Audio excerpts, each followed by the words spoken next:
history of radio. I'm Gail Bennington. I'm Ron Bennington, and I'm in a public pool today, just relaxing and enjoying myself with this big crowd. Ooh, is that safe?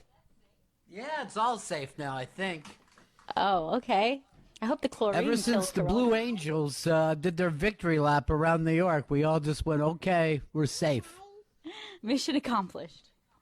Mission accomplished. We did it.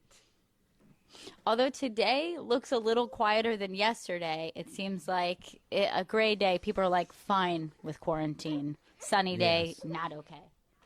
It's a dreary, shitty day, so people are like, I guess I'll just quarantine for a while. Yeah.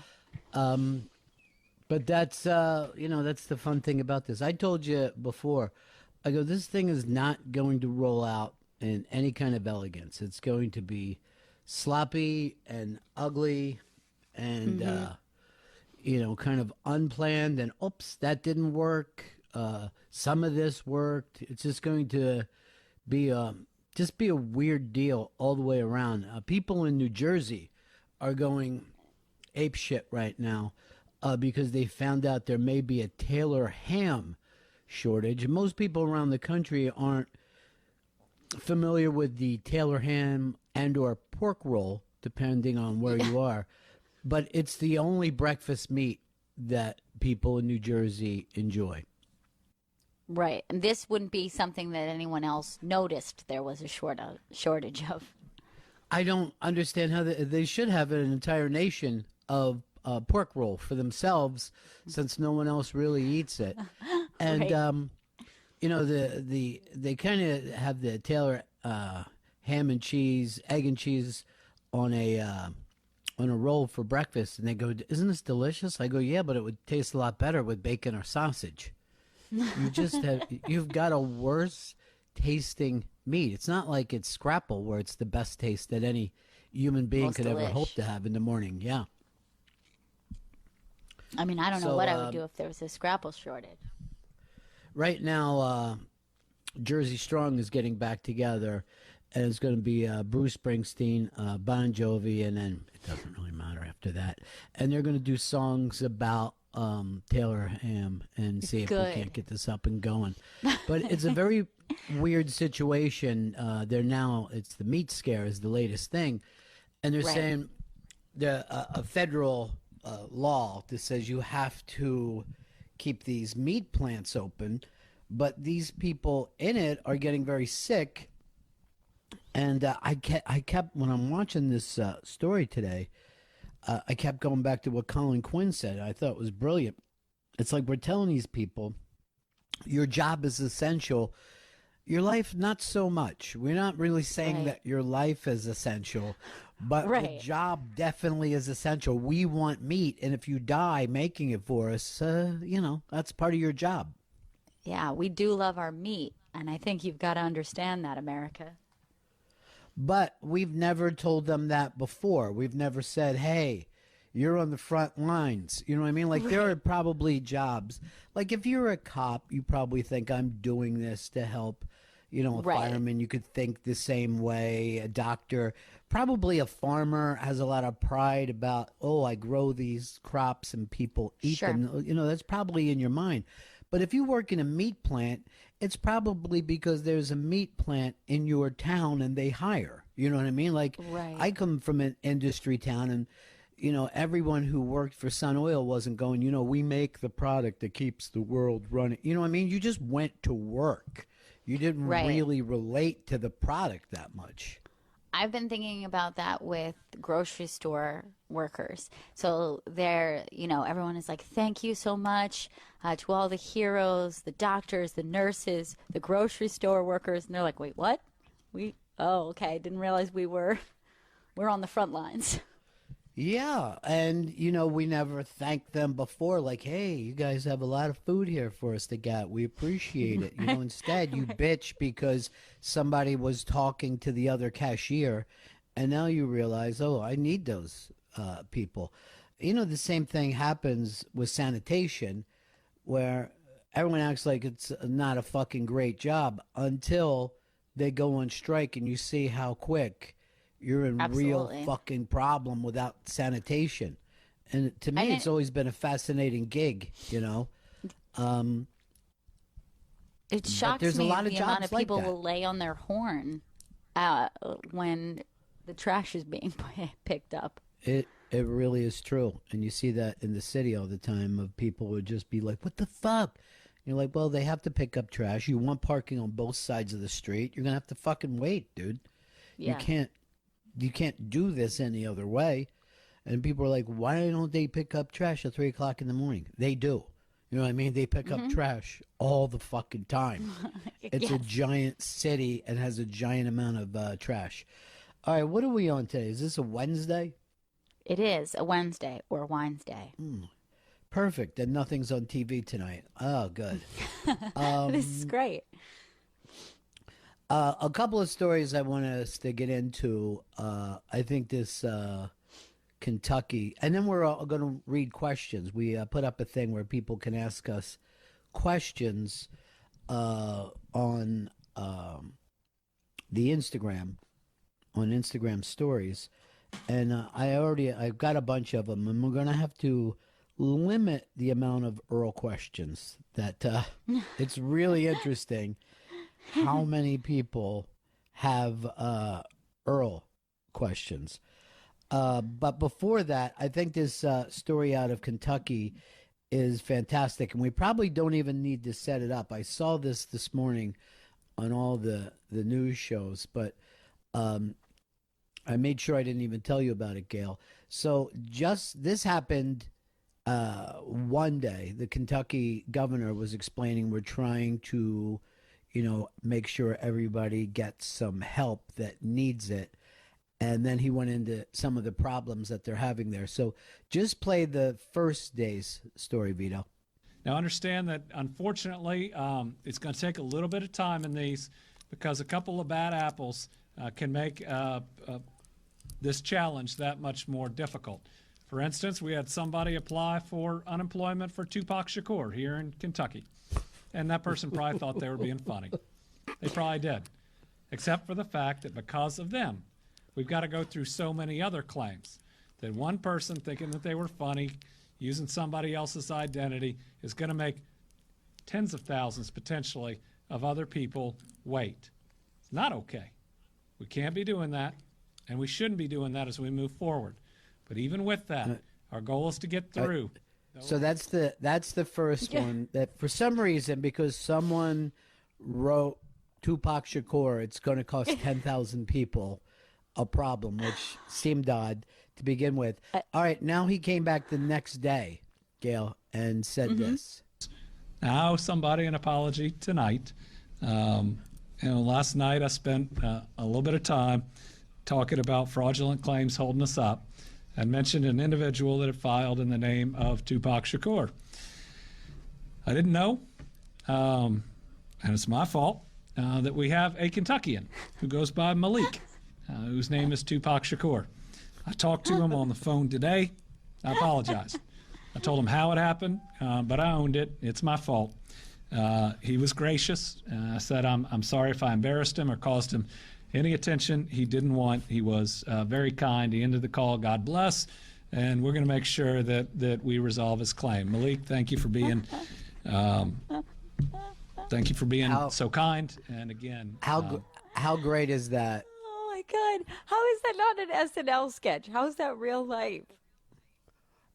First of all, the weird thing about it is even calling it out. Even if there was one person Right. who wrote in Bugs Bunny, you would go Right. dick and then move on with your life. You wouldn't tell people, hey, here's a great prank to play on us.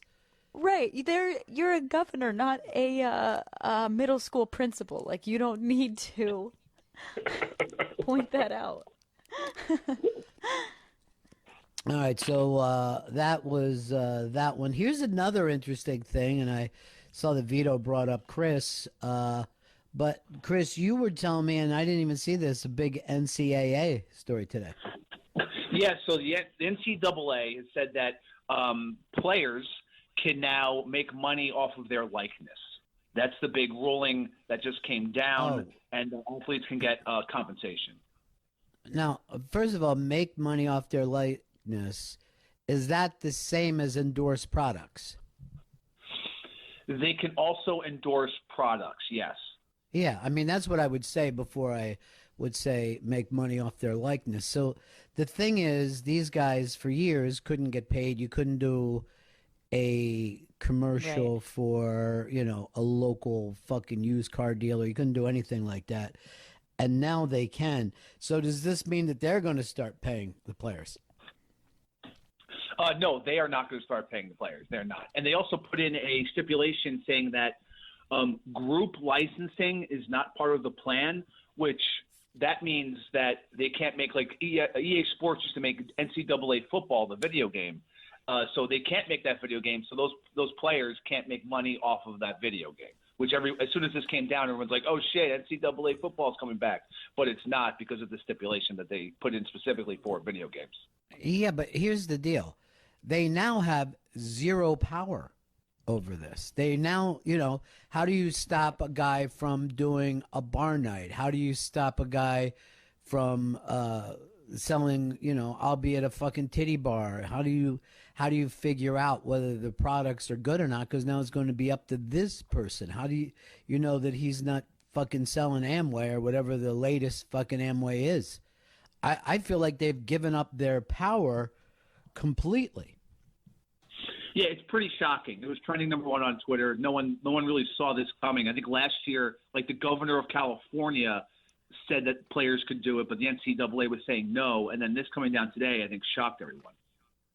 I think they would have been better off saying, you know what, through, I don't know, Nike or fucking Gatorade, we will split the profits with these guys. And that way you could say, here are the things we want to connect with. But if you got suddenly you got your middle linebacker, you know, involved with a hip hop company, you don't know what the fuck is going on there. You know what I mean? Like, Yeah. if he's suddenly paid to wear apparel for some group that ends up ripping people off or whatever the fuck it is, I feel like they just cause more problems for themselves. And these players are, I mean, they're in their teens still. So they're not going to be making the best decisions with that. Hey, believe me when I tell you, adults don't make the best decisions. No matter who you are, if someone says, I want you to do this, because people will accept an endorsement of everything except for one thing, and that's your political opinion. And then it's shut the fuck up. Who do you don't know shit about this? Well, they also don't know anything about diamonds or watches or cars, yet everybody is very comfortable with a voiceover by George Clooney telling you that something is the best car. He doesn't know fucking jack shit about Right. cars. He Not to- probably pays not to- more attention to politics. Not to mention all of the ones that are just like drug related. You know what I mean? We're like, take this for this. Like that to me is really strange. We're like, I definitely like the medical opinion of this celebrity. How about when they get the older celebrities that are telling you to fucking sign your house over to a bank? You know what I mean? And you're like, I know. I mean, these things run all the time. What you should do with your life savings. And you're like, you were a fucking detective on a TV show in the fucking 80s. What do you know about what people should do with their money at this age?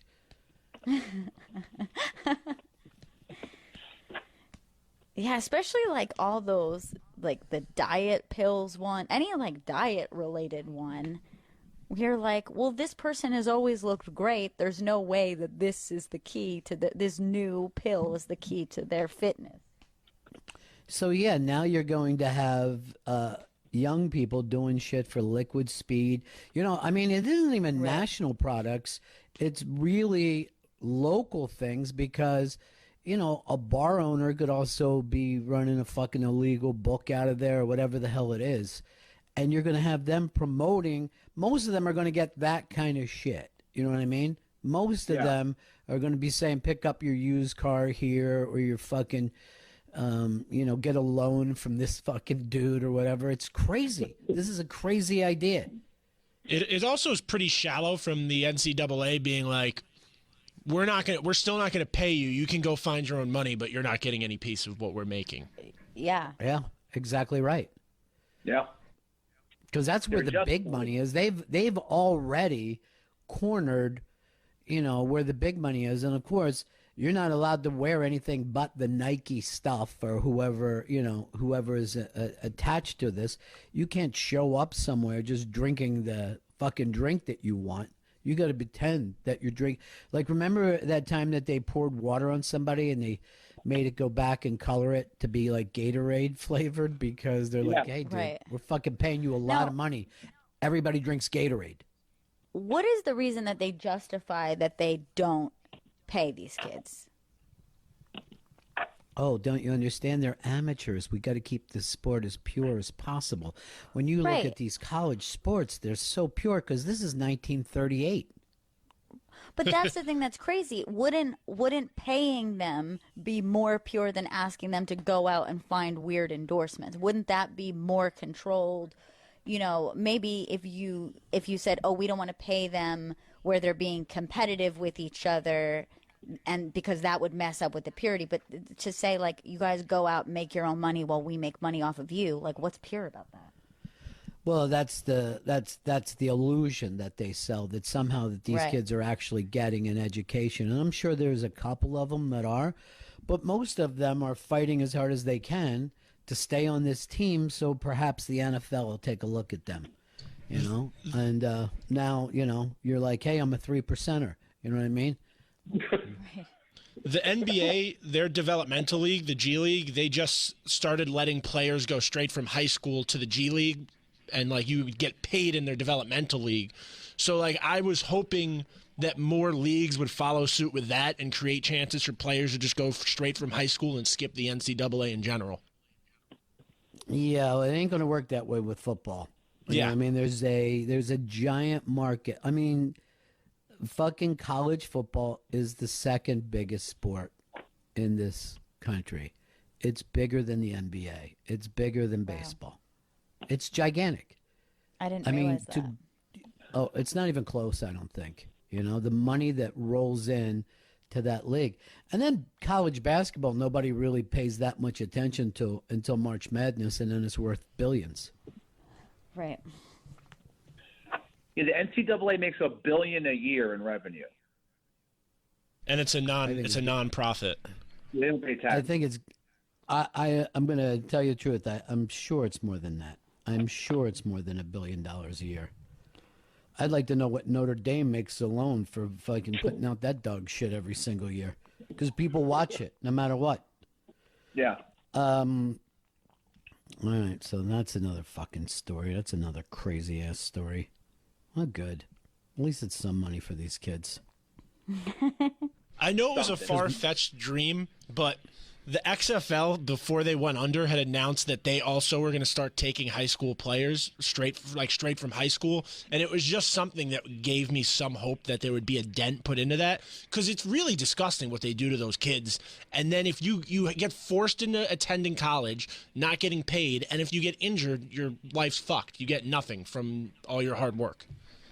Not even that, but let's suppose you go to some college and you're a great college player, whether it's basketball or football. Doesn't mean that you're going to be a great pro player. It's a different kind of setup.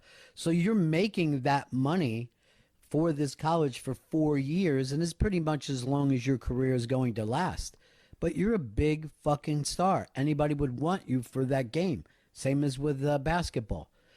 You're some fucking 5'10" guard or whatever, and everybody likes to show up and see you play. Doesn't mean shit. You don't have the fucking skills to be a pro player. So now you're not supposed to get paid for that? It's fucking insane.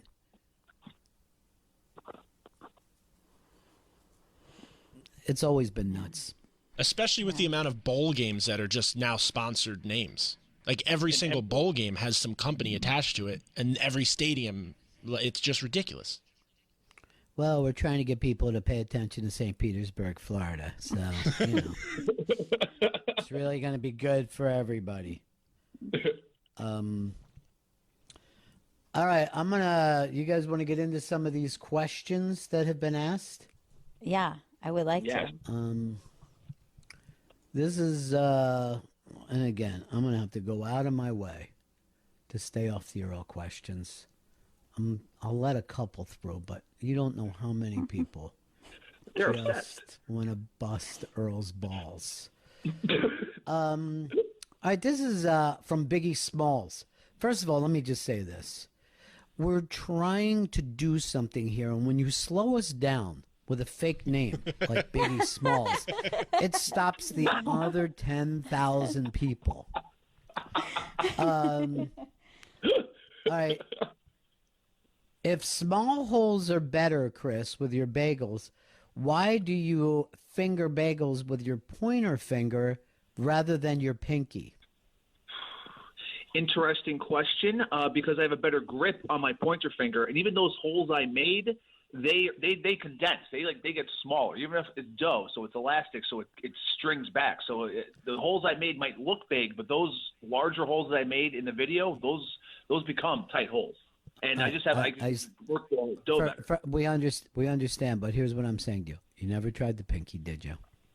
I mean, you're coming up with this like you thought it out, but all of us would use our pointer finger. You're the one who started this tight hole thing. Try the pinky. Just give it a Try go. the fucking pinky. I'm gonna try the pinky next batch. You just acted like it could never been done. All right, this is for you, Gail. Whatever Okay. happened to PC? Whatever happened to PCND? Let's play that again. That's from Steve.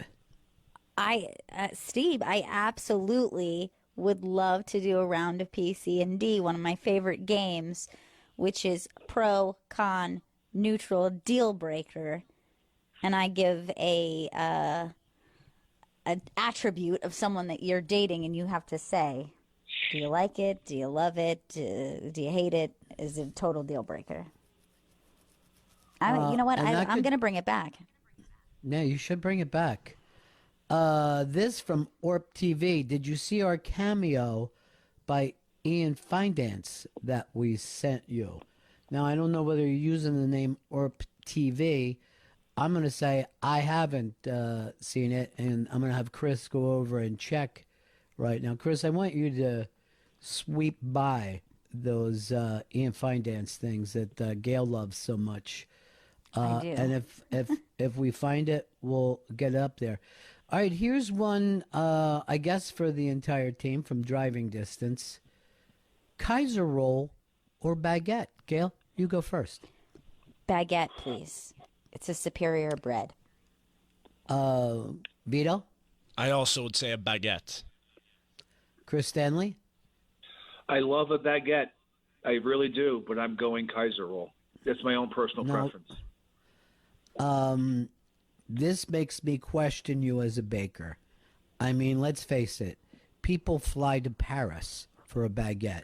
No one goes anywhere for a Kaiser roll. That's a good A point. Kaiser roll is normally your chick came back from the supermarket and you went, why did you get 6 fucking Kaiser rolls? what am I going to do with that? Oh, they didn't have any Italian bread. They didn't have any French bread. This is the other uncomfortable thing about Chris the baker.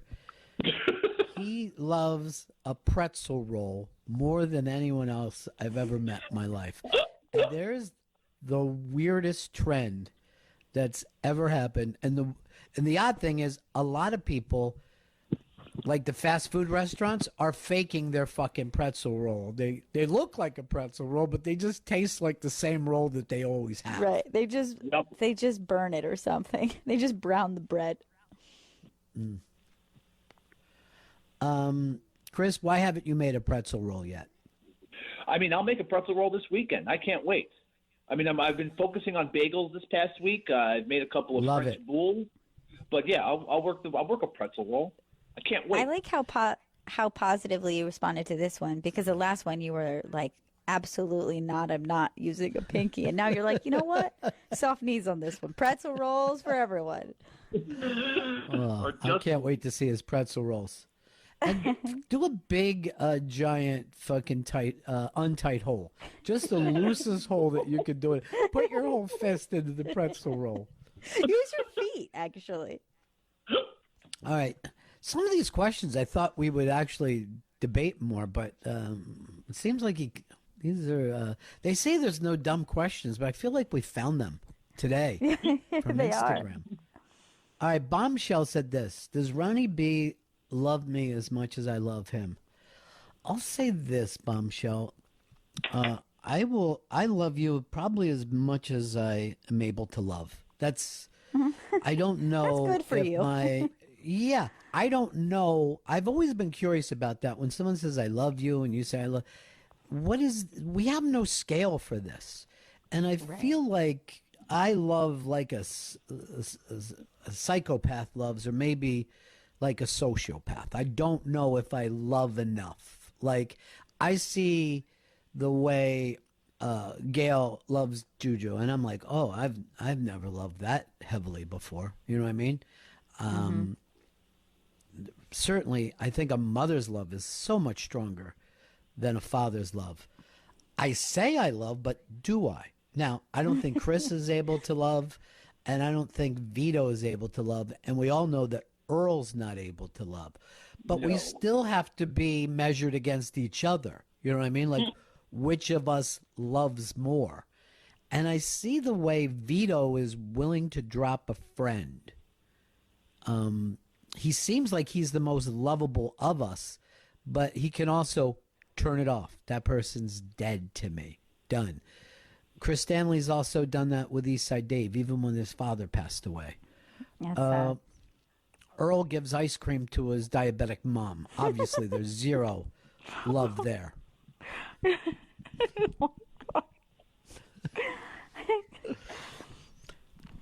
I just don't think that men have the same. I think we can only be measured against each other. We can't be measured against a woman.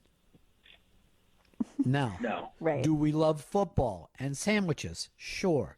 But is that the same kind of love that we're talking about?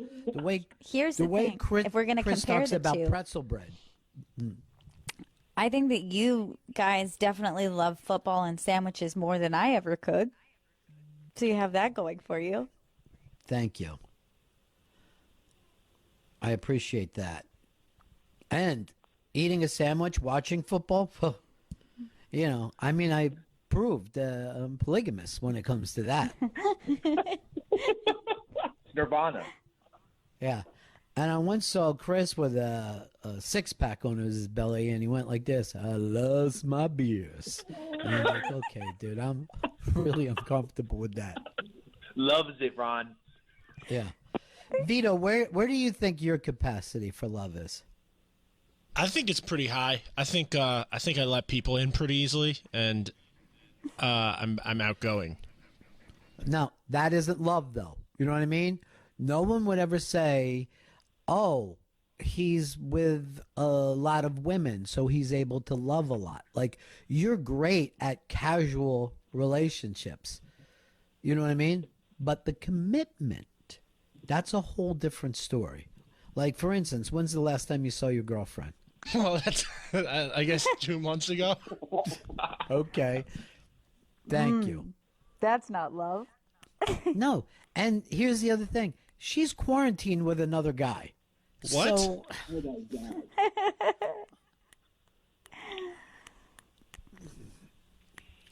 all right. Let's see. Jimmy wants to know, what's the definitive cartoon characters for the Bennington crew?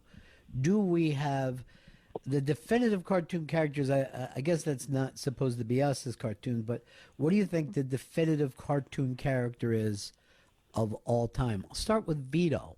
Vito? Bart Simpson. Bart Simpson. Wow. I heard Gail moan there a little bit, sighed. So is that because you agree?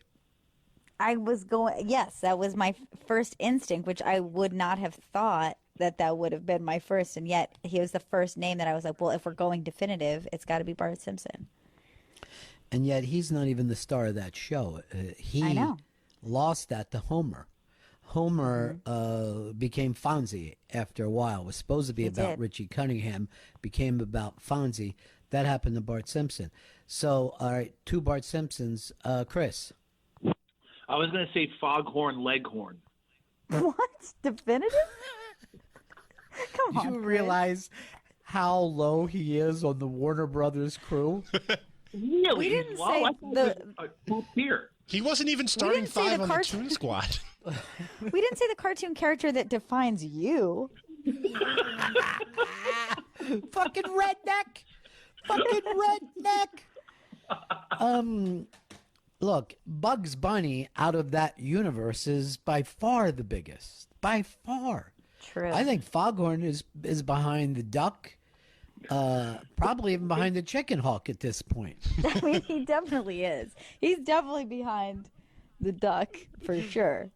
That hurts for me to hear. He's not going to be in The Last Dance.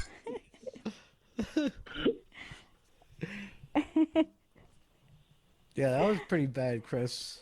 Oh, Wait, shit. who's was Foghorn's literally- nemesis? Doesn't he have a nemesis of some sort? See, nobody would know that. See, like it's, Roadrunner you is know, bigger than him.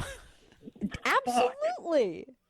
I bet more people would see the cartoon character Roadrunner and go, "Oh, that's Roadrunner," and then they were like, "Oh yeah, and that guy, what's his name?" I bet more people would know Roadrunner. Now, first Everyone of knows all, Bob. I will say he. All right, let's play this game then, Chris. Have you ever gone down the street and saw someone with a Foghorn Leghorn T-shirt on? The answer is no. They in 1961 they tried to fucking market those, and they ended up on African tribes. They just had to ship them over like they were the losing Super Bowl shirt. I mean, you've seen a billion Tweety birds on the streets. Chris wears 90s hip hop Looney Tune shirts to work all the time, and I've never seen him once wear a Foghorn Leghorn one. They're not made. If Chris wants to wear that shirt, he has to get a magic marker and make it himself.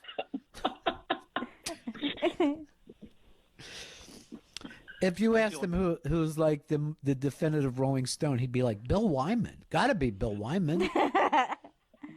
All right, this is one for you, Chris, and it says, "Will we ever see Chris's lady?" No, she's a private person, and she's not going to just send out pics of her. Hold on. Chris is making a great point here. No, you won't be. I have, first of all, I agree with Chris 100%. If somebody wants to be out there, they can. If they're not marketing themselves that way, no. Right. Of course not.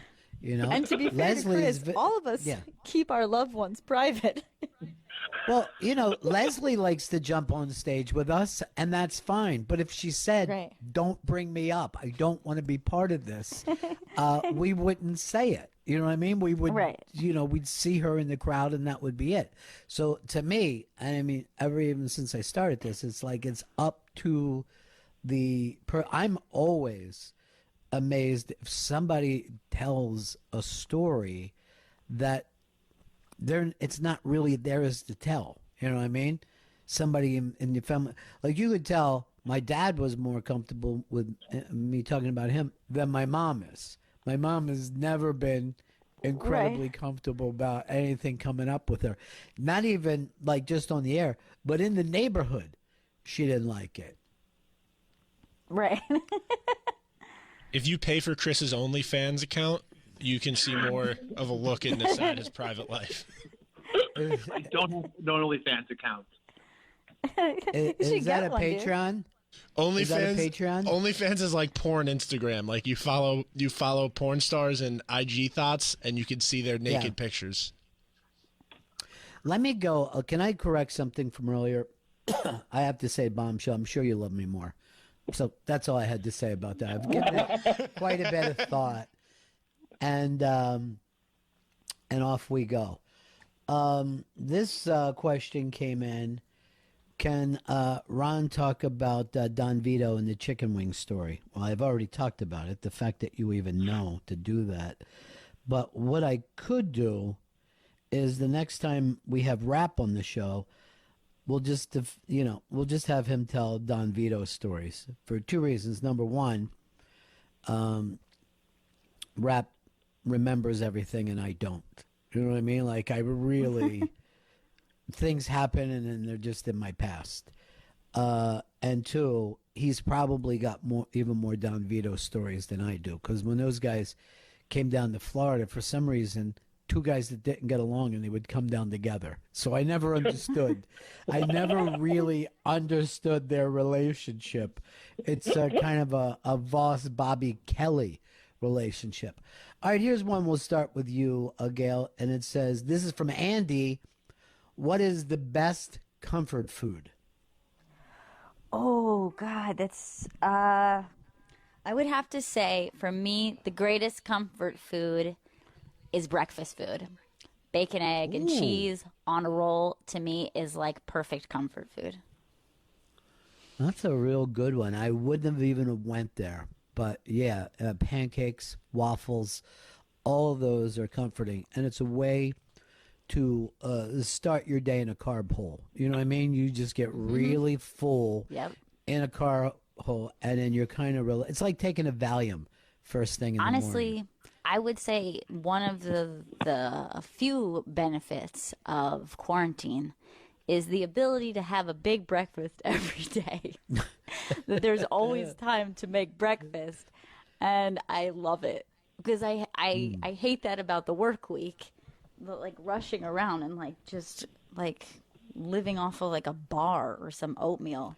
I can't live like that. I hate it. Yeah, I never lived that way. I'd rather come in late and have a good breakfast than breakfast on the run. It never existed for me. Vito, comfort food. I'm a really big fan of just cheeseburgers. Like, I like to seek them out and eat them.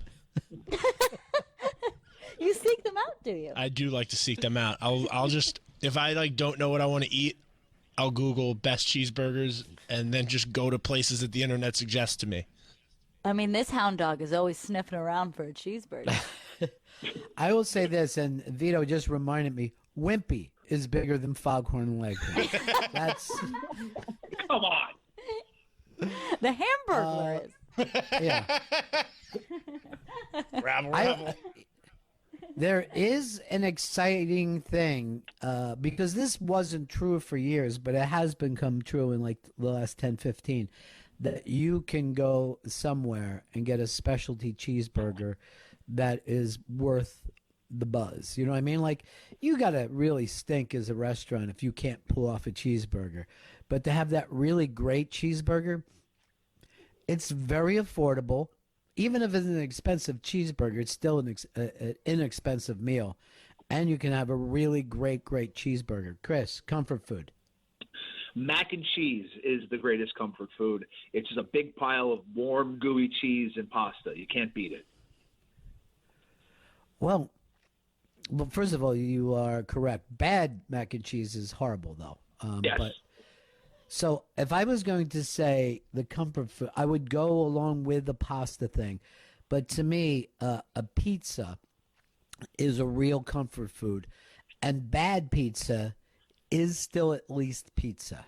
You know what I mean? Like, True. You don't have to have the best pizza to go, this is satisfying me. That's why they can get away with it. They don't sell frozen cheeseburgers. You know what I mean? The mac and cheese Right. from the fucking store like that you make quick is terrible. It's But really bad. pizza is edible. So yeah, I'm gonna give I mean, two all the big time thumbs up. I've eaten a pizza and been like, this is absolutely terrible. Yes, I will have a second slice. Yeah.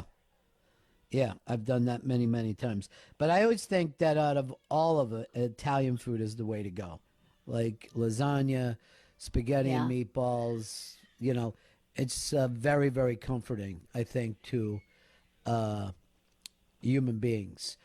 All right, I'll play with this one. And notice how I'm staying away from the URL questions. I'm very, very Good. All right, this one is just specifically for Gail. What is your favorite Less Than Jake record? Oh, this is an easy one. Losing Streak is it was my first Less Than Jake record. It was my first ska record. And honestly, I put that album on to this day. I will listen all the way through. It puts me in a great mood. Every track is good. Every track of that album is a banger. And All right. I highly recommend. It was first Yeah, I'm given not going that to. album was you will like it. I assure you, you will like it. And it starts like this. This is the old dude, Howard J. Reynolds, and you're listening to Less Than Jake. What And an it was given to introduction. me. It was given to me by John Juvio. It was the first time that I ever listened to ska because I think I was into like a couple like pop punk bands, and he was like, "I think you'll like this," and he was right. All right, Less Than Jake. And what was that again? The Losing Streak? Losing Streak. Well, I sure Ian Finance would agree or at least have an opinion. You can understand You'd the be like, "No way, silence it's all post-core." around you. I know. That's probably true. All right, here's the Bennington barometer. Best steak you've ever had versus the best sushi you've ever had. And I think this goes back to what we said about pizza. It's fairly hard to go into a good restaurant and get a bad steak. You know what I mean? Obviously, if you get a good cut of steak, you could throw it on the grill, pull it off, and it's going to taste good. Sushi, when you have great sushi, it ruins bad or even mediocre sushi for you. Right. All right. I'm gonna go with sushi, and here's why. Because it's so beyond. Like I've made a great steak at home, and I've had a great steak out, and a great steak can like just make your night, and it's incredible. But to me, sushi is like above and beyond something that I can comprehend. It's like there's artistry to it. I think you got to go sushi. I think it's like it's beyond. Yeah, I don't think it's even close. And I'll say this, Chris Stanley eats everything, but the only time I heard him go, is when he had great sushi. And that was Normally the he best sushi wolfs his food. Yeah, and Yeah, that that's was not such hard a to do wonderful- because other than that, you stand in a supermarket aisle and try to eat it for free. it's easily sushi. It's just it's the harder food to make. It's the harder food to have a good version of. It's 100% sushi. All right, and Vito?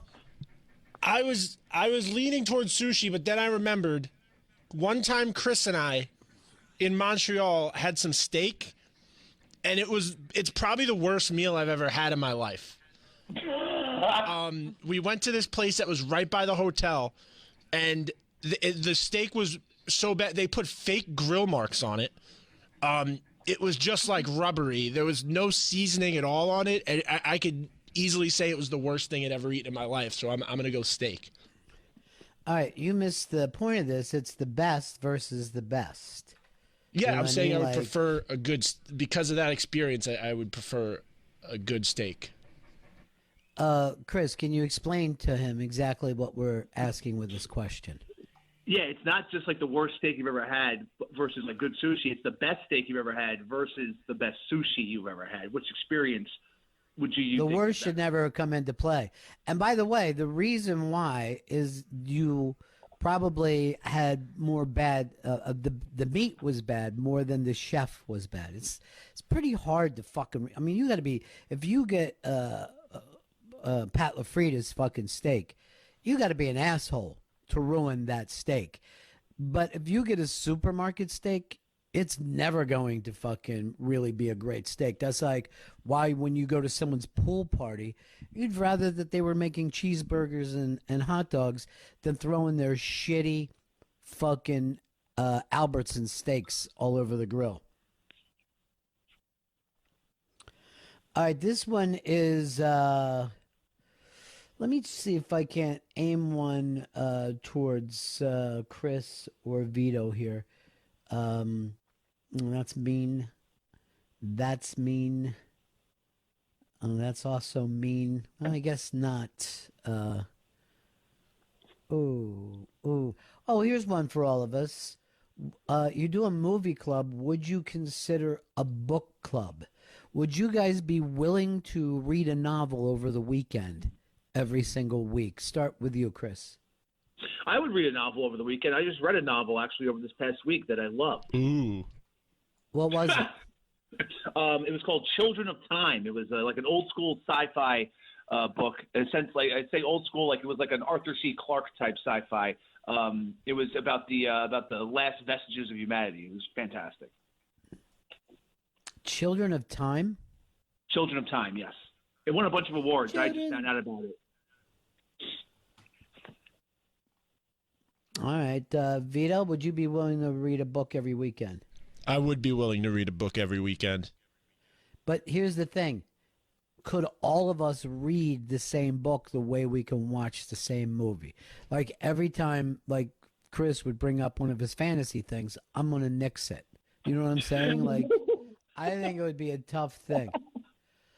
I think we would hear from people, I only read the first 2 chapters, or I looked at the cover and threw it in the other room. I could see that happening. Dire Maker writes this.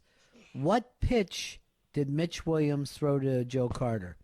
Dire Maker, you are being blocked on all of our social media now for that grotesque question.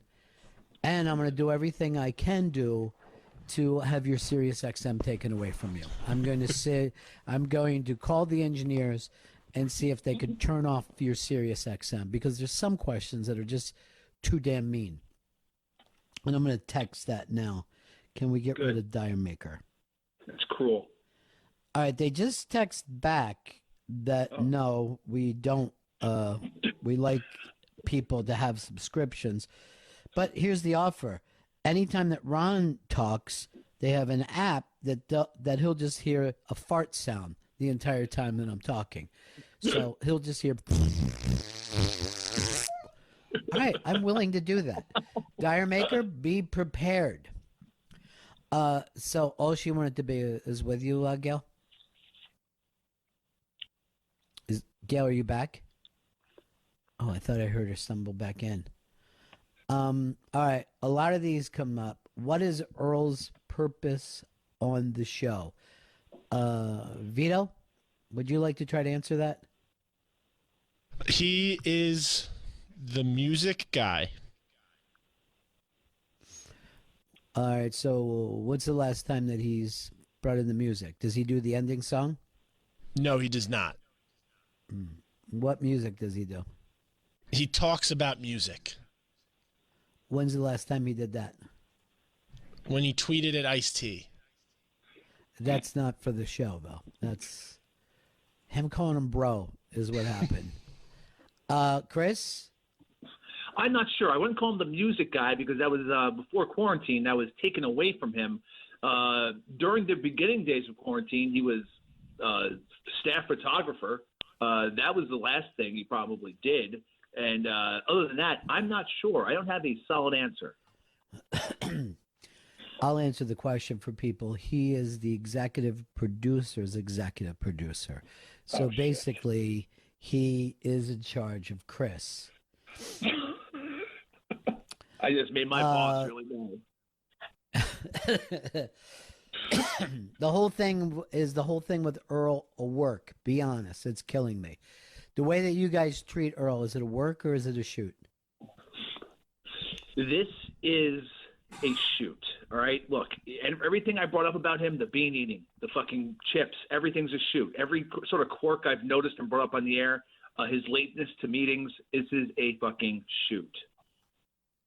Yeah, I mean, I feel like if any of it would be a lie, then it would all seem silly. But it's all real. That's what's so ridiculous about all of this.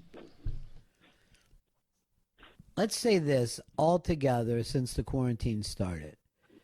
What's the, and I want both of you to write this down. What is the accumulated time that you and Earl have been working on something or talking to Earl? What is the accumulated time? Okay, I'm gonna write it down. Vito, I want you to write it down also. Okay. All right, I have my answer. Okay. Vito, do you have your answer? I have my answer. Chris, you go first. Between text, I'm considering text messages and the occasional call. In this time, I'm saying 55 seconds. Seriously. I mean, texts don't take very long. That's like a fraction of a second. So yeah. Vito? I was going to say 2 minutes.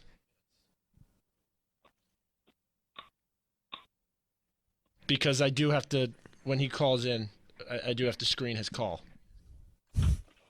So you consider that part of it? Yes. I would say half. So it would have been more. All right, here's one for Hey. We were talking, Gail, what's the longest you and Earl have talked since the quarantine started? 15 to 30 seconds. All right.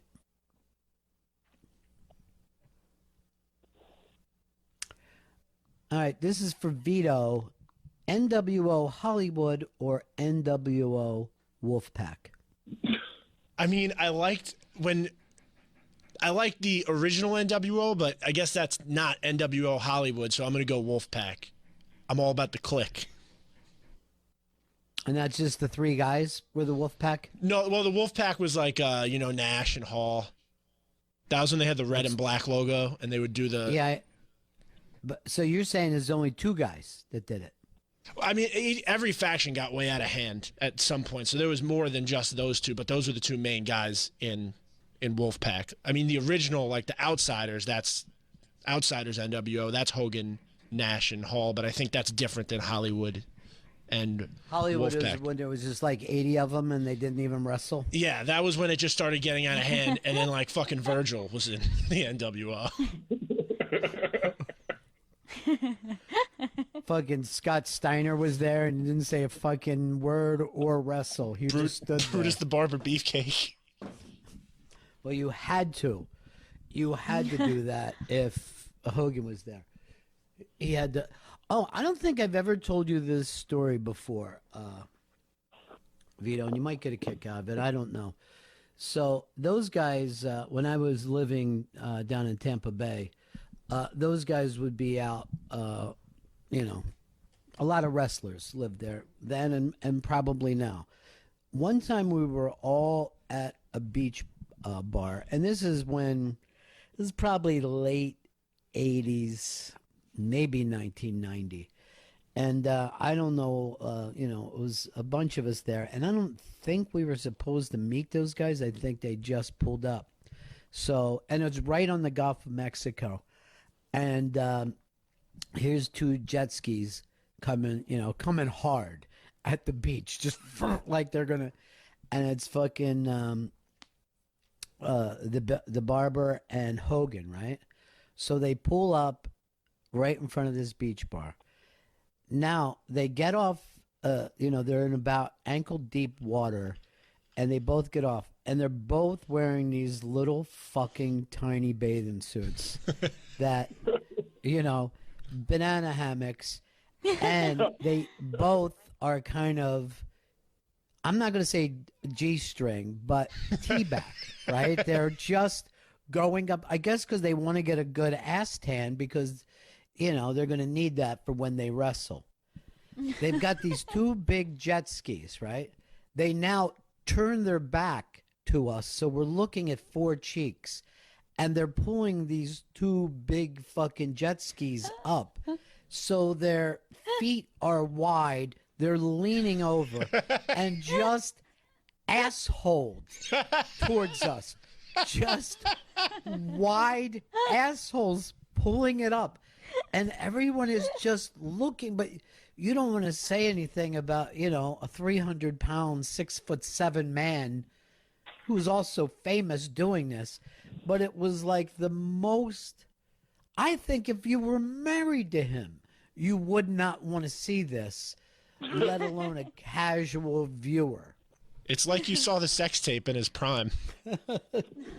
I was more comfortable seeing the sex tape than I was seeing these two guys pucker asshole up, pulling these big giant jet skis up on the beach.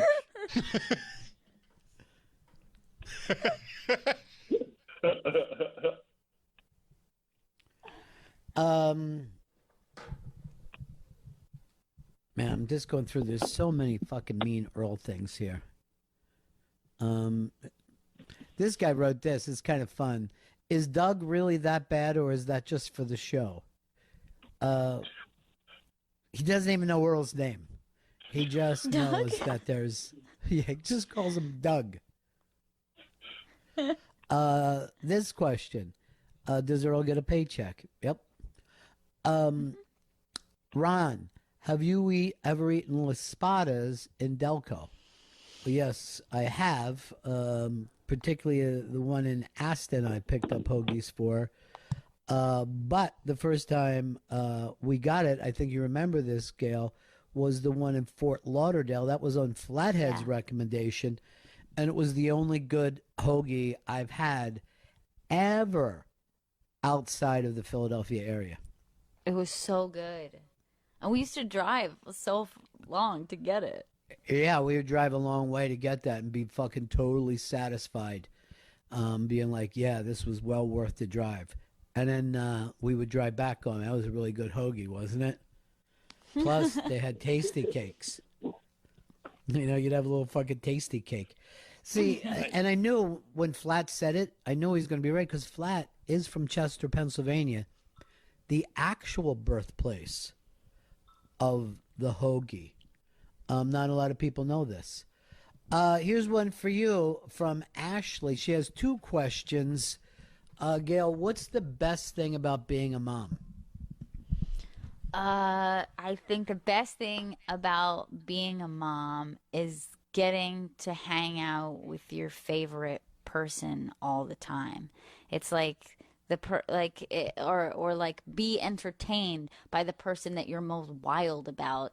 It's crazy that you get it nonstop. You know what I mean? Like she's always so funny, and it's like amazing to watch her grow, and you get to spend all this time with your best friend in the world. And she also wants to know this, Ron, what was the most fun interview you've ever had? Oh man, so many fun ones. You know, Colin was just on the other day. Both those unmasked were a blast. The one with Bobby Kelly was so much fun. Nick DiPaolo. I mean, when I go Ricky Gervais, so many of those things were just a ball to do that I don't know if I could ever really pick a favorite. One of my favorite moments that I've ever had, though, in an unmasked, because it had very little to do with me. But if you remember the Underground, when we brought Pamela Adlon out and they were playing John Lennon song, and everybody was singing along with it when she sat down. Great. And I just saw her have that what the fuck face, you know, like what is going on here? Because obviously that's the theme to her show, and it was in its first season. And seeing the entire Village Underground singing that was pretty special. And that made me like really kind of proud of the audience and loving to be part of that situation. Yeah, that was such a great moment. So sweet. And her face too, like when she walked up and heard everyone singing it. Yeah, that was just a blast. That was really, really fun. And I remember even thinking as we were all doing it, I'm like, I don't even know if I can top this. You know what I mean? This might be as good as it gets. And then I was just thinking, let's just play music and all sing together.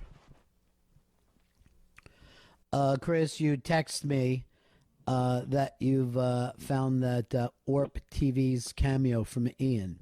Yes, I did. And Vito has it as well. Okay. You could just say, let's play it. Oh, we could play it, yes. Hey, it's Ian, and I just want to say what's up to ORP TV. That's right, yup, the #1 news source for motocross. Sitting in medal positions, can they bump up and take that lead away? Drag racing. Stock cars. Stock car racing was becoming a big-time sport. In where? The Midwest. And guess what? I think y'all should add another sport. That's right. What? New York City bike riding. I'm on the streets of New York. I got my mask on because it's a global pandemic. And y'all need to cover New York City bicycle riding. You think motocross is dangerous? I gotta keep a safe distance between cars and other cars, so I don't get doored, hit, run over, and maybe I shouldn't ride my bike while I videotape.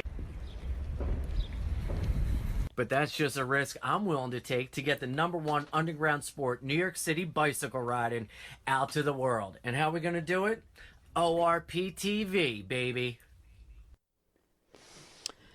All right, that was a little on the nose. And Chris, I wish you would have told me that was ORP TV and not ORP TV. I did like how you could hear his accent so well every time he said bicycle riding. Riding bicycles all around. And that's a Delaware thing. He's all excited about Joe Biden running. You know, down here we like to call it a sub more than we call it a hoagie. But we do like to have a Coke and then a smoke right after. I'm going down to the houseboat down at Ocean City. Ocean City, Maryland. All right, we'll let Earl answer this one. This one is, how does Earl still have a job? Hey, Earl. Hi, everyone. Hey, Earl. Hi, everybody. Hey, Earl. Yes. The question. No, I didn't want to cut off Ron. I thought he was asking me a question. I'm sorry. No, but how do I still have a job? I try to contribute as much as I can, given the circumstances. I'll be the first to admit I haven't been, completely and 100% on point, but I'm trying. And Earl, I do think that you do just as much as when we were in studio. Well, I'm not running the board there in the studio, obviously. Vito's doing a great job at doing that, but... Would you like to switch out with him? 100% if given the opportunity. I would love to. Vito, would you ever consider that? I just don't think it would be a good idea. Why is that? Because I think it's best if I continue to do this, because I don't know how Earl would do, and I also don't want to be in a room with anybody. Well, this would give you a chance to have a couple days off. I would rather just keep coming in. Now, this question also came up. Chris, how come you have never offered, now that you beat your, and then it just says, in parentheses, COVID, how come you've never offered to take over for... Well, if I could walk into work, that'd be great. But I am freaked out by going anywhere near a cab or a subway car. And I would like to help as much as... I believe I do a little more work from home than Earl does. I try to help in any way I can. All right. Vito, MVP. The MVP. Although Earl did not get his shot to prove himself. Did he ever just do a thing on his own from the studio? Back when we were all in the studio? I don't think so. I think we were. There was always a situation. There was always at least two of us in the producer's studio. Okay. But again, I'm ready to go if you need me. If Vito needs a few days off, I'm ready to step in. I'd tell you this: both you guys have to be stunned. He called your bluff. Now, how would you come in, Earl? probably take the Long Island. The Long Island Railroad seems the best shot. It gets me into the city, gets me in the Midtown within 20 minutes. And you're not freaked out or panicked about it? Not particularly, not at all. I mean, I did it what 2 weeks ago, and there was no one on it, and all the doors are open, all the windows are open. It was a pretty smooth ride. There's no one out. I mean, let's all admit this. Earl pwned them today. Earl, you pulled out a win. You called their bluff, and you shut them both down. Interesting move. Did not see that coming. Also, where'd you go 2 weeks ago? I understand Earl thinks he can do that. I don't think it would work out. But still, here's the thing. He threw down the gauntlet, and you were saying no. Gail asked you a question, Earl. I know you don't like to speak directly to women because of your religion, but what was the reason that you came into Midtown? Oh, I'm sorry. Gail, I'm sorry I missed your question. I had to go to Target, which is half a block from Penn Station. Why does anyone have to go to Target? There's Targets in Queens. Before I went out, I checked if certain supplies were in stock. They weren't available in Queens. It was actually a quicker trip to go to Midtown than it was to the one, I believe it's in Regal Park, because I would have to take a train and a bus. He's pwning everybody. Earl, today is your day, buddy. Today is your day. You won it. And Gail, listen to both those guys got shut down. They're both being so quiet now. I did not expect this. I thought, man, I don't want to have to listen to a beatdown of Earl. Never expecting him to come in and get that Washington Generals win that he picked up today. All right, this one came in just now, and we'll end it up with this. If Ron could interview one deceased comedian on Unmasked, who would he choose? Ooh, sitting there with a dead person for an hour. That seems uncomfortable. Yeah, I'm going to say I don't want to interview any deceased comedians. It seems like it would be really bad radio, as well as maybe the worst hour of my life. All right. Why don't we get ready to take a break here? The baby was having a rough morning today, huh? Because I was FaceTiming with her earlier. She seemed like she was in a good mood. Is it because you're working and she knows you're in the other room, Gail? Yes, it usually is regards that, because she'd rather me put her down for a nap. She really wants you for nap time. Yeah. Well, today, I doubt it. is doing, yeah, moms know best. Now, today she was doing FaceTime, and I forgot what she said, but it was like a full sentence. It was like, Pop-Up's eating eggs, and I'm like, what? How? Her vocabulary just seems like it's taken off all of a sudden. I know, it's really crazy, and honestly, having this time with her, and just like at this stage where her vocabulary and language is getting stronger and stronger, but a big part of that is spending time with your kids and reading to your kids. And honestly, when I got the box from Literati, and she got 5 new books, it was really cool, because I like watching her go through, and there's like a book about bugs, and now she identifies each one of them. It really is crazy to see how reading impacts kids' language. It really is.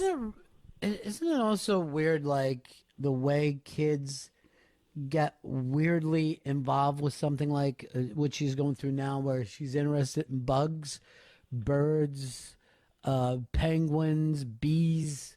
It's crazy, right? Yes, and like it's funny how they go through little phases like that. But honestly, too, like the cool thing is that the books that she got, it's like, you always have like the classics or one that people, always buy you. But it's really cool to have a new set of 5 new books that I wouldn't have found without it. Dude, you know how many books I had when I was a kid? None.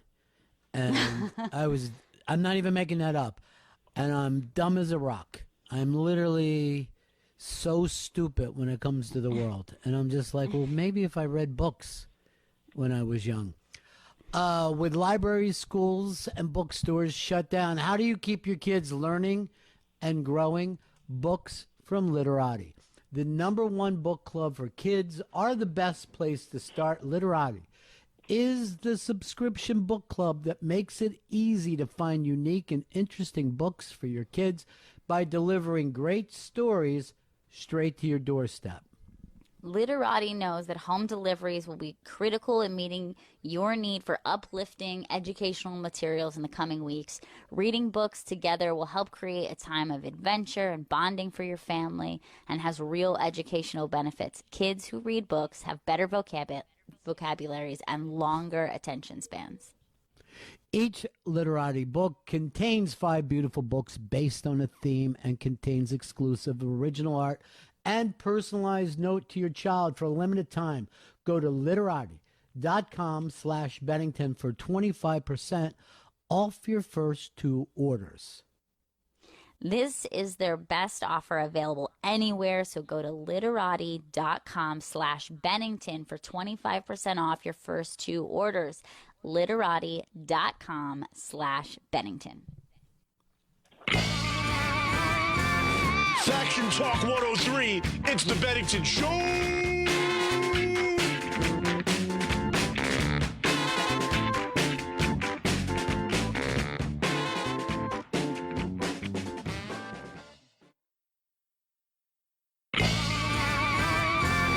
Faction Talk 103, it's the Bennington Show!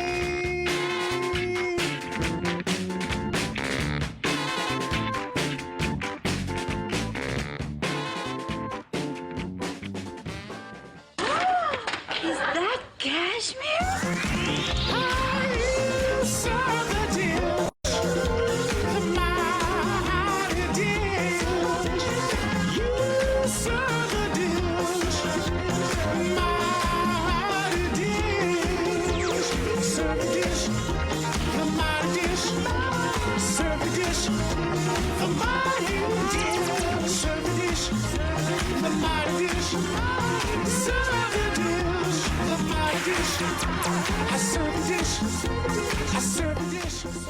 It's Wednesday. That means it's time to dish with Cashmere.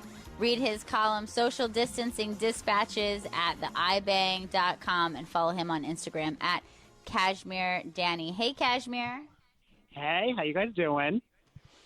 Do you have anybody new this week that you've interviewed? This week, I'm just waiting for them to finish answering a few questions. It's Hannah Berner, who I know she is both a reality star and started doing comedy from reality TV. So it's fun to pick a brain like that. I know, that's your 2 worlds colliding. It really is a perfect medium. And she's on Summer House, which is basically just like people with like full-time jobs going to the Hamptons, and like I don't know how they're not getting fired from the jobs from how they act in the Hamptons. So it's a fun treat. There's nothing more than real comedians like is when a reality star comes in and sells out a club. They're always like, "Oh, this is so great." I know. I kind of want to ask her. I didn't add the question. I want to be like, how have you been getting welcome? How's it been going for that realm of your life? Yeah, because I can assume, I can connect a few dots, but I mean, who knows? I think comedians also really like YouTube stars turn celebrity comedians. Love. I think they really like that. I feel like they're going to get a kick out of the TikTokers, too. TikTokers. I'm just waiting for some, like, 12-year-old to sell out, like, the Beacon Theater and just do a 20-second dance, and then that's it. That's the show. I love all her dance challenges. She's so funny. She's so relatable. TikTok is just dancing. It is you can do whatever you want on it for the most part, but the ones that the people that rake in the money from it are pretty much literally just dancing, and they're doing just not even like great dances. They're just doing dances that everybody else does. That's what I don't get about it. We need a TikTok. Yeah, we do. Yeah. There's so many challenges with it, and everyone's getting on it now because there's nothing else to do. So it's a bunch of people that shouldn't be on TikTok now just trying to do dances that are mastered by 12-year-olds. So it's a humbling place to be. I mean, this is their world now, so. I know. I guess it kind of cemented them. It gave them the way for occupying their time while quarantined because they've been just staying in their room dancing since November. So I guess it really hasn't really changed their lives that much. In my day, we had Dance Dance Revolution. And all the kids were good at it. I don't know. So what's the big dish this week? Some dish, and this one kind of got tickled my eye because I love Rob Lowe, and I've started to watch his new. He's in a new procedural 911 Lone Star where he plays a firefighter, and let me tell you, it's worth on demanding because it's a good time. It's like Liv Tyler's in it, who plays an EMT. It's a lot of random people coming together to save Austin, Texas. Yeah. So in a pre-quarantine world, I watched the first episode of that with my brother, and we were crying, laughing, and we were like, we should stick with this, and of course we didn't, but I feel like we should jump back in because it was so funny. It is a time to revisit. Yeah, it's one of those it tries so hard to be heartfelt too. So let's be major twists of being oh, I didn't know you were my cousin. A lot of just cousin reveals and stuff like that, which is what I need for television. But his story comes from when he was auditioning for The Outsiders in '83. Apparently, when Tom Cruise went ballistic after finding out that they had to share a hotel room while they were auditioning. And then he kind of went on to say that it was sort of impressive how secure of Tom Cruise was back then, and talked about how he was kind of always that way, that there was a time when he even made them add a backflip to the movie despite not being written in, just because Tom Cruise thought he could do a backflip well. I always remember that scene. You're on your way to a rumble. You jump on a car and then do a backflip. You're you're not going to a dance-off.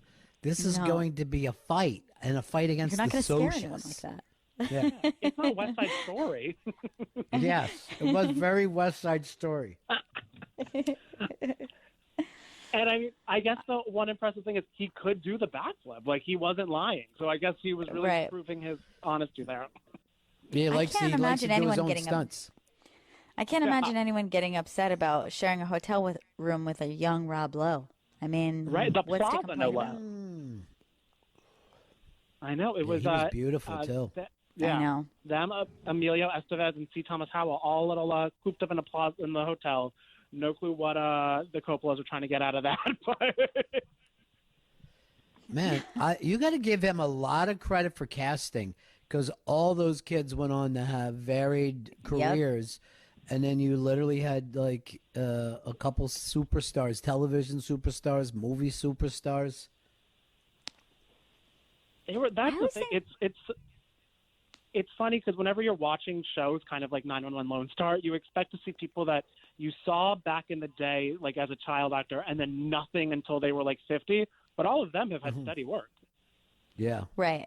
Exactly. I mean, that's the interesting thing is, do you think it's a circumstance where you're you have such a good eye for casting that even these small roles and background people go on to do great things? Or is it just hey, when you get a break, it just leads to the next thing and that's the way it goes?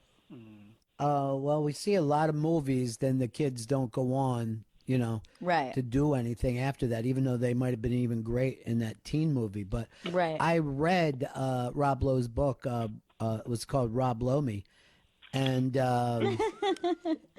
he talked about how Coppola just put these kids through the ringer before he even picked them. They were all doing every part. They were all doing all kinds of stuff. They were all fighting really hard to be in that movie. So Coppola was like weirdly committed to that kids movie. Yeah. I guess it paid off. Yeah. Yeah. I mean, is there any better casting than Two Bit? I don't think there was. I think it may be the best thing he did. Well, in people who, someone who hasn't had the career longevity yet of Rob Lowe or Tom Cruise, but is making her way there, Kristen Cavallari. So she was from the Hills in Laguna Beach and now has her own very boring reality show on E, Very Cavallari. But it seems that next season will be a lot more interesting because she's been married to Jay Cutler, former NFL player, and they're now divorcing after 10 years. The big question is, why did they ever marry? They seem like they're the worst people ever. And I think even a thing today that is getting a little uglier, almost in a reality way, where she said that he might have been mean to her or whatever. Inappropriate marital conduct is what she said. And it seemed like they were going to, but it seems like Cutler came out. He's the one that asked for the divorce, right? Yeah, so he initiated it right when they got back from the Bahamas where they were quarantining, which pissed everybody off. He filed on the 21st, and then she felt blindsided by that, so went to file 3 days later. And they both filed for irreconcilable differences, but like you said, she added marital misconduct to hers because she's gunning for full custody of the kids. But he's been the one that's been taking care of them. That's the thing. He's kind of retired. His football career went nowhere, but he made a ton of money doing it. So she's running around starting her brand. He's staying at home with the kids, probably a nanny too. But he's saying he wants the kids. Yeah, so that's what he's saying, that he would be a better fit parent because he is home full time. But then her counterpoint is, no, that's not accurate. He even when he was retired, he wasn't totally there. And then there has been some rumors going around that maybe he had an affair with one of her friends, but neither of them are totally addressing that yet. But it seems like this is going to be an ugly divorce, so I feel like that could come into play soon. Now, here's the funny thing. She's the one who had posted that Instagram of them walking together side by side, and it was kind of like a nice little thing. Like it's your divorce announcement, like the way people have an engagement announcement. Yeah, under little flags. Right, exactly. And then that's the funny thing is that immediately you see something like that and you're like, oh, wow, I guess they're doing this right. And they have respect for each other. And then it's totally a lie. Social media is always a lie. Anytime anyone talks about their marriage, it's a lie. Yeah, and especially when they're on Very Cavallari season 3. It's just so funny too that she's been such a good name. Can I say? I feel like that's why E hasn't canceled it yet because they're so proud of that name. I've tried to watch a few episodes and it's literally her just rearranging. It's like watching security footage at a Free People because it's just her rearranging jewelry at her store. So I'm like, who is tuning into this? But that when you say the name, you're like, okay, I get it. It's very all right. This is a spy report that we're doing right now. This is just coming in while we're on the air. E is saying that Cutler will have a spinoff that they're calling Cutler's Way. So it kind of ties in with our movie from last week. Yeah. Yeah, perfect. I guess we'll watch that this week. Yeah. I mean, yeah, you got it all time to tune in. Cutler, he's tech ready. I feel like, honestly, you cut them a check, they will broadcast their divorce hearings for us. And I'd Venmo. I'm looking for that. I never stick up for Cutler, but I refuse to believe that he had an affair because he could never find a receiver. I can't imagine him finding a vagina. I don't think it happened. That'll be his scapegoat for it. Kristen has nothing to say to that. Well, and another couple not so much a reality couple, but they are real people in the sense that's being blasted by the media is Bill de Blasio and his wife.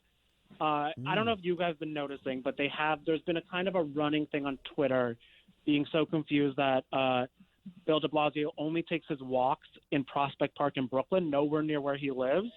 So there's video of him getting yelled at, him and his wife getting yelled at by someone who's like mad at them for not social distancing enough. Yeah, he's got backlash also for going after the Orthodox Jewish people. Who knows what that's about? But, you know, it seems like everybody just wants to nail everybody else for not social distancing enough. I know. I think because we're at the point, too, where everyone is so angry at like how like they're mad that they have to stay in and it's the reality. If they see anybody walking anywhere kind of like it, they're like, that person is now my mortal enemy, and they're done. Yeah, true. They were just mad that they made like people drive them out to Prospect Park because they're like, why can't you walk at the park near you guys? And they were just livid. They've never liked Manhattan. Never. They never have gotten comfortable in Manhattan. Well, didn't they want to stay at their house in Park Slope? I feel like they threw it out there, and then people got mad at that, of course. I think because that was the thing where people were like, no, you have to be where a mayor's supposed to be, and then of course no one wants anybody to win or do well, so you're going to get attacked no matter what you do. We have that mansion, and the last 3 mayors have not wanted to live there. It's How insane. shitty is this mansion? It's pretty fucking nice, except for it's kind of in the middle of a park, so you're surrounded by people playing ball. You know what I mean? It's just a really, weird deal. Like, you can't really go out in your backyard there. There's going to be people playing hacky sack. Right. And I mean, I guess when you're a mayor, it doesn't matter, but it's not near any subways. It's very isolated. I went to an event there once after I interned my freshman year for the New York Parks Department because I thought it would be a fun experience. It wasn't, but I got to go to a party there, and I remember being like, it's so gorgeous from the looks inside, but it truly is just kind of like a museum almost from the outside.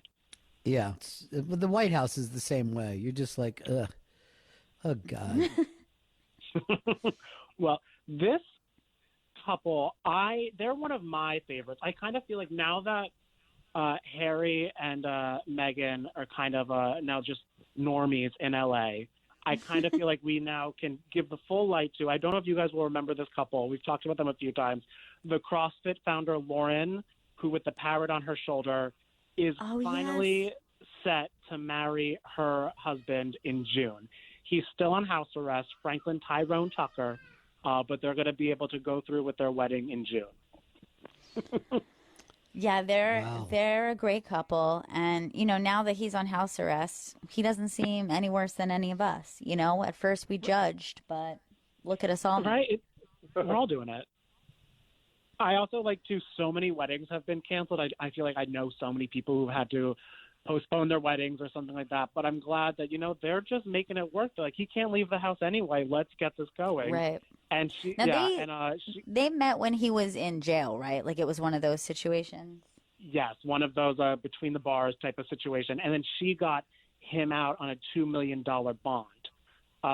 So there was sort of that. She also saying that they have great sex and chemistry, even though they had their first kiss after he was released from prison, because the majority of their time was just talking over the phone. Like they didn't have any conjugal visits or anything like that. It was very much like a 90-day fiance situation.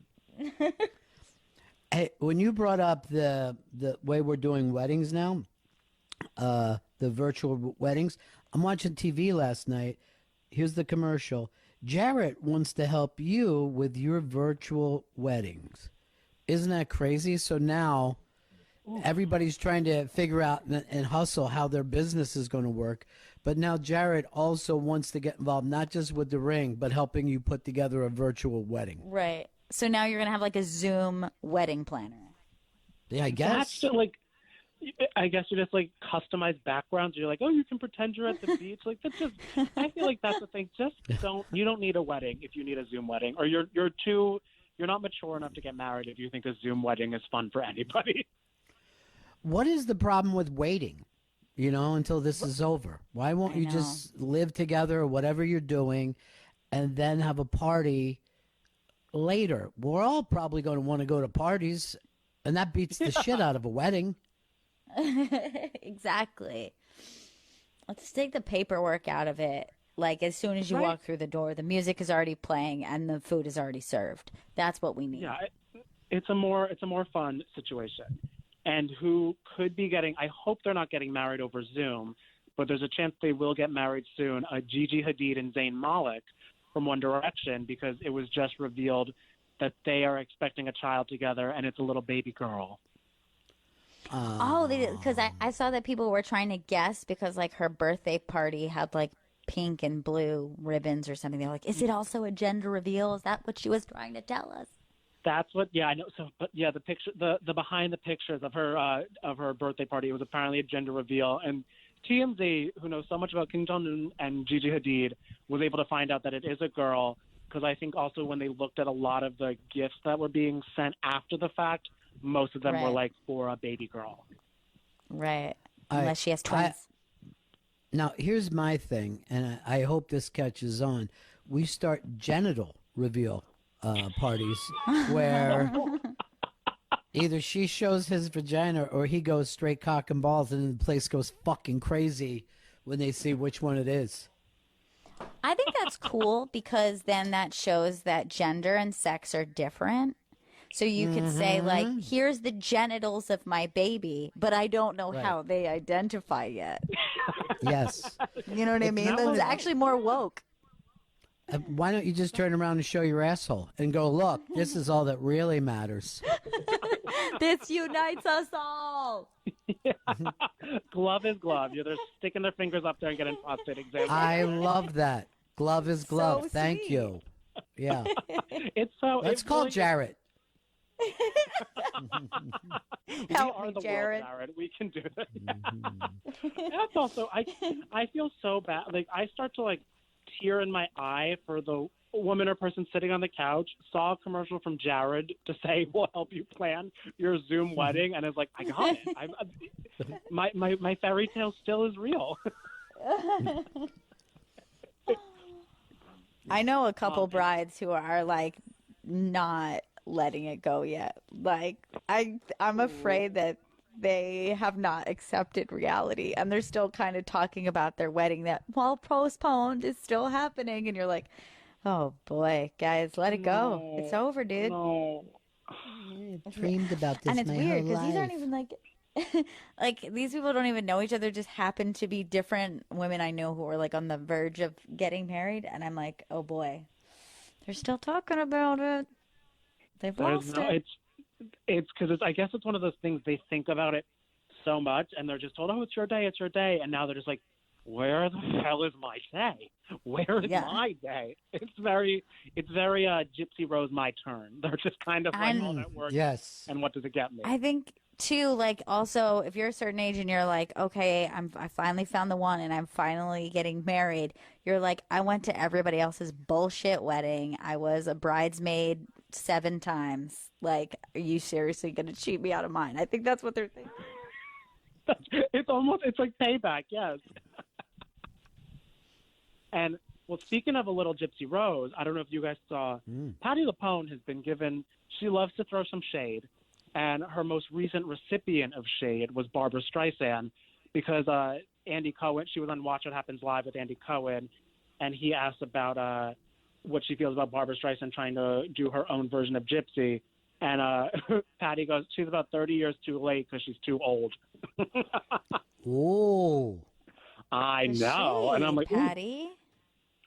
And everyone, the main reason everyone's laughing is people are like, Patty, there's like a 5-year age difference between you two. So what are you, where are you getting off with that? Yeah. Yeah. All right. I just tweeted at Barbara Streisand, you just got Patti LuPoned.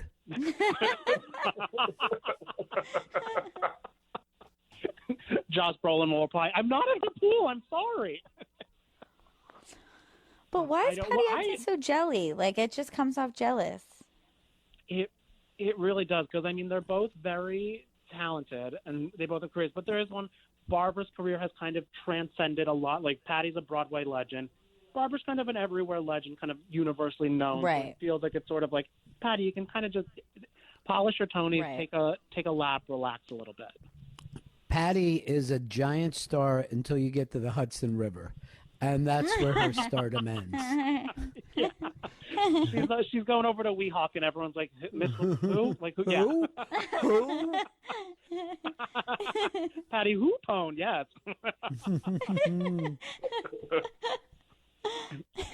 And our girl Katie Couric has been all over the blogs, as we'll call them, this week too. She was first talking about the morning show with Jennifer Aniston, and now she's saying that she was one time left both shaken and uncomfortable after an interview with Denzel Washington in 2004. So it kind of started off where she said that she asked him if he agreed with the notion Hollywood folks should stick to acting, and he goes, "I don't know what Hollywood folks are, first of all. Hollywood is a town with a sidewalk and all this stuff." So then he kind of got so offended by her idea of bringing up that quote that it sort of never regained its footing, and she felt like it was still just an awkward encounter after that. Well, I mean, let's face it, that's a lazy fucking question, and it is kind of insulting because he isn't known for that. You know what I mean? Like, what was she trying to say with that? Like, you should keep your opinions to yourself? That's the funny thing where she's like, "Well, I don't know what's so wrong about that." I'm like, that's like asking anybody, why are you talking about other things that are important right now? But Katie Couric Right. now, she has her newsletter about happiness and good vibes. So maybe I guess it wasn't a good vibe. But here's the So- deal. What makes her like an expert in the world that she's free to give her opinions, but he isn't? That is a correct retort. And the funny thing is too, this is a circumstance where someone said that I did something wrong, and I don't like that they called me out for it. Which I always hate those things. You know what I mean? It's not like Right. someone did something wrong to me. They're like, they made me feel bad about doing something bad. I asked Now- a stupid question. Now I'm sad. Now, also, Exactly. that whole thing, like, it left me shaken, seems like, oh, because he's a black man? Would you have been shaken if George Clooney would have been? You know what I mean? But when you say shaken, seems like it goes into, like, it's almost a physical thing. Right, like as though she was so intimidated by him. Right. She's then- like, he called me a Karen, and I've never recovered. Right. She's like, and I want to speak to his manager. I know. And then he was like, yeah, I'm a human being with interests and everything like that. My job happens to be an actor. And she was like, okay, I'm sorry, type of thing. And I feel like she needs to own up her end of the stick. 911, Yeah, there I is a agree. man here, and he's made me shaken. I'm shaken because of him. And he might have I don't know what he's he doing might on the have taken premises. something. Yeah. I don't know if he's armed or not. He could be. He's like, I had three prepare. Burt's Bees in my purse when I walked in. Now there's only two. I don't know where they went. Right. The fucking headline should have been Katie Couric is a lot more racist than we ever thought she was. Spoiler alert. And Kylie Jenner, because I remember last week she posted these photos were taken of her where she just looked like a normal person. Like she like her the tan was washed off of her. She was just in sweatpants, Right. eating salt and vinegar chips. I felt related to her in a sense. But now she's been on such a personal campaign after those photos came out of just posting like the thirstiest pics ever. I'm still So hot. she's literally just like, yeah, she's just like laying in her kitchen in a bikini, everything like that. But then there was one photo where it was clear Photoshop because you can see these. I don't know why these stars never learn. If you're near water or like a metal surface and you edit your body, everything starts to wobble around it. But so everyone started calling her out on it, and then she had to end up deleting it because it truly looked like the water, it almost looked like Samara from like The Ring was coming out of the water because it was just so much of like an intense circling that happened. So she got called out on that. You know, it's funny. The celebrities never learn from that, but the shocking thing is, like, the major fashion magazines never learn from it. Like, the amount of photos that they've put out where somebody has, like, 3 legs in it. You're like, how do you guys not check? Shouldn't you guys have an intern that is just strictly like, just look at this picture and tell me if there's anything weird? Just like the Highlighters magazine. Probably the intern does it. You know what I mean? That's true. You just have an intern to just sit and do these things. Because I honestly think there was one time in Vogue, Reese Witherspoon's hand was just randomly on Oprah's lap when they weren't near each other. Yes. And everyone was like, what is going on here? Yeah, they never learn from those. No. And Billy McFarland is still making some headlines. He, of course, is the Fire Festival scammer. Who, he's back. Yeah, he's back. He's back, baby. Well, he wants to be back more than he is allowed to be. He feels that he should be freed from prison because of the coronavirus pandemic. He's a little worried. He doesn't want to get it. But that it's so funny. He gave an interview where he said, "I'm not afraid of getting sick. What are you? No, I won't be worried. I'm not among any of the inmates who like are sick at all. Like they do a great job in the prisons of keeping us separated." Do I know if that's true? No. But he did say it, and that's what the prosecutors brought to his request, being like, he just said he's fine in jail. Why should we release him? You know, he was with Michael Cohen, and they let Michael Cohen out. Yeah. Oh, right. Yeah, I mean, I'm guessing that somebody came up with that premise for him after he had said it. You know what I mean? Like he must have like first said that he wasn't worried, and then we're like, oh, and then I mean, I am worried now. Yeah. Right. Like, oh no, I'm talking about another virus. No, this one's scary. This one's serious. Yeah, this one's scary. Sure. They just got a regular virus. That's easy. Yeah. And another just in news, Joe Giudice, who's been making headlines. He's Teresa from Real Houses of New Jersey's husband, who's been in Italy, has been trying to come back to the States. But in between that, he was one of the first people to say that more people die from Viagra than the coronavirus while he was in Italy. So, you know, a lot's going on in the brain. He just got his deportation appeal denied. So he'll be stuck in Italy for a while now. So the Viagra deaths, are they from someone being fucked to death? Is that what? Is that where we're losing a lot of people? I mean, I've never been to Italy, so I don't know what goes on there with that. But I'm not sure where he's going for that realm. And that's it for Dish this week, guys. It was a lot of couples together doing their thing. I know. This was a very love and breakup centric dish, but I guess you're going to get that when you're quarantined together. It's all happening. I know. I'm excited to see what happens with Kristen and Jay next week. I hope one of them goes live on Instagram. That's what I'm praying for. Oh, stay on it. Stay on it, buddy. I will. Always great to talk to you. Great to talk to you. Love you so much, Kashmir. And check out Social Distancing Dispatches at the iBang and follow him on Instagram because he's so funny at Kashmir Danny. Well, we learned quite a bit about what's going on out there again. You would think with the quarantine there would be less gossip. There's not. No, there really isn't. Particularly because, you know, I don't think that a celebrity allows itself to sleep. You know what I mean? Like just like how they are like having to be on social media and going live on Instagram. I don't think that no matter what's going on in the world, they'll allow themselves to stay out of the spotlight. All right, listen to this tweet that came into us, Gail.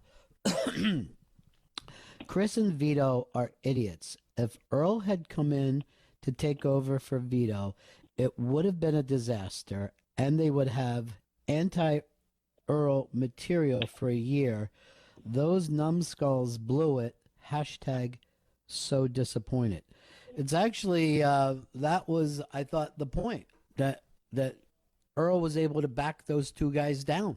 Well, from my point of view, I I would not feel comfortable from a physical place of Earl, who's not been taking care of himself, taking the train, coming into the studio that I like fought to get to myself, and then fucking it up after a day or two, and then me having to come back in.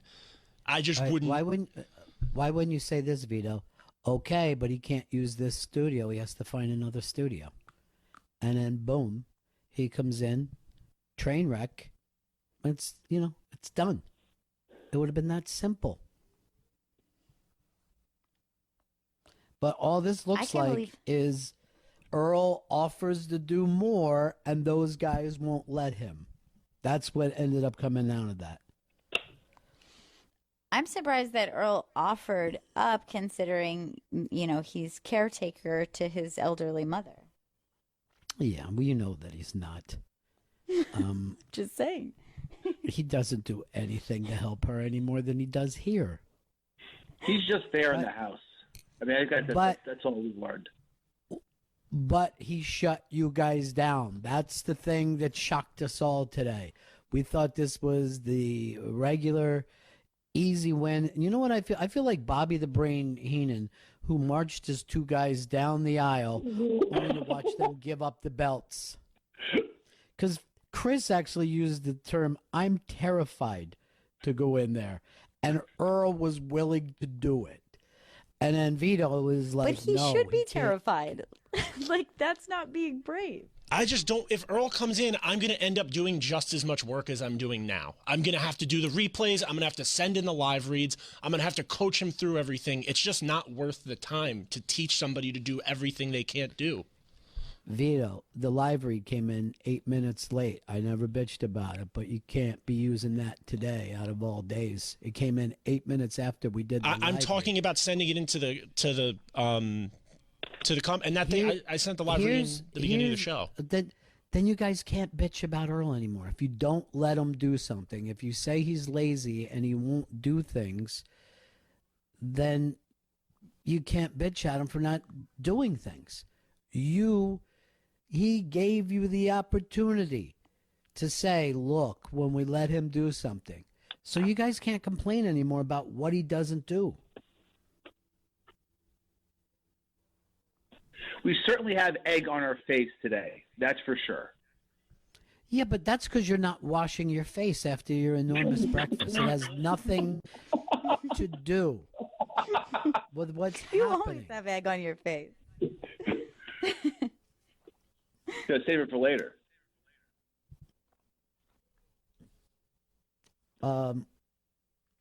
We got to take a break here, though. What a day! Today was a weird day, Gail. I don't know whether it's Corona bound or where I am with this, but it was a weird day for me to get things going. You know what I mean? Like, I was like, oh, I don't know what's wrong with me today. Maybe it's a quarantine day. I think we all go through this from time to time, but you get tired from doing nothing. From not living a life is tiring some days. I don't know why the weather would affect me on a time I can't really go outside anyway. I know, but it does for me. I take a walk with the de Blasios, around Prospect Park, and that always seems to be fun. Yesterday, when they had the Blue Angels go over, this is so stupid. A bunch of people went into the streets all next to each other, some without masks, to take pictures of the Blue Angels. This isn't a fucking air show. They just flew over the city. They didn't do any fun stunts. Nothing like that happened, I could see if there was like, hey, there's an air show over Central Park. Everybody should show up for that. But just that they flew over the city, why not run outside to see every Delta fucking plane? I also saw this. There are more flights now leaving Montana than are leaving New York City. Wow, really? That's crazy. And I'm just wondering why so anyone is leaving Montana. It seems like that would be a pretty good place to ride this out. Probably they're just like, I'm so sick of elks, I can't sit around looking at elks all day. It's driving me nuts.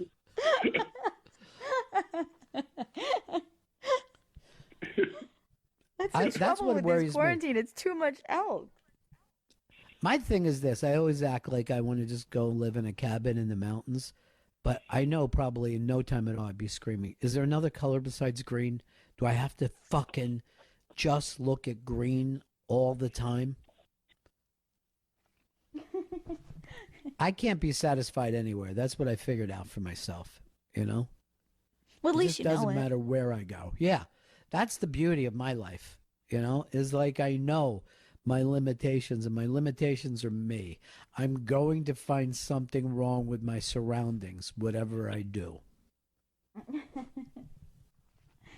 All right, why don't we break here, kids? Earl, how much time do we have during... Oh, that's right. It's not his... He didn't get the opportunity.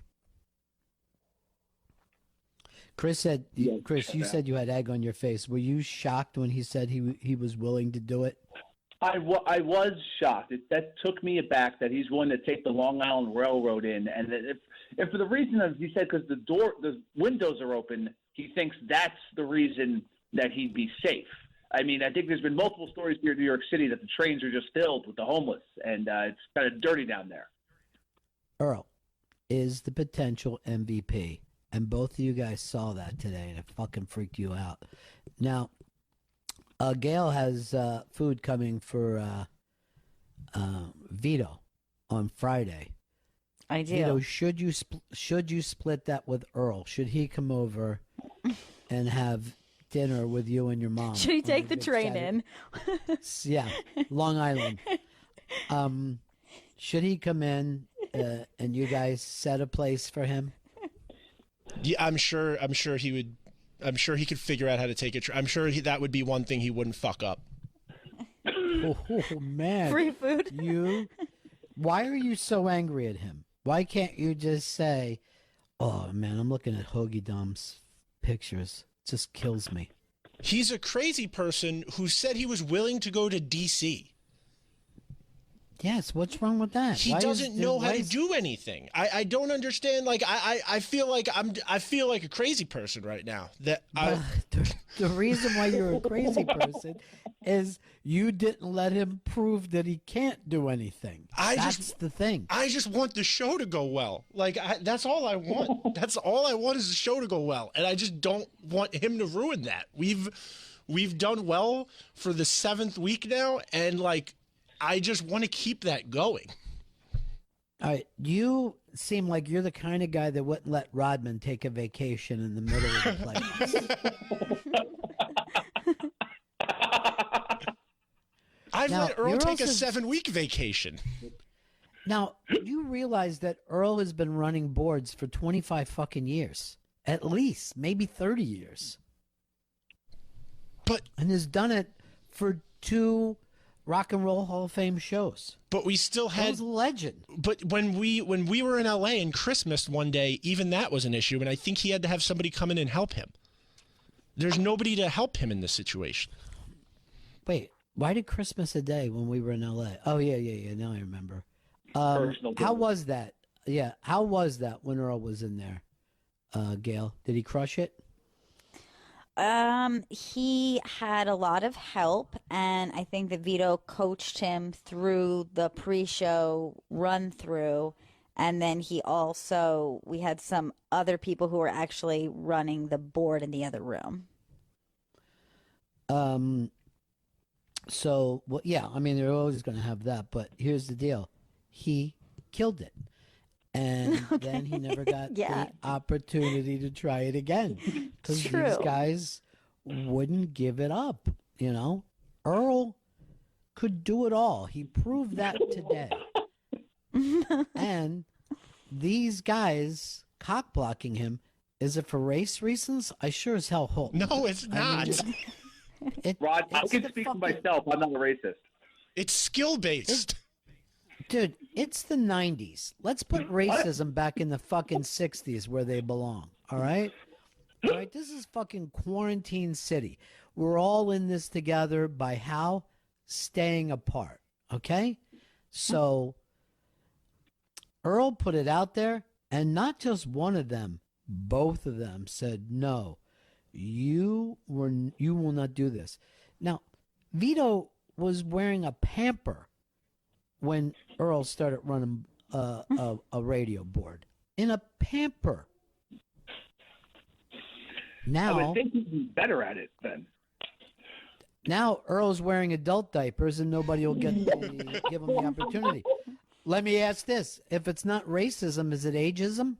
No, I would hope that with his age, he had the skill to back it up. For me, it is We ageist, don't know. I'll be honest.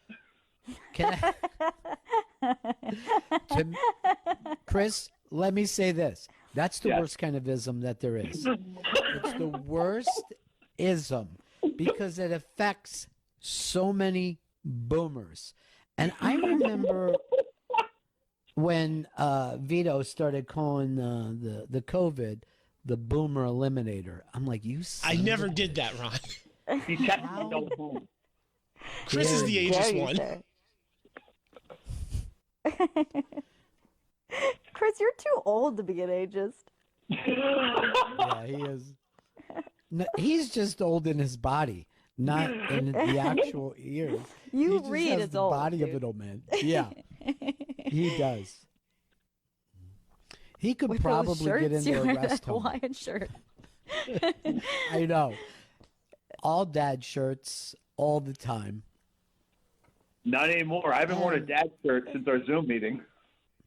Dude, your Hawaiian shirt is a dad shirt. That's a dad on vacation shirt.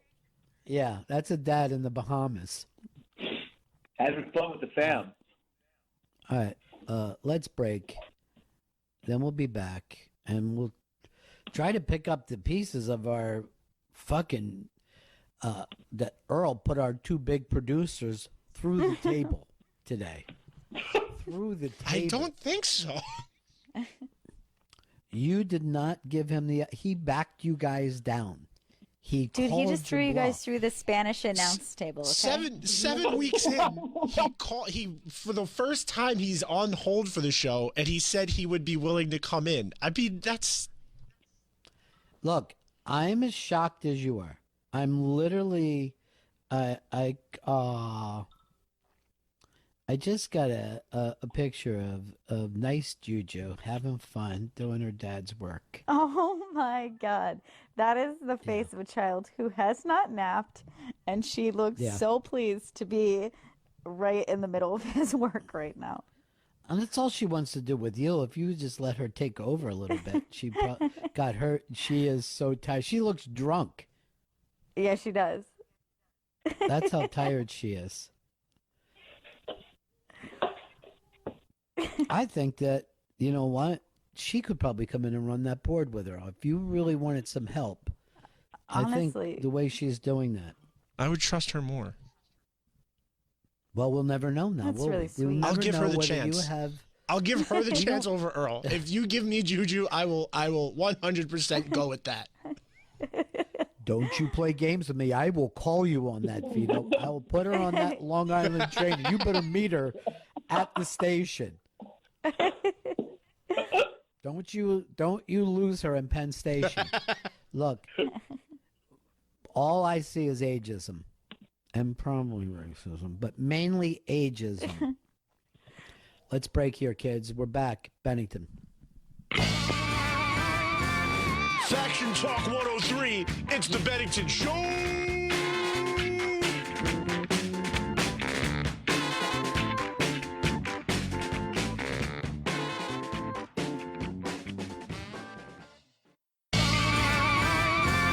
Faction Talk 103, it's the Bennington Show.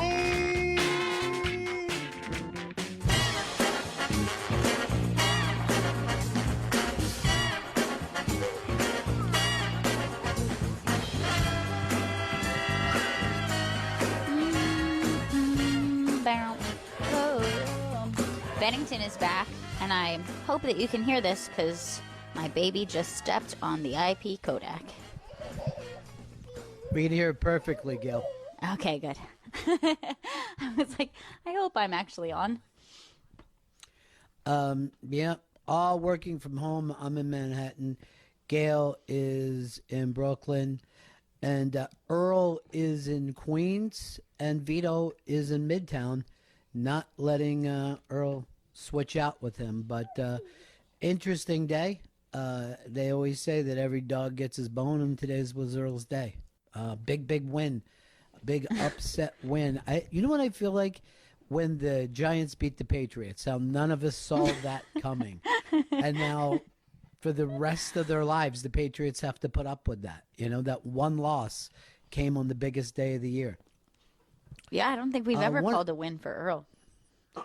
Gail, we've got one of the best comedians that I've ever seen in my life coming up next. We've got D.C. Benny, and his new album, Adrift in Predicaments, is coming out soon. And D.C. Benny is teaching comedy and comedy storytelling class on Zoom at Manhattan Comedy School. So you can go to Manhattan, on Zoom, on ManhattanComedySchool.com. It's D.C. Benny. Hey, guys. Thank you for having me on. How you guys doing? Dude, first of all, I can't believe that you found a Zoom gig like this. You know what I mean? You're not out there doing Zoom comedy like a lot of these poor comics, but you've turned it into a teaching situation. It's like masterclass. Well, I've been teaching a long time, and I've been just acclimating to the Zoom. I'm learning the Zoom thing. So there's still, I'm not very tech savvy. I'm still, I'm still figuring it out, but it works. I'm starting to figure out how to do that. And, what is the other option? I'll do the Rupert Pupkin cardboard cutouts in the basement for my sold-out shows. So I'm enjoying it, man. I love teaching. So I love teaching the storytelling. So it's cool, man. It's really cool. I wish that you didn't put that image in my head, because I'm just realizing that I'm living like Rupert Pupkin now, just sitting here pretending that I'm on the air, but it just doesn't feel that way. Every day I'm like a crazy person. Yeah, it's so weird, man. I'm out in Long Island. We had moved like to the ass end of Long Island. We're out in the North Fork, so it's kind of rural here, and I've been in Brooklyn forever, and it just happened that we were moving during this pandemic, so we had like 24 hours to get our 12 years of living in this building in Brooklyn and get out here, and they were, it's crazy, man. So the whole thing is just so surreal. It's so bizarre, and we're talking on the phone, and it's the radio, and one guy's here and the other guy's there. One's in Brooklyn, one's in their living room. Like, what the hell, man? Nothing makes sense. Nothing that we do has any place in reality. And now I almost can't remember what it was like to live 2 months ago when we were living normal. You know what I mean? Like, going to the cellar seems so almost like a dream to me now. Yeah, I did one of their, their things last night, one of their Zoom things with SD on there and Gnomes, talking about his politics and everything. And it was so weird that there's no hummus on the table. And, I know. It's like, it was it's such an odd thing, and to see the little boxes and the little faces, and right. It makes me feel old, man. It makes me feel old. Yeah. Here's the weird thing. Do you think that there's still comics that are like nervous, or like Esty won't give me a prime Zoom spot? I don't know whether if she doesn't like me or. I'm sure there's that. There's always the levels of that. And then I talked to somebody the other day, and they went. They did a Zoom funeral. That oh was. My God. I mean, that was an odd, another odd sort of incarnation of this stuff that that we got to figure out how we deal with that thing. But it's spots and funerals and. Yeah, and I'm wondering if that will stay kind of normal. Like, oh, you can't make the funeral, well, at least you can Zoom it. You know what I mean? Like that people will go to funerals, but the rest of us who are like, I really can't make the funeral. That's okay. Just look into your phone while it's going on. Yeah, man. I mean, this whole thing it's really I don't know. It's so surreal that I'm just talking to you guys, and Yeah. I feel like I saw you maybe a couple months ago at the Underground or something. Everything was fine, and Yeah. we were making. Yeah, we were. It was Will Sylvans was up there with rubber gloves on, and I was making fun of him, like, why has he got rubber gloves on? Like, what's And I then know. bang, here we are. I know. If any of those shows would have been taped where we were telling people, oh, fuck this coronavirus, you know what I mean? This isn't coming here. Stop worrying. I remember I told that entire audience that I raw dogged it through the AIDS epidemic. So the last thing I'm worried about is corona. And I felt so superior. You know what I mean? I felt so superior to Will for wearing gloves. And, now I feel like I'm going to die if I take the trash out. I'm like, I have no idea what's outside of that door. I don't know what they've done to me. Yeah. Oh, wow, man. Wow. Yeah, it is pretty. that was right before the shit hit the fan. That was like a couple days before but out of everything, when I heard that Noam said, no, we're shutting the cellar down, and knowing that every seat has been filled for years, that made me think, oh, this is really serious, Yeah, This when isn't a little- Noam doesn't want to take in a shekel, then you know Yes. that this is Yeah. that's how it is, man. That's how it is, man. But you guys are hanging in. You guys are all right. Yeah, and they bought us this equipment so we could do the show from our houses. And I swear to God, and I brought this up before. I'm like, I thought our boss was going to get fired for buying everybody this equipment and setting this up. I'm like, what is this going to be, like 2 days before we realize? Nope, we've been just sitting here ever since. Huh. I'm in a robe doing radio. It doesn't make the least bit of sense to me. Shoot, that is crazy. That is crazy, man. Well, I'm psyched to be talking to somebody. This is good. I just it's nice to I felt like a shut off for a while, and then my good friend old Vic Henley passed away. That was crazy, and there was no Zoom funeral or anything for that. We're all, it was one of the funniest dudes ever, it's just I feel like so far away from everything comedic, right? Yeah, of course. I don't feel like a comedian anymore. I've been going out in my car. This is what my ritual is I go out in my car, I sit there, and I'll just tell a story into my phone, and I'll put it on YouTube. That's what I do, and I have no idea if it's funny or where the punchlines are or whatever, but it's just something. It's something. You are Rupert. Ma, don't come out to the car. I'm doing my show. Oh, yeah, buddy. Yeah.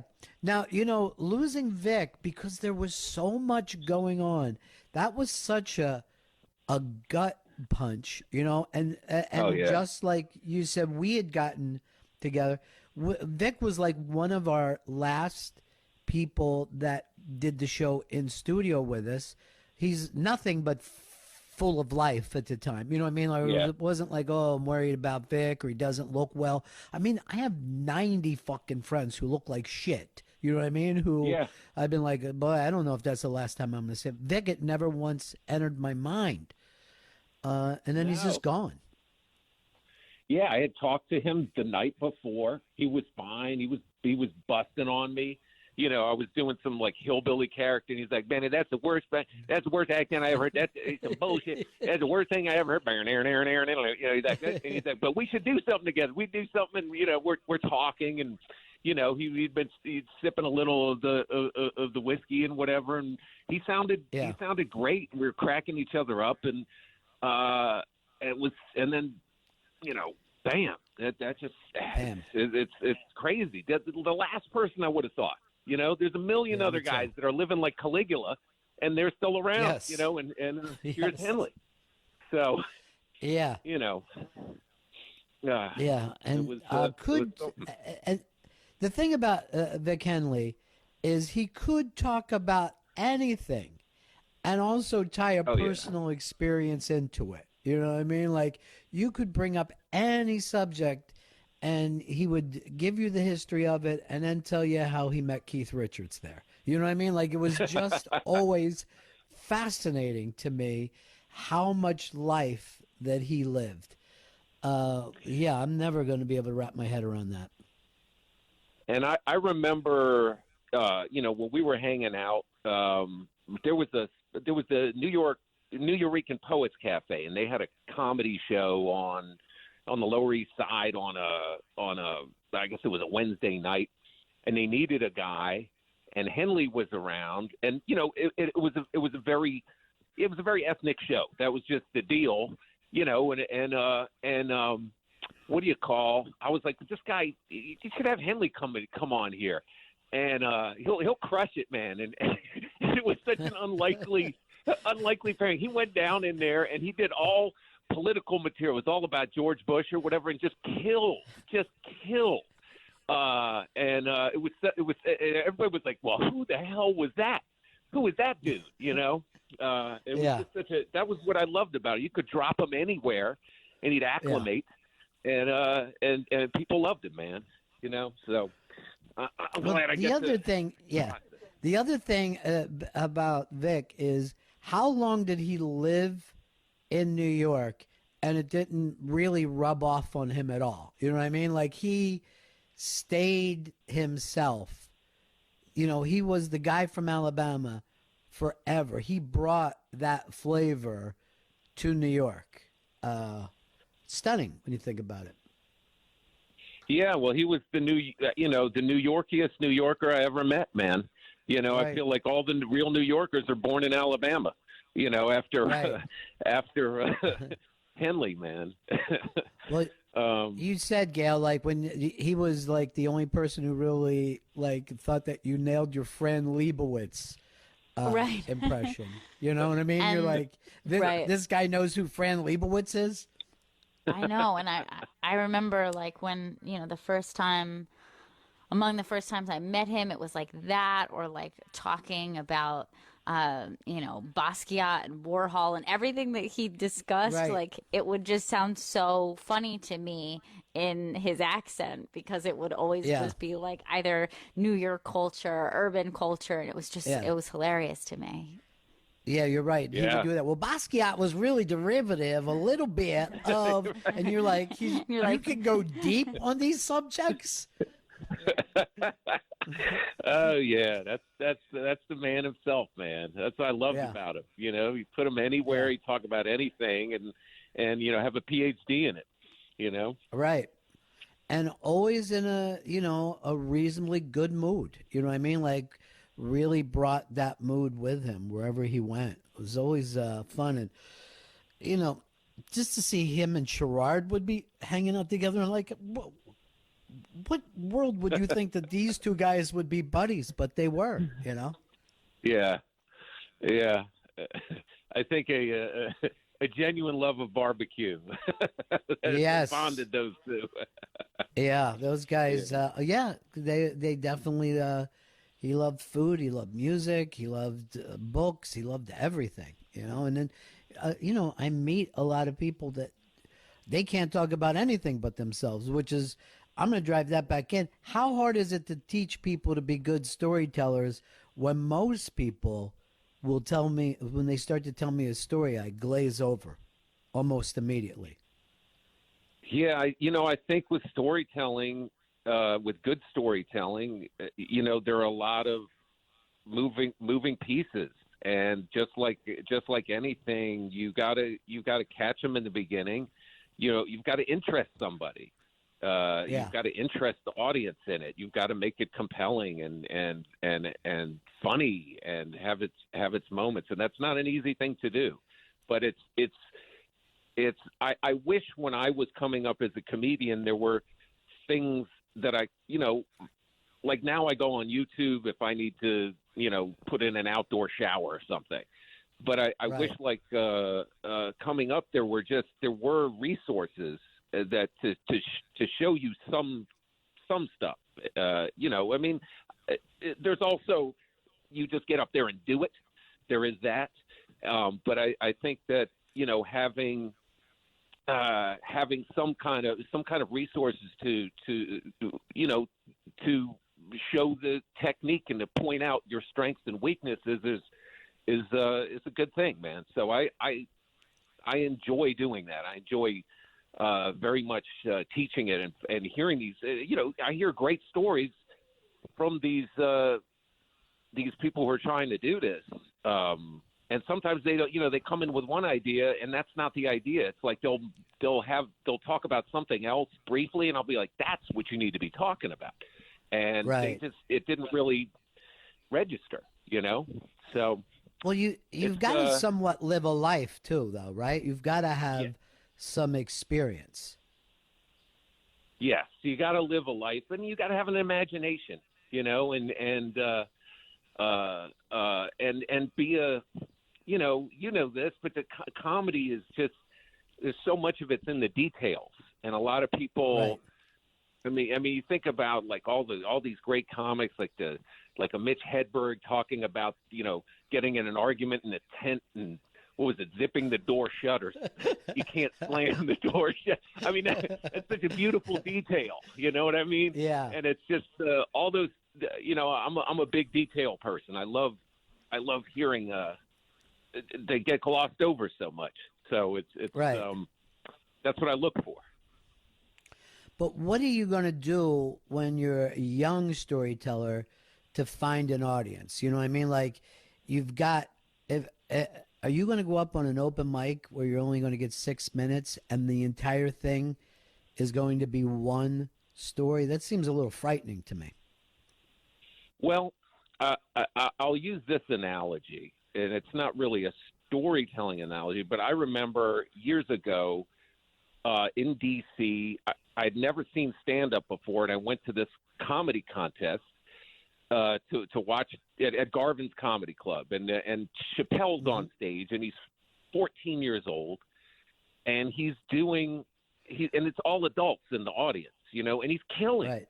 He's killing, and it always struck me that, like, there's this 14-year-old kind of talking about his life and his neighborhood, and like, what if Batman showed up in his neighborhood, and where's the Batmobile parked, and we park it over here, Robin, or whatever. And it just was so damn funny, man. It was so damn funny, and I always remember that, like, it seemed like an impossibility for a 14-year-old to crack up to kill in front of an audience of adults, but to see that, I feel like there's a parallel there. Is that if you come from a genuine place, where your life is at now and what you're experiencing, you can be 14, 15, 16, 17 and have some really cool experience. You just have to latch on to them, and then to go up there for 6 minutes. Well, your 6 minutes might be done in a minute and a half, so you have to kind of balance it out a little bit. But that's the work. That's where the work is. It's so funny that you say that too, because like Cosby stuff was all storytelling, especially when he started. It was all about growing up in North Philly, which the audience had no idea what he was talking. You know what I mean? Like, he had to to bring that thing to an audience, a crossover audience, when there was still, separatism going on in this country. It was really amazing to me. But I remember Joan Rivers telling me that Cosby came to New York, and she said he got off the train fully baked. You know what I mean? Like, nobody looked at Cosby and thought, oh, this guy is going to be something. You know what I mean? He was already there when he showed up. And a lot of that is for whatever reason that he was confident enough to share his neighborhood stories with everybody. That's interesting. That's interesting, man. I mean, I remember listening to him as a kid, that story of the belt, the thing with the belt that his dad, and all of that. And yeah, man, I mean, it's like, it really is, just like with just plain stand-up, is translating that your personal experience and your viewpoint into that universal thing, that people relate to and laugh at. Which is what we're talking about with Cosby. Those things that you remember. So in one of your stories, how much of it has to be true? Does it have to be based in reality, or could you just tell a story that never happened as if it did? For me, they all have varying degrees of reality. Some of them are about 100%, because they just happen. You don't even have to do a thing to them. Some of them, everything happened, but maybe not quite in that sequence, so there's some adjustment because you are entertaining people from a stage. And then, there are little add-ons. But I personally try to keep it as truthful as possible, with a couple dramatic, comedic flourishes in there that'll, right. that'll happen, because that's with the old Mark Twain thing about I can't even remember it now, but I try to keep, and I try to encourage that with these guys I work with, to try and start with the truth, and right. and you're always going to be in a better place with that, and that's a harder way to go, but it's the best payoff. I remember when I was a kid, I would tell friends about this other friend of mine. He was like a Dean Moriarty, and like he lived a crazy lifestyle, and then later I would tell the stories. And then when people would meet him, they couldn't wait to meet him. And they would always say, I thought he was going to be a lot funnier, but he's kind of scary. And I'm like, yeah, I use a little timing. He has no timing. But I'm telling you that the stories themselves are incredibly amusing. Yeah, I have a friend like that it doesn't necessarily translate when they meet him. But when I speak right. of him, people are like, I got to meet this guy. This guy's yeah. fascinating. This is the most interesting man in the world. And then they meet him, he immediately offends them. And they're like, we liked him better when he was through you, Right. That's, to me, the amazing thing about Bert Kreischer, because he tells the machine story about himself. And he's like talking about this crazy motherfucker who's robbing the train, who's hanging out with the Russian mafia, but it's him. He did these things. That's what always makes me laugh about that story. It's like, you should be embarrassed by the end of the story. You're doing criminal activity, dude. Yeah, that story is kind of like the culmination of all Bert-isms. It's like they fermented and they came together and became this international blockbuster thing. As I've known Bert all these years, and he would, and the things he would do, like when he first showed up from Florida, I mean, he's got a fucking toe ring and flip flops, and it's February at the Boston Comedy Club. Like, dude, what are you doing with the toe ring and the flip flops and everything? And then now it's like, but that Bert on that Russian train is that machine thing is real, man. That's the dude, man. That's him. I love that story. And I love that story too. I love that story too because I wasn't with him. But if I was, I'd be like, this motherfucker belongs in jail. So funny. It's so brilliant. Yeah, one of the best. DC, do you ever have to tell anybody, dude, you can't tell a story. You're just terrible at this. I'm honest with them. Yeah, I had one guy, and his thing was, his gift was jokes, just straight jokes, a monologist. Right. But when he, went to link them together into a narrative, it just was not. He couldn't get that concept, and it didn't occur naturally in any way. And I told him, I was like, man, this is what you need to do. Pursue that. I don't want to dissuade you from this path of storytelling or whatever, but it's going to be a struggle, man. And you could, if you just if you do this, this is what comes to you naturally. So I think that would be and it worked for him. It worked for him. You know, he's doing that, and it was a good way to go. That's the amazing thing, Gail, about DC on stage, is like this thing is so woven. These stories are so woven that you're not noticing when he steps back to add commentary, like in the now. You know what I mean? Like the present self is able to go back and comment on what happened there, even though he wouldn't have done it in that moment. And it's really a tapestry. It's really it's so much fun to watch. You know, it's really really cool. Yeah, it's really really Thank you. cool. I appreciate that. A tapestry. I love it. I appreciate that. Yeah.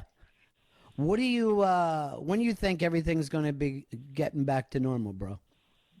Oh, but it's like I talk with other guys. Nobody knows. It feels like maybe midsummer we'll have some semblance of some kind of gatherings that maybe mask free, maybe not. I don't know, but we'll actually be able to get a little bit on stage and in some way and to have some kind of audience. That's what it feels like, now. But God, man, I mean, I don't know. What is your take? What are you hearing? It changes every day, doesn't it? You know what I mean? Like different experts say different things. I really think I really think that the vaccine has to come in. I mean, I'm really pulling for that before I think everybody's going to feel comfortable, Yeah.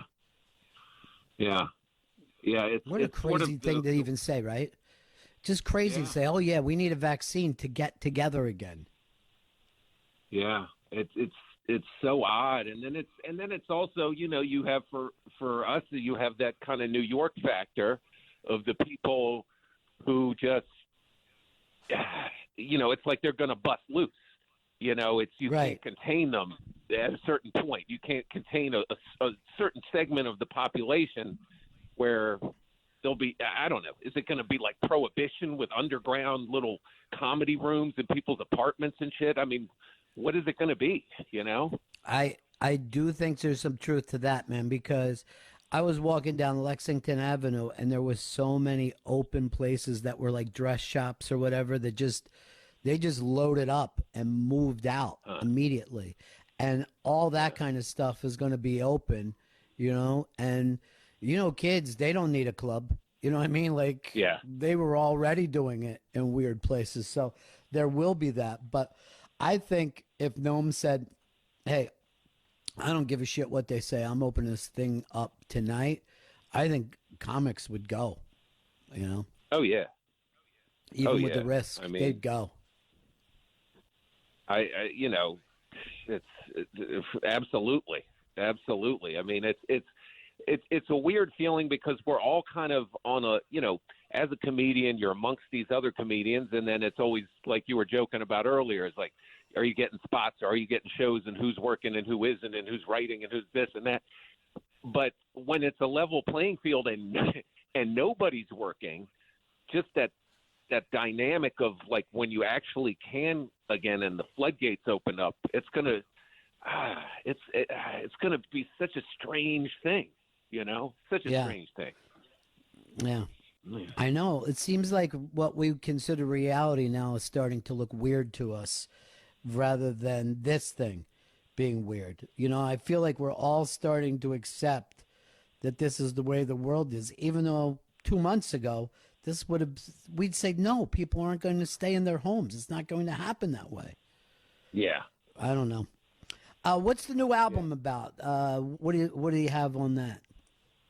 The new album there's a bunch of stories on there that I have been tinkering with for a long period of time. It's Adrift in Predicaments. It's basically, crazy stuff that's happened to me in my life as a comedian, and it's stuff that like I had to struggle with to make funny, like my mother having Alzheimer's and dying, and my dad and I taking care of her, and that whole drama. But there were really funny things that happened to it, but I couldn't really process it and make it funny. It took me a long time to get to it. Mm-hmm. So it's like a real culmination of getting pulled off a plane and put on a do not fly list, and a lot of crazy things that happen in my life that and fully fleshed out narratives, and it starts a little tame, and then it picks up speed and goes a little dark, but I'm very proud of it, man. I'm real happy with it. Well, dude, you're so good, and I can't wait to hear this stuff on Sirius XM too.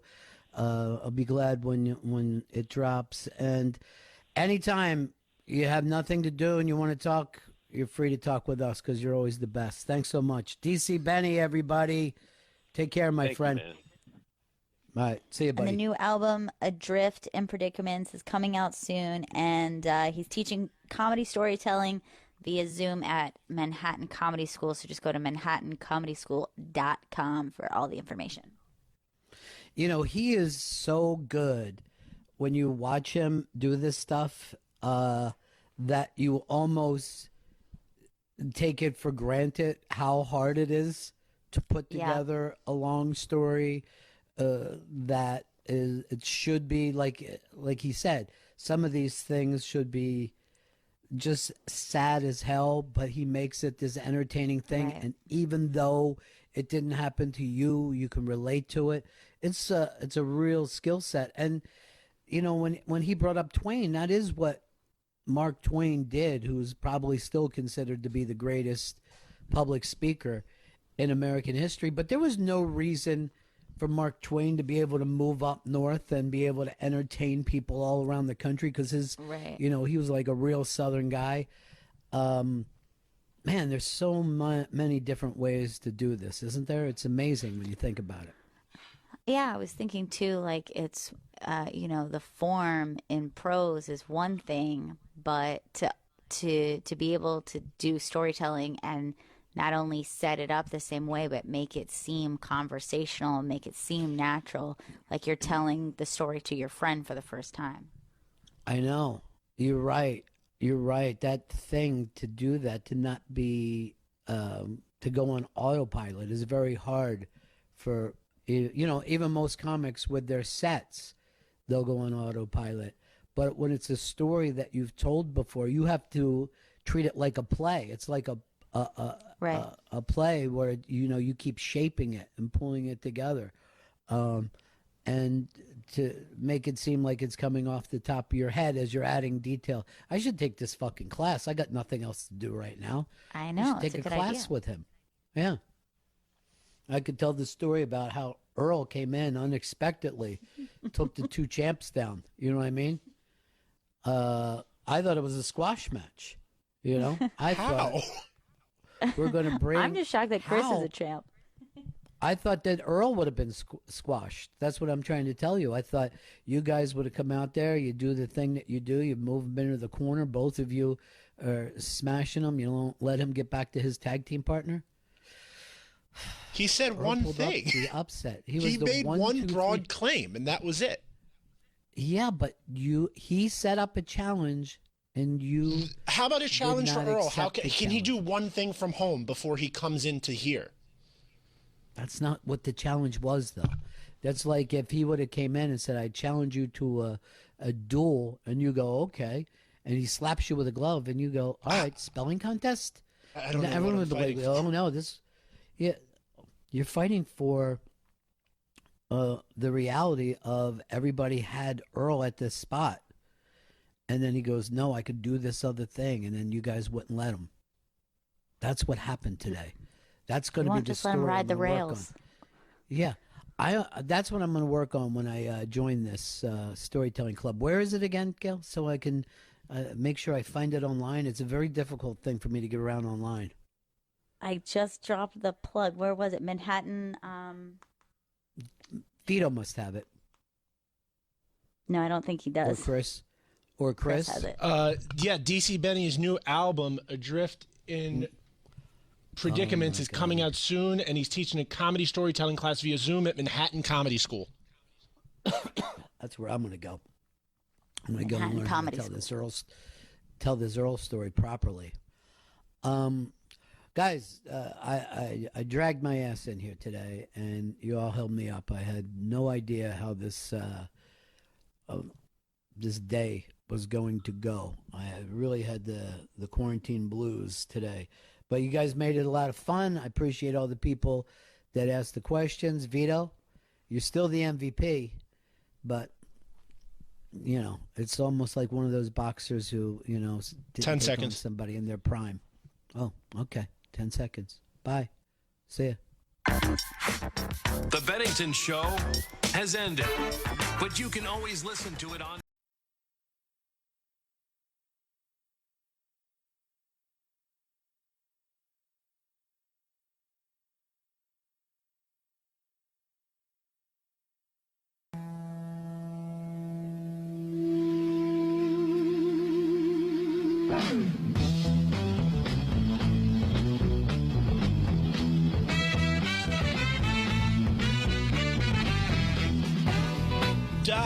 Doctor, give me the news. It's time for the Bennington Show, the only father-daughter radio show in the history of radio. And Dr. Fauci says there may not be sports this year, but feel free to gamble on his termination date. I'm Vito Calise, and I'm watching raindrops race down my window. It's Ron Bennington. Gail Bennington. The Bennington Show.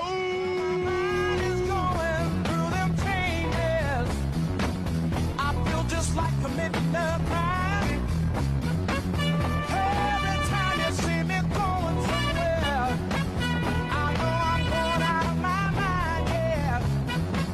Oh, my baby, she left me the other day, and we were having a lot of fun. Oh, she knew I just loved her so, and that's the reason why she had to run.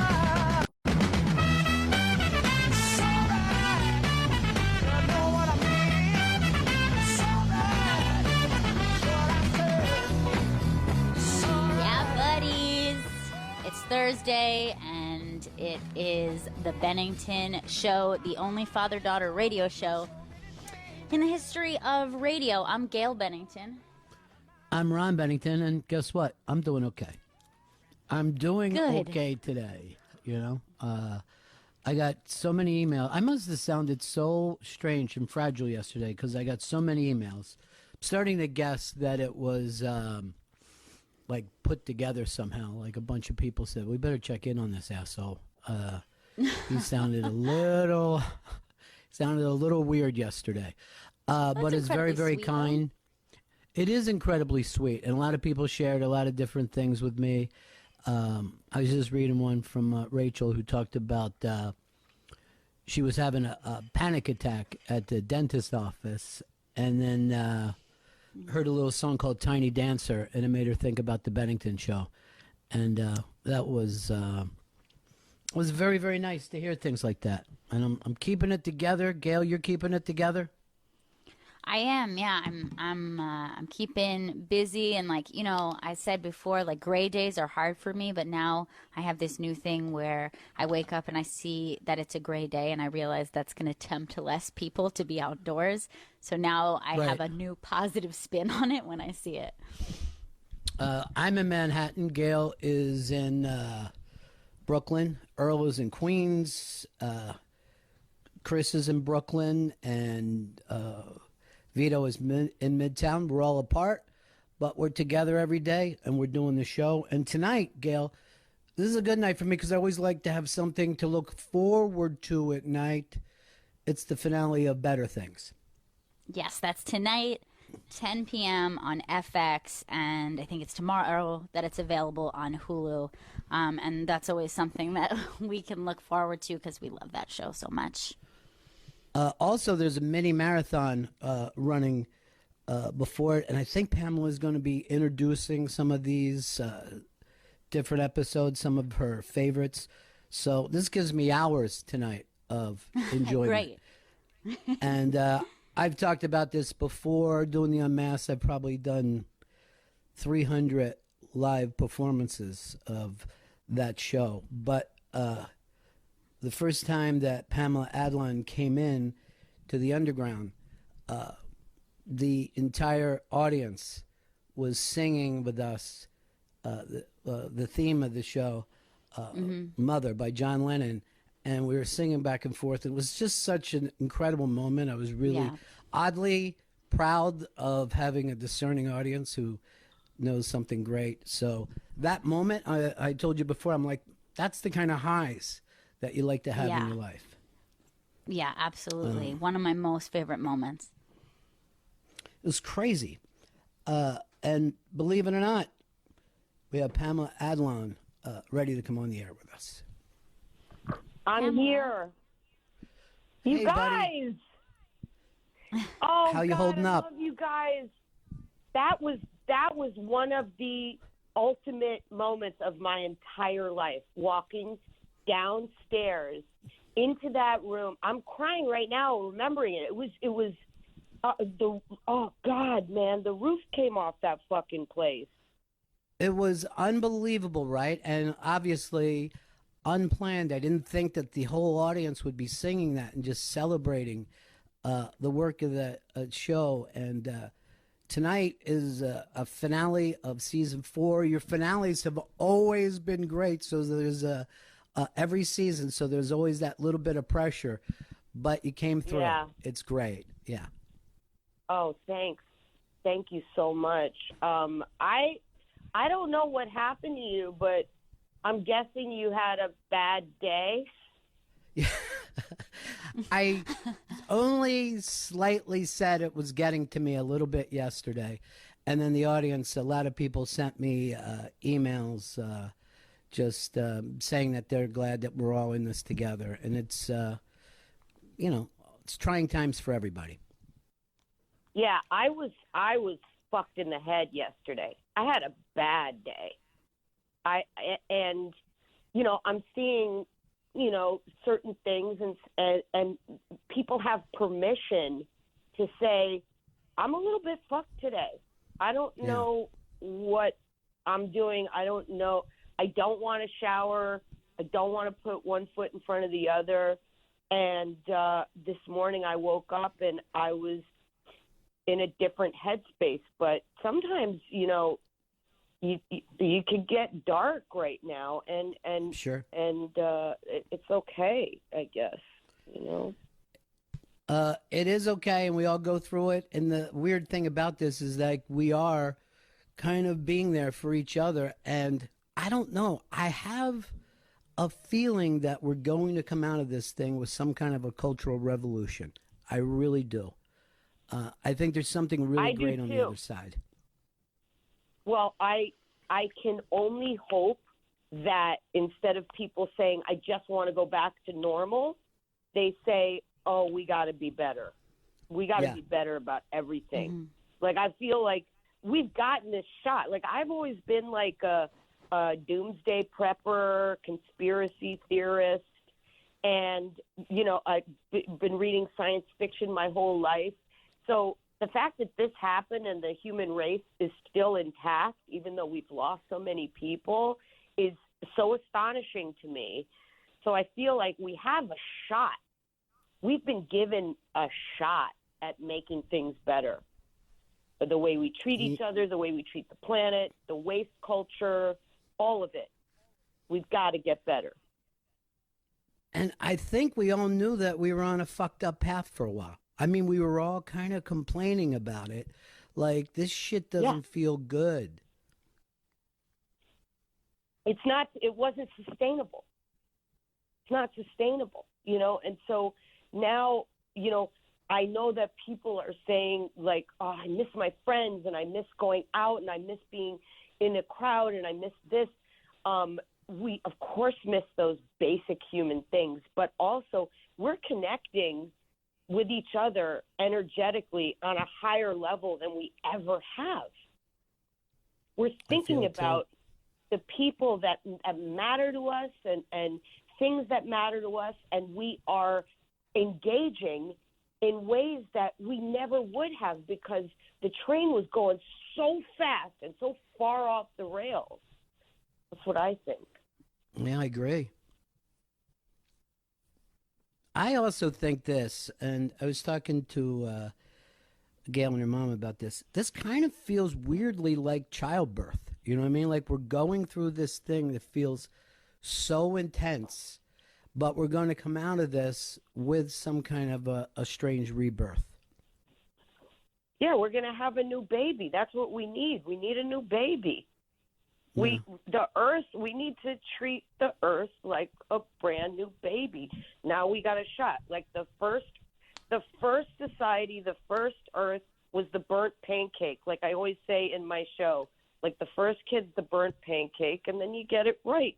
You know, and now we're given that shot. So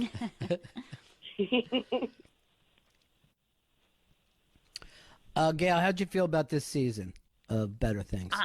Honestly, you know, I have loved your show since the very beginning, but I can honestly say that I think that this has been my favorite season. It's so, so fantastic. Every episode is just really magical, really different. I honestly think this is how I feel about it. I recommend it to every woman that I know to watch this show, but because every woman should watch it, I think every human should watch it. You know what I mean? Like, I think that it gives such incredible insight to women that I feel like it's for everyone. This was such a good season. The finale is unbelievable. I loved the Quinceañera episode. I'm wild about this season. Quinceañera. Yes, Quinceañera, exactly. Oh, that's incredible to hear. I mean, it was, for me, it went by really fast, which is an unbelievable thing because I shoot one episode in 4 days, and the page count's unbelievable. And we started shooting like on the hottest. It was so hot. We were like in the desert. I was with the great Lance fucking Henriksen, and he sold me that El Camino.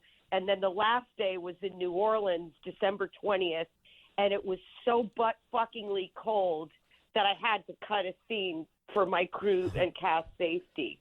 And just, you know, that full circle and all the experiences, it was thrilling to make the season. It really was.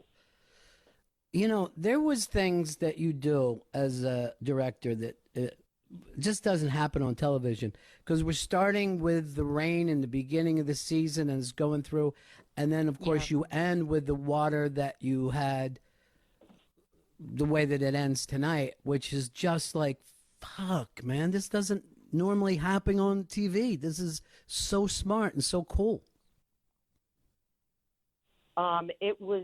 It's one of those things that, and also at a certain point I thought about you guys and I thought they're so going to get off on this Warren Zevon tune.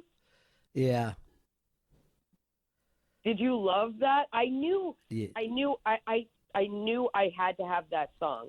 I knew I had to have that song, and I knew I had to have the song that I ended with. And so great. You know, it's just there were certain things that I wanted throughout, and Steady Rain was the theme throughout, and Water was the theme. And so to be able to get to that place where, you know, starting from the beginning when Phil is stealing swims at the neighbor's pool, and that every time she wants to shower or swim, she wants somebody to take that, like, cardiac vest off her. And it just was for it all to start at a certain place and end in that place, and how healing water is. Unbelievable. Really, really fun. Also, I loved that the girls were able to figure out now how to do their own ceremony so organically, but to end up in that place where they knew how to have a moment. And that's something that they've learned from Sam, even if it's not even conscious. Yeah. I mean, Sam would like to think so. Yeah. You know, I mean, me as a mom, I'm a credit-taking whore. I'm like, well, how do you think that you learned how to do that? And how do you think that you have this taste in music and art and clothing, but the way the kids are becoming independent and becoming individuals, including Duke.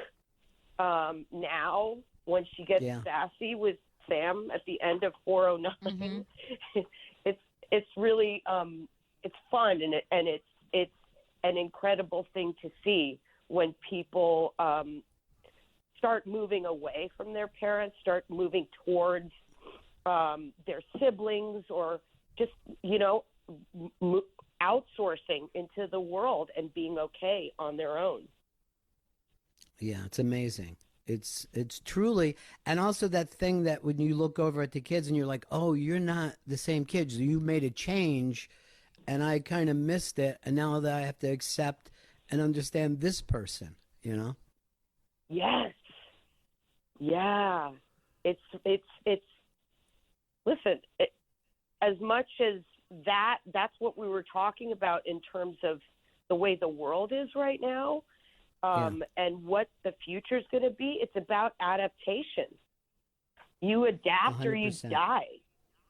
Yeah, 100%. And we're all feeling that right now. And then, the other beautiful thing I thought, and there's no reason to feel this for Sam's ex, Xander, but you're like, you have that sense of pity. Like, look what you lost by not being open to this. Look what you lost by not being able to put up with some of the rough edges. Right. Yeah. Well, I wanted that was one of the things that I had on the board in the writer's room. I wanted empathy for that character. Everything isn't always black and white and absolute, and I'm not really interested in that. And it's kind of like when Lala's husband comes to the house on Father's Day, and he looks at Sam and he's like, you don't know my story. Right. He calls her out on it. And when Sam is with her brother Marion, and he says, not everybody wants to get divorced. Doesn't it get tiring? So, Sam is checked right. this season. Yeah. Well, next time pick a Mexican. That was, I thought, one of the great lines. It was so great. Marry a Mexican, we tend to stick around. Yeah, so great. So great. Thank you guys so much. I watched the 9th episode with my daughter, who's 21 months, and she was in the room. And as soon as the episode started, I have to tell you, she was so enamored and in awe of Frankie's typewriter bit. I snapped a picture of her, and honestly, she was like, her jaw was dropped. That's so funny because my coworker, her daughter is exactly your daughter's age. Exactly.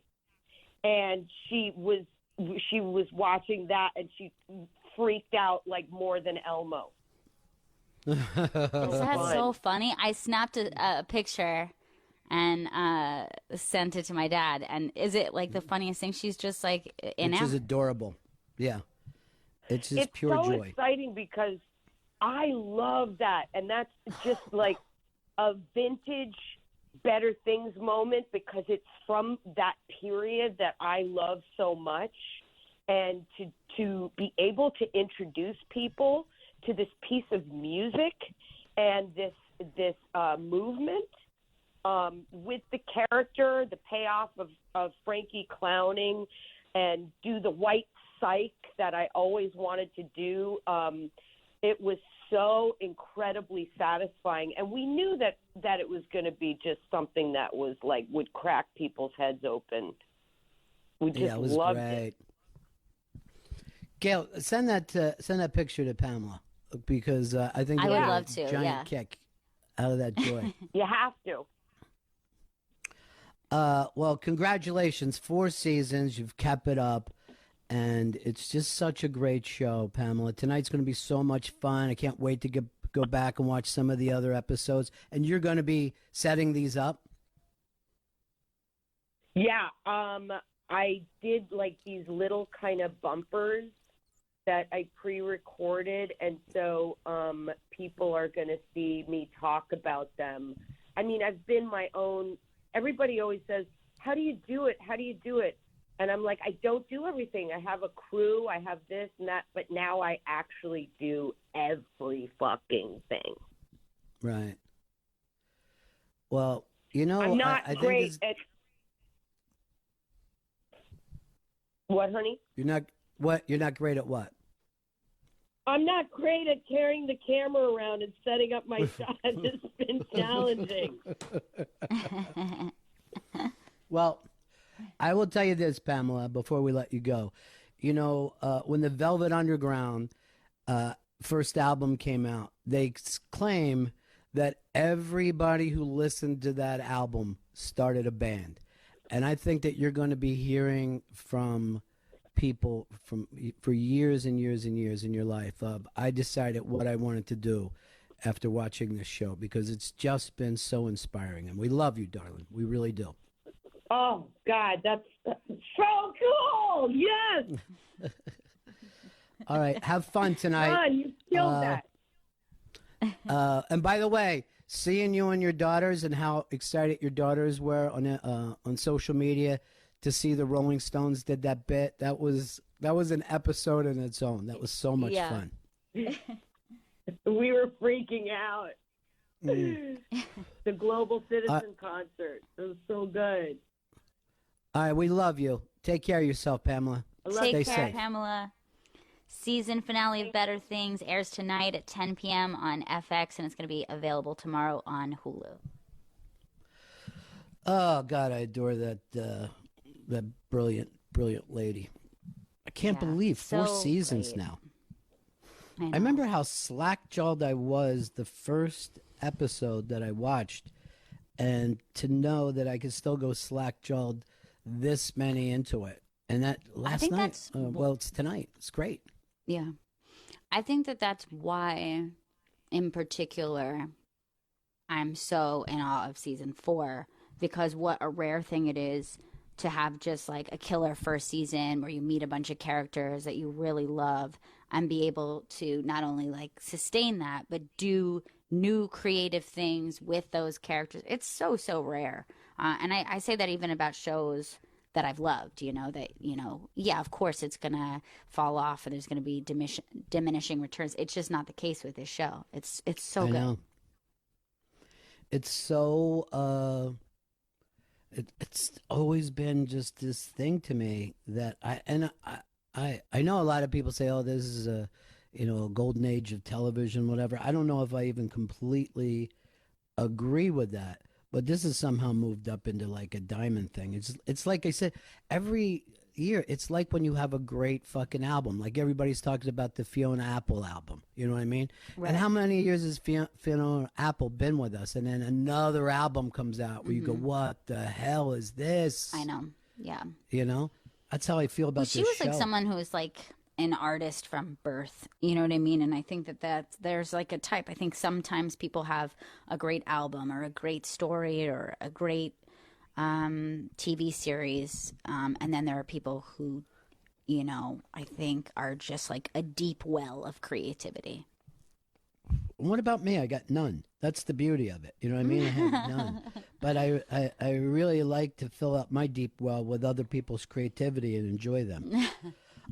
I really do think that that as we get out of this thing, I think we're going to have like a lot of great music and comedy and dance and fucking theater. I just feel it. I know that sounds crazy, but I'm hoping for it so much. I just feel like great creativity rarely comes from good times. You know what I mean? Like, Johnny Cash, he did a lot of songs about not feeling good. You know what I mean? John Lee Hooker, I don't think he ever was in a really good relationship in his life. But, a lot of good tunes came out of it. Right. Something that I also think is like, how I had been talking about, how a generation, we talked about the Great Depression and you're like, oh, that's a depression, baby. And it creates something that kind of you carry on with you forever. I wonder if there's any possibility that not only like there could be a love for creativity, but just a gratefulness. Like that would be a best case scenario where, someone's like, oh God, we've got to plan this Christmas dinner. And you're like, hey, we're lucky to have this. We're lucky to have family. We're lucky to have this event to go to. Maybe we will get there. You know what I mean? That would be the best case scenario. I think I would love for that to be able to happen.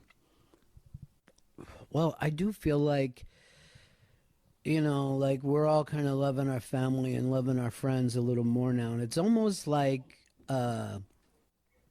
you talk about that thing on a deathbed where people kind of figured out what was important to them. You know what I mean? Because they had a near-death experience. That could be the planet Earth right now. We could all be going, oh, I realize now that it really wasn't about shiny stuff. You know what I mean? What I really ended up liking most was these things. I remember the day Dana, who's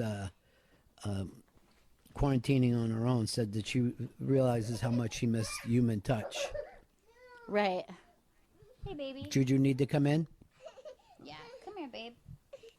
What's up, buddy? She wants her mom. Hey, what's the matter? Yeah, that's how Chris gets with me too.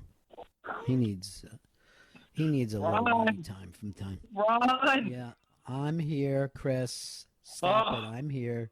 Ron! Got you. All right. All right. Calm down. Do that breathing. Remember I taught you about the breathing? You breathe in. You're so good with him. Yeah. You want a little bagel, huh? Yum yum. You want a little Eric Nagel bagel, a little bagel sex for yourself? Go ahead and chew on that. Yummy. One of the things that people wrote to me, well, it was one person during the "Hey, you okay, Ron?"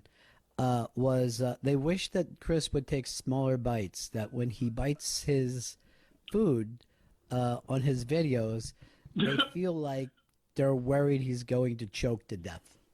I've been feeling like that for years. I don't want to tell God what to do, but I've always felt that the swallowing food hole and the breathing hole should be two different holes. You know? That perhaps a blowhole in humans would be a better idea. Sometimes I swallow a liquid the wrong way and I go into a coughing jag. It doesn't make any sense. I know. I've seen you struggle with water, and I think, Chris, it's because you're a sloucher. So you slouch and then you chug, and you're that fucking pipe, you've let it get very, very thin before the water comes gushing in. That's very interesting. I never thought of it like that. Here's another thing about Better Things. It's another fucking show that Kevin Pollak comes in, kills in his role, and then leaves. He's so good. He's so good in it.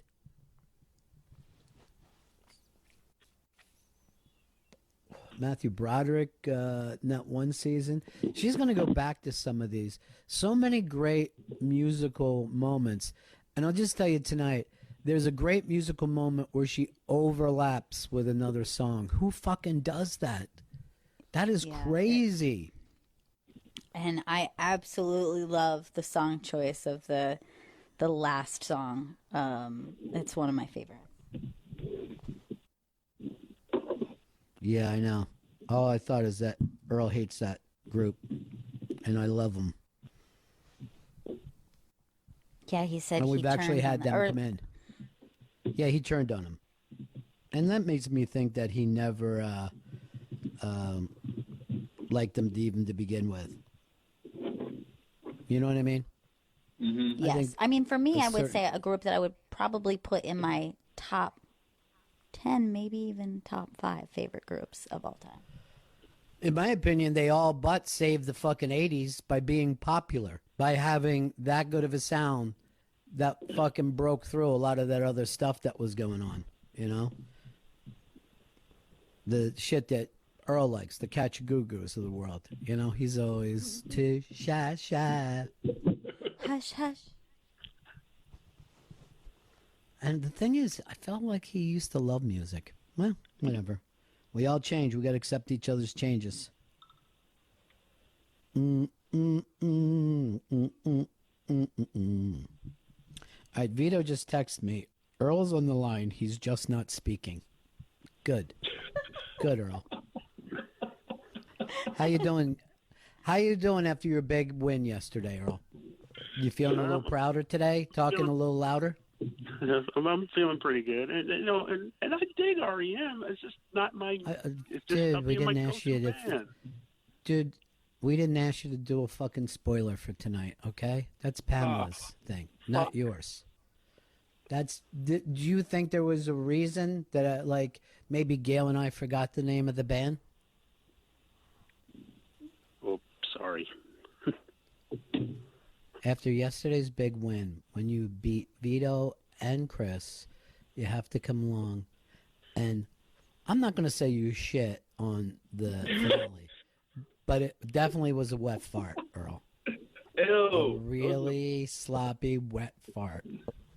That's almost worse than a shit because that happens in your I don't pants. think so. No, I don't. Hey. Not if it's in your pants, Chris. Hey, Gail, tell the story what Juju did this morning to your, to Jack. So funny. This morning, she woke up my husband by putting, I'll say first to his knowledge, something on his face and just saying poo poo. But it was just a piece of paper.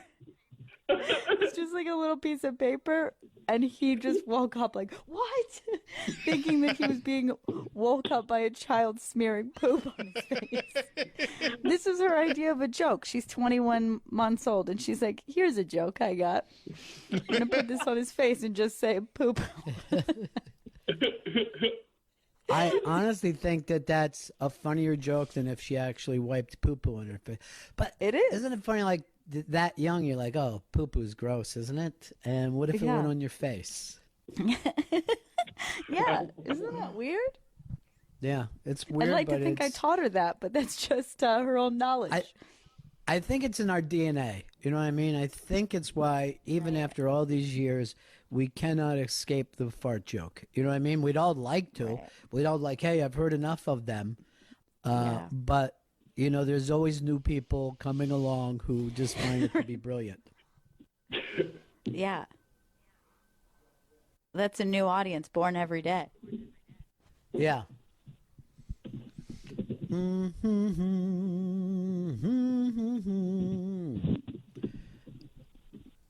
Earl, how you doing today? You're better overall? Better overall. Got some very encouraging news about a friend of mine, and that really made my day. So he's. It sounds like somebody's gonna let you blow him. And no. that you know what? Here's the thing. Sometimes just knowing that makes you feel seen. You know what I mean? Like, it doesn't even have to happen. You don't even have to do it. Yeah, but just knowing that somebody else wants to. You know, there's a thing tonight when women are talking about, getting older and becoming invisible. And a thing happens to me walking through New York is that there will always be these Catholic schools that are letting out at the same time. And not one of those girls ever sees me. And they're all in their little, dresses, and they're like talking around me. And but you literally, like, I don't even exist. I'm walking through this like a ghost. It's so fucking funny. And it is the way life goes. But then you get those moments like Earl has where a guy becomes interested in you, even if it's just for a moment. And I think we should celebrate that, Earl. Maybe you could you could pick out a Korn song for us today. I mean, I admire the band very much. Name all the members. There's Jonathan Davis. There's a dude called Monkey. There's Brian Welch. That's the three I could name on the top of my head. Here's the thing. That's two more than me. I know. I don't want to listen to Korn, but I do want to listen to their solo work. So send me as much Monkeys? as you can. Even Monkeys? Yeah, I want to hear a lot of Monkey. We'll see what he's up to now.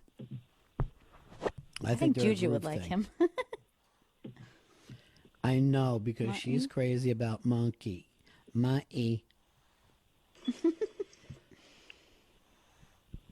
Probably her second favorite animal.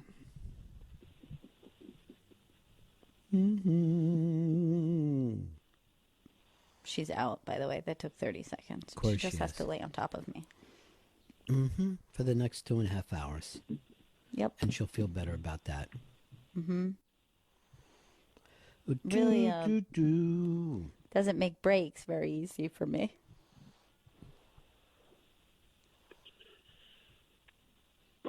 Well, that's part of the fun, though, right? I always like to say, now your life's complete. Men don't need that. Men don't need a child to love them. What they need is like a jet ski or a gun or to climb up at the top of a mountain for no reason. I think Gail just got disconnected from us. I'm gonna call engineering. That's okay. No, I think she lost her internet. She just texted in. Let me see if I can't grab some of those questions from yesterday, because I wanted to we got so many of them. And I wanted to get to the bottom of them. And again, I want to just thank, I don't know, it feels organized for so many nice emails to come in at the same time. But I must have sounded like I was on a ledge yesterday. It was just a sad, weird fucking day. And you have to know that you get those kind of days during this. It's a very weird time. Nobody has ever experienced what everybody on the planet is doing right now, which is oddly strange and oddly cool.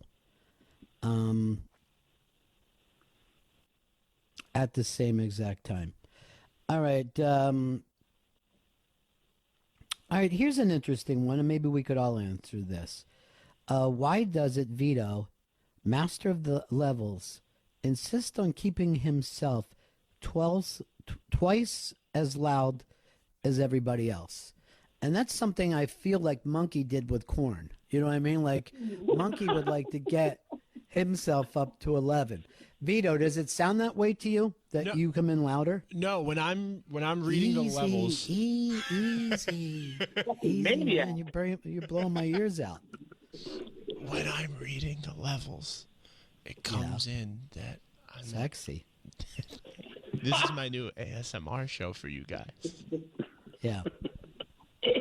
But yeah, it comes in like I'm speaking the same as everybody else when I speak.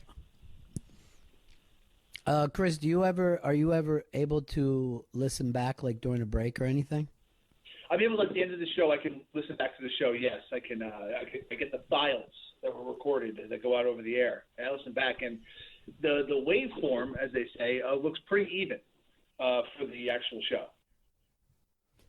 show. This came from Kanak, and it's an interesting thing about Earl's scene. Earl's movie that he picked last week called The Long Goodbye. And he goes, why didn't you talk about the Mexican dog humping scene in The Long Goodbye? And I think that's why Earl picked that movie. He's always been a big fan of watching animals have sex. So I know that's his go-to porn search. Earl, what did you love about that scene, and what did you think that it represented? Well, just to represent it for me, how Marlo was repeatedly getting screwed over, even though he was trying to do the right thing, even when he wasn't doing the right thing. I never saw him once try to do the right thing. No, he was just a private eye for hire. I mean, he wasn't. He was just trying to get paid, and then he did something terrible at the end of the film for no real reason. Okay. Well, he wasn't trying to get paid. He was just trying to figure out. He didn't believe his friend committed suicide, and he wanted to find out who. You know, he just felt it wasn't right, even though Terry Lennox did a horrible thing. He just didn't believe that it was just so neatly wrapped up that he killed himself. Man, you give away a lot of plot things, don't you? We have Gail on the phone now. Okay. Gail. Hello, everyone. I lost internet. So when you lose internet, you cannot lose your whatever our name of our thing is. IP codec. Yes, exactly. So I'm not on the IP codec. I'm calling it on my cell phone. No, you won't be able to get the IP codec back until your internet responds. Right. Exactly. I can't believe that hasn't happened to me because I've lost internet here before. Yeah. I think also just like the amount of people working from home, even like we have slower internet too than we used to. Thanks, COVID-19. You suck. One of the many reasons you suck. All right, this is from Paul Wheeler. He says, how good is Mahomes? What can we expect? 2 or 3 Super Bowls? Well, here's the thing. Unlike a lot of teams, you honestly have an opportunity at 2 or 3 Super Bowls, provided that we keep having sport. We don't know if there's going to be any sport for the rest of this season. But look at some of the great teams that only got the one Super Bowl. Aaron Rodgers, 1 Super Bowl ring. Seems like he should have had more. Drew Brees is another one. So I don't know whether you'll get to another one. Every season is different. But you at least, as long as you have them on your team, you got a shot at that, provided also that his health holds up. I know a lot of people in Philly are complaining that we went a high draft pick for a backup quarterback. I think it's smart for every team to have 2 fucking quarterbacks that can win these days. It's who knows who's going to last the season. You know, any of these guys could get COVID. Everyone was pissed at that Philly pick, but it's smart. Wentz gets hurt. It's pretty much fucking out there. Every quarterback gets hurt. Getting spend that pick on a fucking quarterback was a good move. This is the same guy that blew out his ACL peeling an orange. How does that happen? It doesn't seem possible. The Packers also pulled a pick on a quarterback, and everyone's pissed in Green Bay about that. But I've been reading that it's to get Aaron Rodgers under control because he thinks it's his show over there. Here's what I would do if I was running that fucking team. I would make it Aaron Rodgers' show. Yeah. I would say we have a Hall of Fame quarterback who knows the way he wants to play. Let's give it to him. Why are you trying to force this guy down? It's like when we go back and watch that Michael Jordan documentary that's running on ESPN. Just shut the fuck up and let your guys play. You drafted the guys. Let them do it. All right, Gail, you got your IP codec working again. I'm back again. Internet is restored. Chris, guess what? Remember Bagels by Jarrett? Yes. Yes, I do. He's sent us a note. Likes your bagels. Really? Yes. I am telling you, all kidding aside, those fucking bagels look delicious. And my only problem is you're not making yourself a nice breakfast bagel. And I showed you what Jarrett makes for himself. Nice egg sandwich in the morning. Looks good. Yeah, that thing looks ridiculous. It's like a bagel pocket filled with fucking meat and cheese and eggs. It looks amazing. I I think that they actually look really beautiful too. They look really good. I guess my only issue is just who's making them, but whoever makes them, they look fantastic. Gail, it's me. You know what? I'm the one making them. You know, even, you know, everybody needs a stuntman. You know, even the biggest movie stars have a stuntman. Chris has a stunt baker. By the way, for a film that really annoyed me, I have now seen Once Upon a Time in Hollywood. I think last night is my fifth fucking time seeing it. It seems like it's your favorite movie. I don't know. It's a very comforting movie for me. I no longer get freaked out by the alternate history. I gotta rewatch. And it really annoyed me the first time I saw it. Really annoyed me bad. I haven't watched it since you convinced me of how bad it was, so maybe I should give it another shot too. Chris, you don't really get change your tune. He does. What he likes to do is the right thing. I've also decided I've changed my favorite song in the movie. Chris, what's your favorite song in the movie? The Neil Diamond song that's playing when they're in the car. I can't remember the exact name of it, but that Neil Diamond song. The Doctor Love fucking song, whatever it is. Yeah, that one. Yeah. Gail, what about for you? God, I can't remember. I feel like I have to watch it. I only watched it the one time in the theater, and the Neil Diamond song like stood out to me, but I definitely have to rewatch it.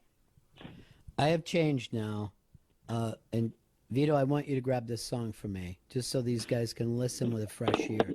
This is kind of like a mid-'60s Rolling Stones song. Like, I don't know if the Stones have ever done this in concert, you know, during all the tours. I've never seen them do it. It's I think it's called Out of Time. Rolling Stones must be like a 66, maybe 1966, but it's so good. And by the way, the two best people who use music with their fucking work, Quentin Tarantino and Pamela Adlon. No doubt in my mind. Yes, I'm looking right at you, Wes Anderson, and saying you come in a very nice third. Be proud of yourself. You picked up the bronze. But I got a top two at number one. And I'm sure Pamela doesn't have the goddamn budget that Quentin Tarantino has. No. Did you find it, Vito? Yeah, I got it right here.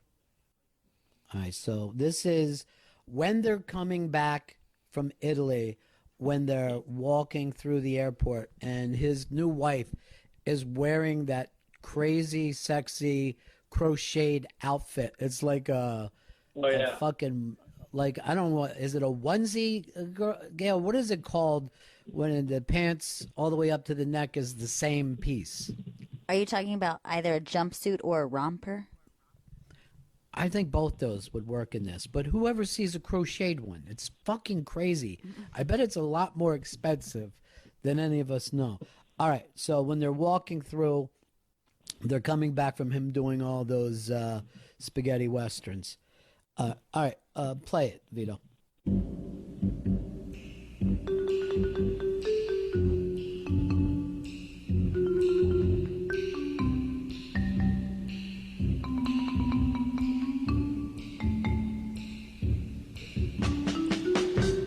You don't know what's going on. You've been away for far too long. You can't come back and think you are still there. You're out of touch, my baby. My boy just got it, baby. I said, baby, baby, baby, you're out of time. Well, baby, baby, baby, you're out of time. I said, baby, baby, baby.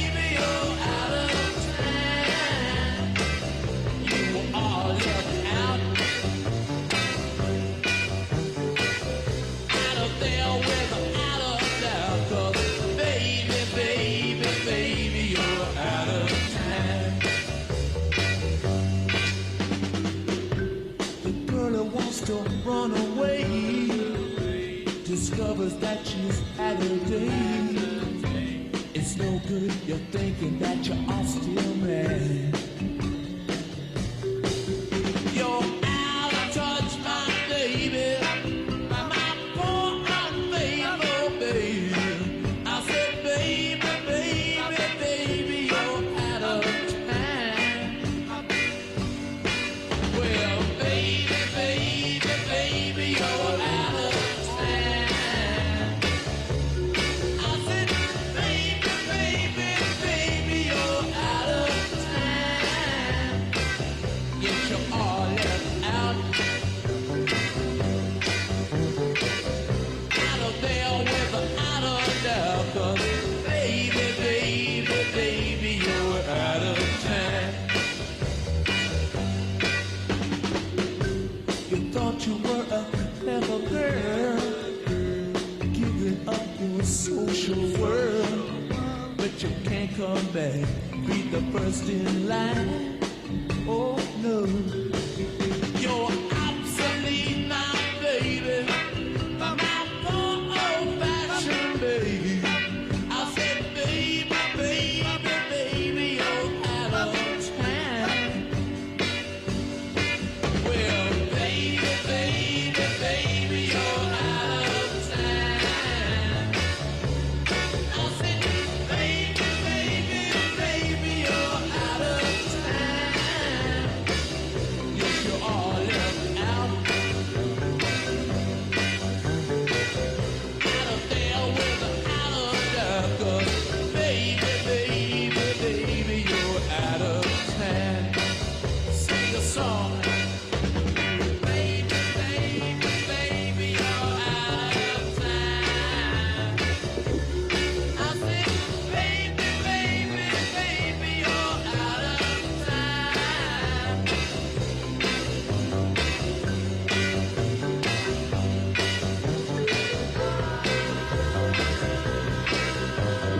Baby, baby, baby, you're out of time.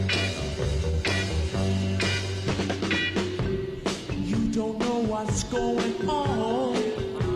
You've been away for much too long, but you can't come back and think you are still mad. You're out of touch, my baby. My poor discarded baby. I said, baby, baby, baby, you're out of time. Well, baby, baby, baby, you're out of time. I said, baby, baby, baby, you're out of time. Yes, you are left out. Yes, you are. I said, I left out of there without a doubt. 'Cause baby, baby, baby, you're out of time. All right. I said, baby, baby, baby, you're out of time. I said, baby, baby, baby, you're out of time. I said, baby, baby, baby, you're out of time.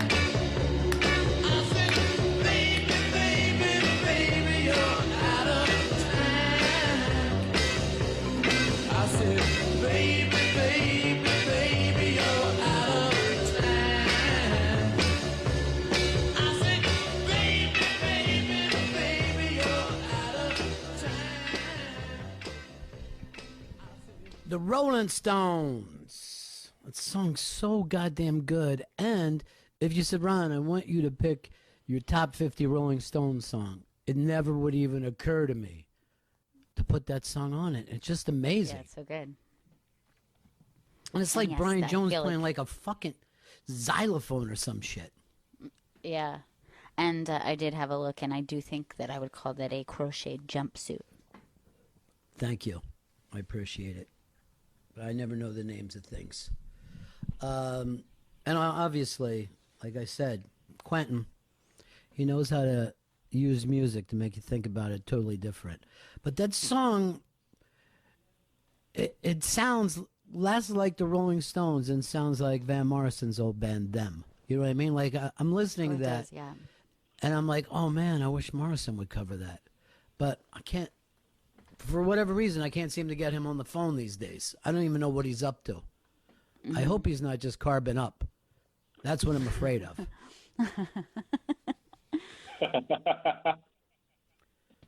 Boo. It's a heartbreaking song. And Earl hates the Stones? Come on, Earl. No. Stop it. Stop it. Love the Stones. Why Why do you hate the Stones? For us to play. He hates the Stones because he feels like they went disco during that whole Some Girls era, and they let him down. The baby's asleep, but you may be able to move her over into like a little sleeping place. I did. What do you got for her there? Like a little portable couch? Yeah, it's a snuggle me. Yeah. And it's just like makes her still because she's like so wild when she sleeps, so it like helps her stay close. But this is very big for me because I've done a lot of shows in a row now completely still, so it's nice to have my freedom. I had a successful transfer. I'm very excited about it. I always think, when I was a kid, Gal, and I used to deliver papers, I used to always stop at this fruit stand. And this family who lived in my neighborhood had a very big house. It was a nice house. And they had a fruit stand. And I think they had they were also kind of in the mushroom business, because it was Pennsylvania. And the whole family would be in the fruit stand. I never saw one of those kids anywhere else but in their front yard or in the fruit stand. And I'm like, that seems nice. You know what I mean? It's family business. Seems nice. Yeah. So basically, I want you to think of this radio show as a fruit stand on Meeting House Road. I am thinking of it that way now. I mean, she's just a little sleepy radio baby. Now, I used to go to that fruit stand, give them their paper. I had to go over to the next fruit stand, give those fuckers their paper, and they hated each other. And they were next door neighbors. They each had a fruit stand. Hated each other. Oh, my God. And he would say to me, the second one, he goes, what did that asshole give you? And I would always go like, oh, Chinese apple? He goes, a Chinese apple, that's all? Here's a cantaloupe. Neither one of them ever gave me an actual tip, but I get a little piece of fruit on my way. Now, not only that, I never saw another fruit stand within fucking 50 miles of either one of those places. But two houses, each having a fruit stand out on Meeting House Road. Chris, do you know why it was called Meeting House Road? No, why? There was a meeting house on that road from the Revolutionary days. Oh, shit. This is Pennsylvania, okay? This is Pennsylvania where the Keystone State, where this goddamn country started, all right? We should be looking to Pennsylvania right now going, what's next? I would love if everyone got back to Philadelphia. We have the new founding fathers and mothers and trans people to come together and figure out where we're going. Because I think, we've done it one way long enough. Do you feel like Chris could have guessed that there was a meeting house on the road? I mean, he doesn't try, man. He doesn't try. Well, I have a question, a follow-up question. What would happen at a meeting house? They would have meetings. See, the thing is, the early people, they came together, right? The settlers of this country, they would come together for religious purposes, social purposes, political purposes, and they would have a true democracy. And they would come in and they would go like this. What do we do about kids? Should kids go to school and should they get the third grade education, or is it better for them? And the people would be a community back then. Here's what I don't understand, Chris. There's so much history in Philadelphia, yet I've never been able to get you on a fucking train to go there and see these places.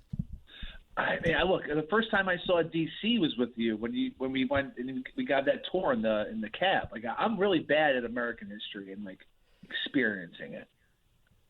Gail, he calls that a tour. I just made the cab driver drive us around the city a little bit, and I it's a could wonderful go, tour. Chris, you've heard of the Lincoln Memorial. There it is. There's the Jefferson. And I hate to say it, he was drunk. But he was saying stuff like, I never thought I'd see shit like this.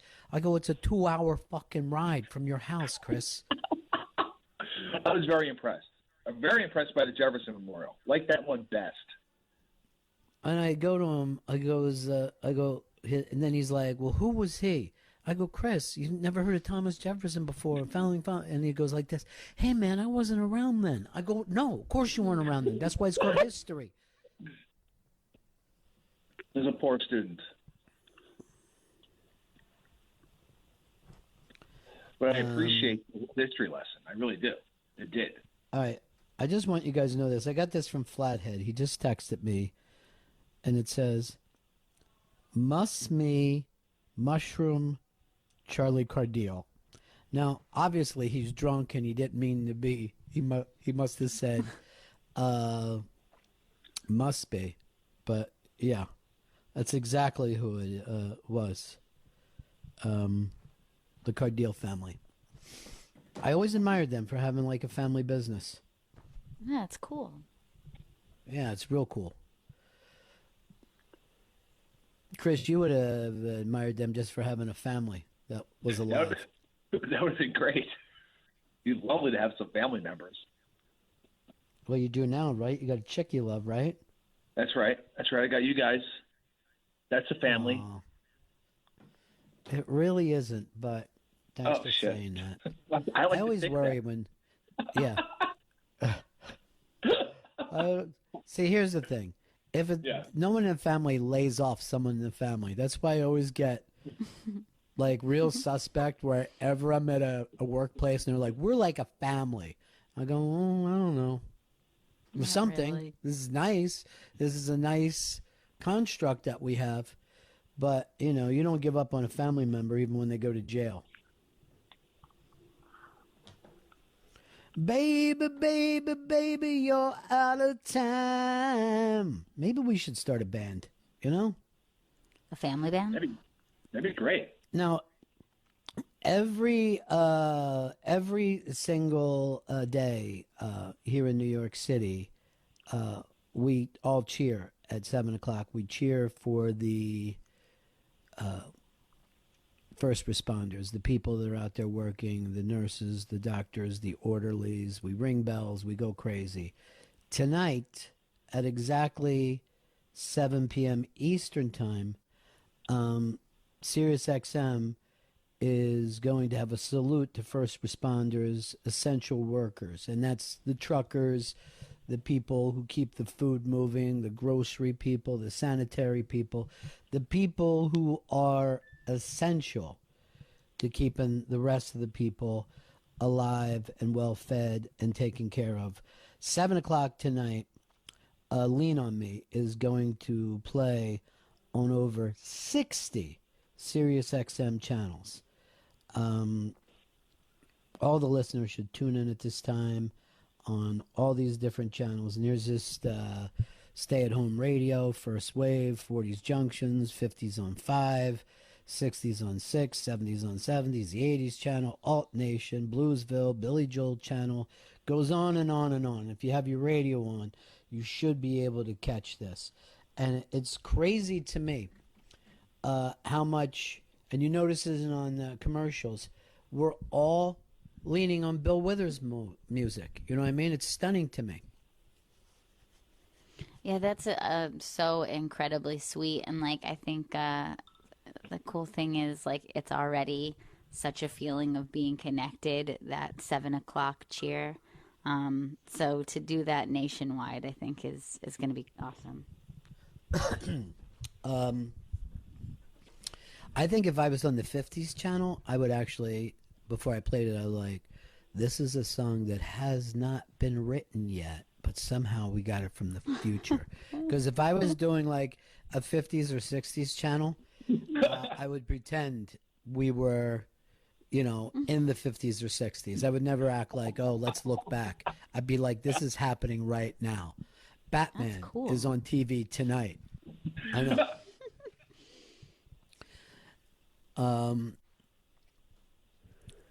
that's definitely what I call myself. And I was on the 60s channel. I'd call my show Out of Time, and I would play that Stone song at the beginning and at the end of every show. It would start with that song, would end with that song, and then I would play it 15 times during my show.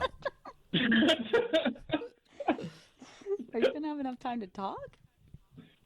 I would probably end the show with, I just got a call from my program director, and he's saying that this is my last show. Enough time to play one more song, though. Yeah. I think we got a break here. We got more friends coming up. Hey, how cool was that? We had Pamela Adlon giving us a call. Cool. And here's the other thing. When she says, I was thinking of you guys when I put in that Zevon song. It's fucking crazy to me. I adore this show. I could say nice things about Pamela, but I really, her work is the most impressive thing to me. Hey, good news. I'm looking at my step counter. 7 steps so far today. Oh, wow. That doesn't seem like enough. Here's where I ruined it. I would have had more steps, but when I wanted a drink of water, I just got on my butt and pushed myself across the floor. You can also just toboggan there on your belly like a penguin. That's something that they do, guys. Yeah. You're watching a lot of penguin stuff. I know. Yeah. You're watching penguin stuff and you're reading books. Constantly reading books. Constantly reading books, and Juju is crazy about the new books that she got from Literati, and especially I should give it a special shout out to Listen, which is like this book that goes through the seasons, and there's all animals, and she loves to go through each one. And honestly, I think she probably learned maybe 24 new words from that book alone.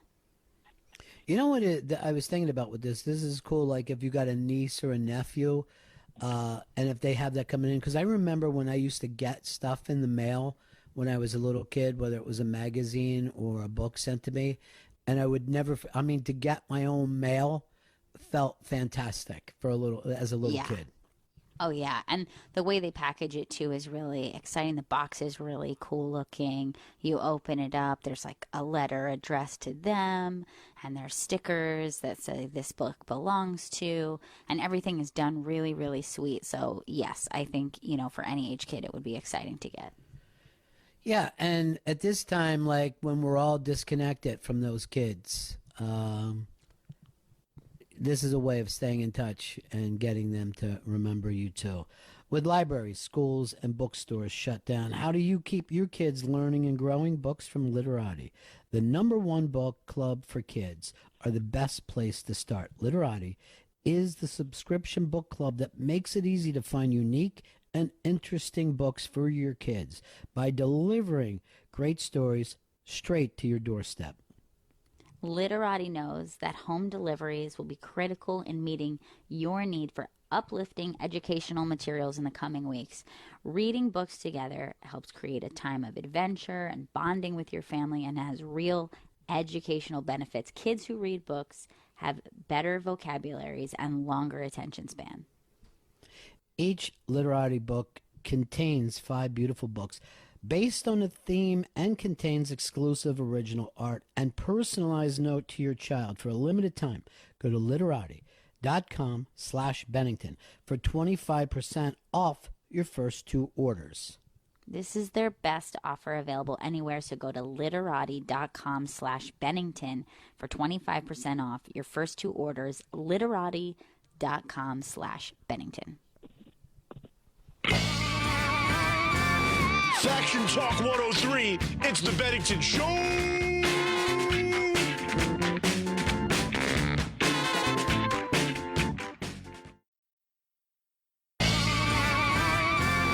Faction Talk 103, it's the Bennington Show!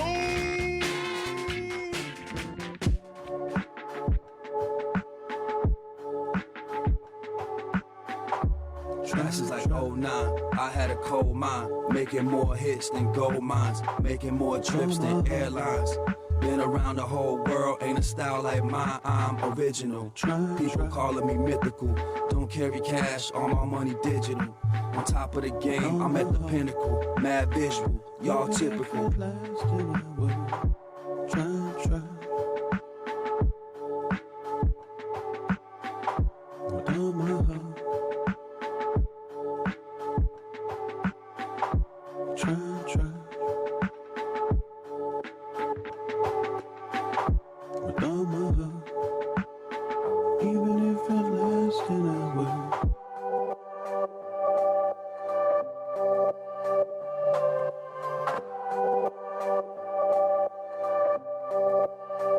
Yeah, check. Back in like '06, I had a cold chick, the type of lover that you foreclose with. Hand in hand, woman and man shit. But I be flying high, living life in the cockpit. And you sleeping like sedatives, addicted to getting money, the pattern's repetitive. Bye-bye to my cold chick, I ain't folding clothes, I got my bread to grow old with.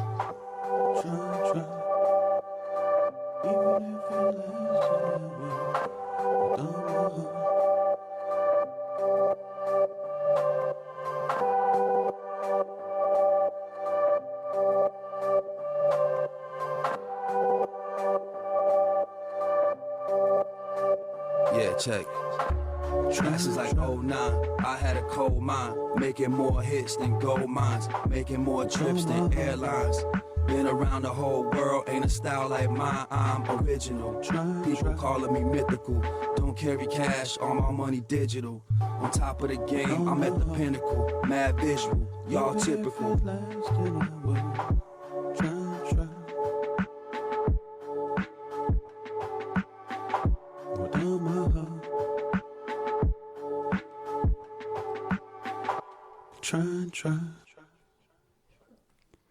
That's Try by Kavanaugh's new collaboration between Open Mike Eagle and Serengeti, and you can get the song at bandcamp.com, and you can subscribe to Open Mike Eagle's Patreon, patreon.com/Open Mike Eagle.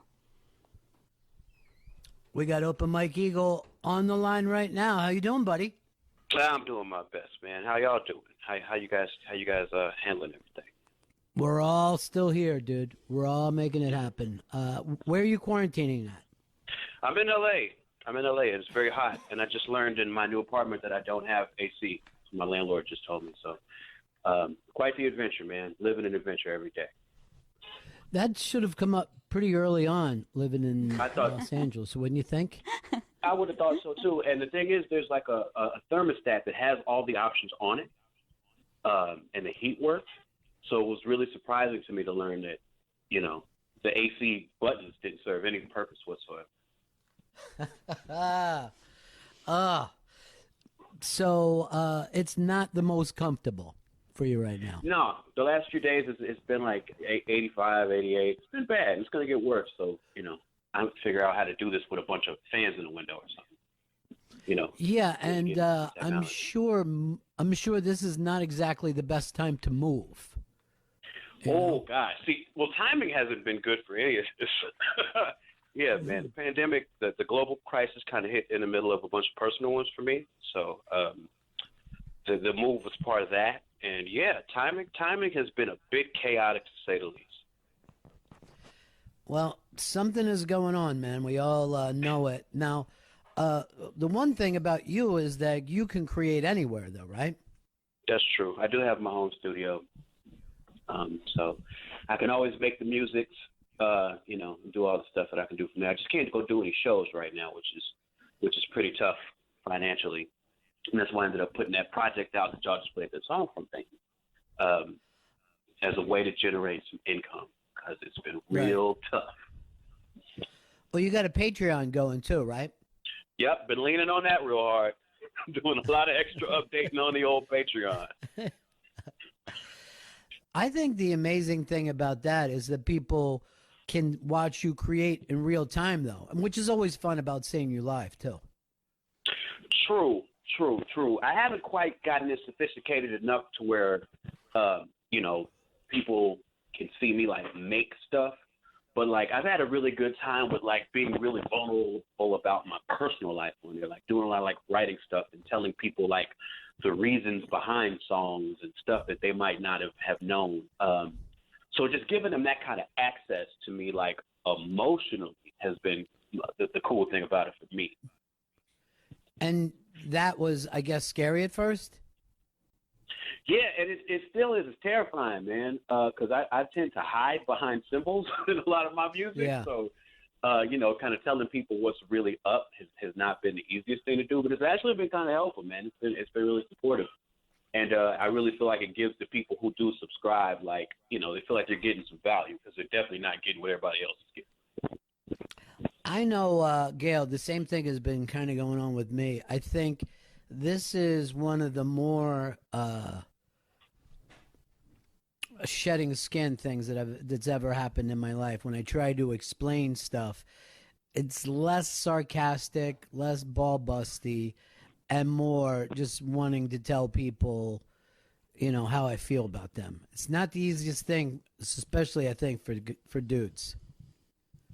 Nah, it's not. And but you know what I found too is that it's helpful in the sense, like if I actually let people know what's going on with me, then they actually leave me the fuck alone when I need it. Right. So that's been a really, really positive boon too. Is like, oh yeah, if I actually let people know what my emotional state is, and they understand when I need space. Yeah. Gail Ann, I also think that this has been a time that we all realize how much we need music too. I was talking about everybody listening to that Bill Withers song on all the stations on Sirius today at 7:00.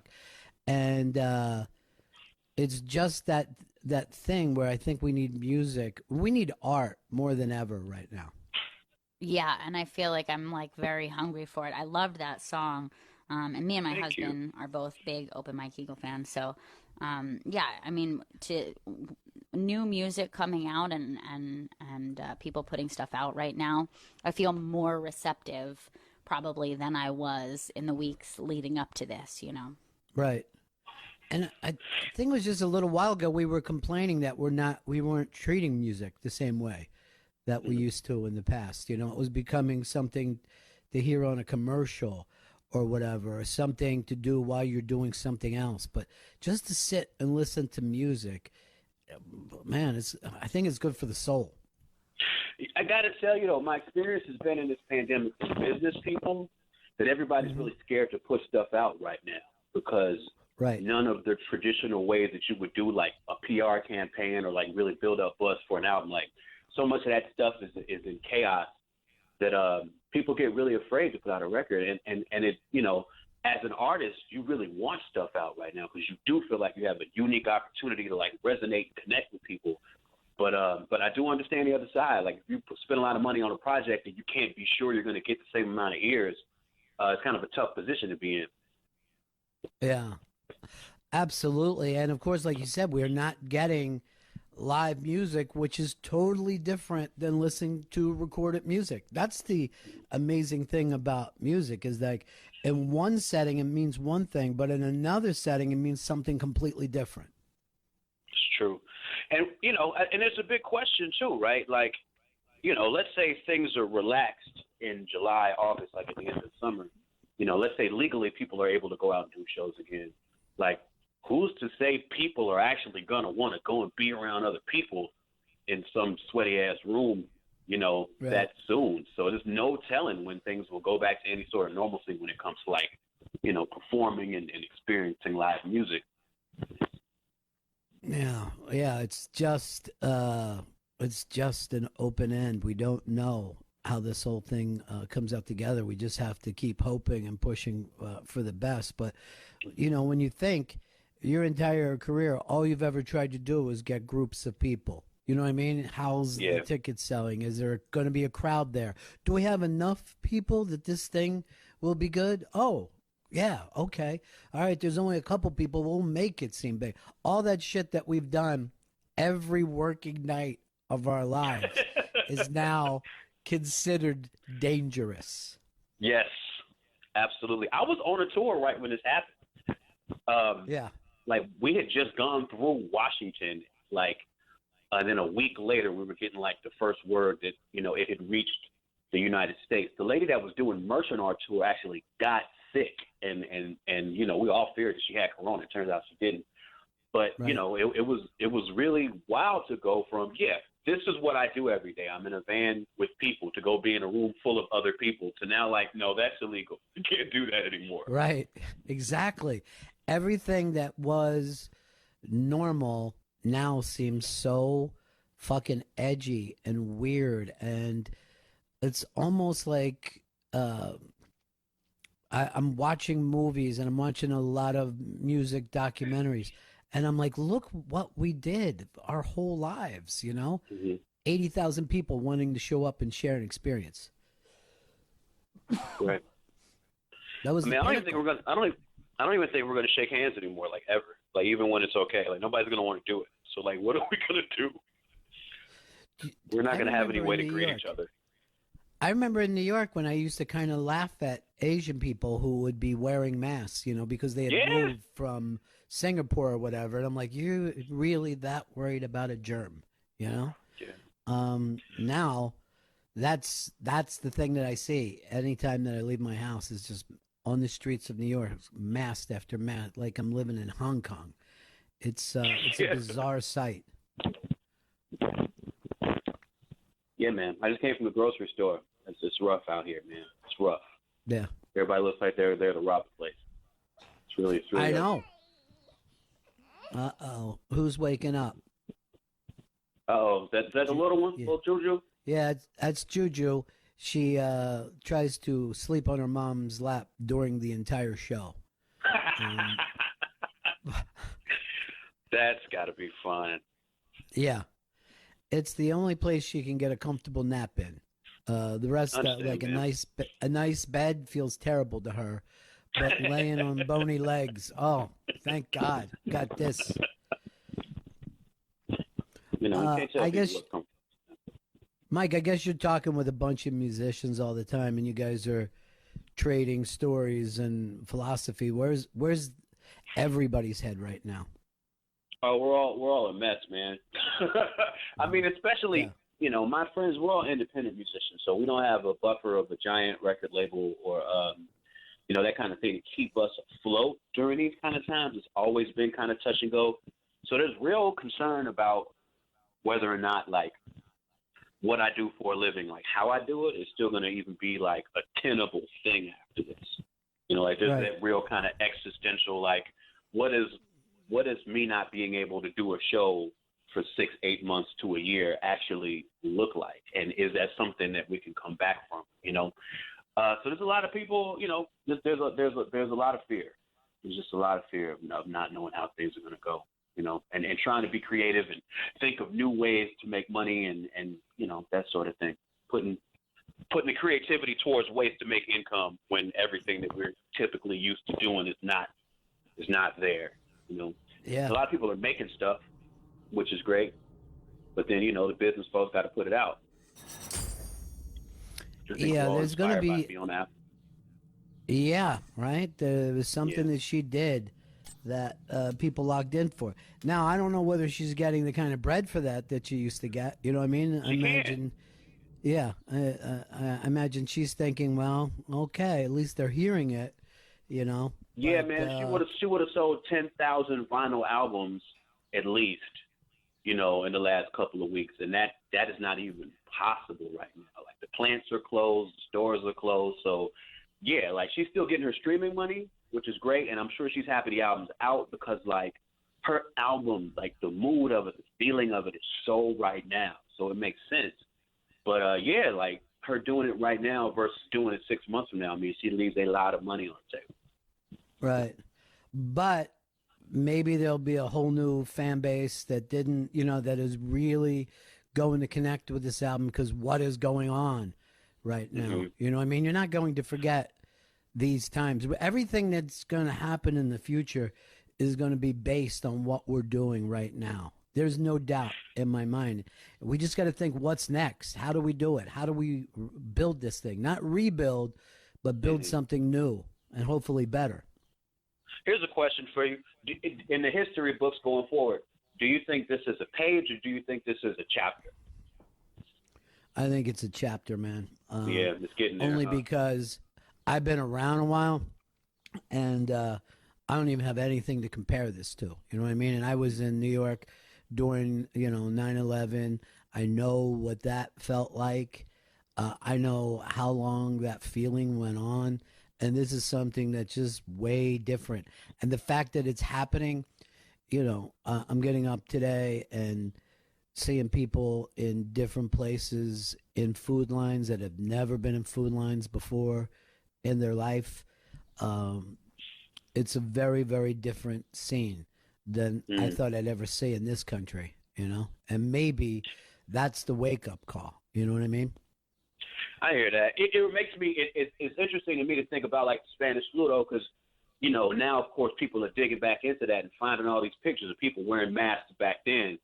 But the Spanish flu wasn't something that you heard a ton about. Like it wasn't a thing that I remember hearing about. Yeah. Part of New York history is always Typhoid Mary and reading that stuff. I just found out, and I had never heard this story, that my great-grandfather lost both his parents in the Spanish flu, and he went, into an orphanage until he got old enough to get out of it.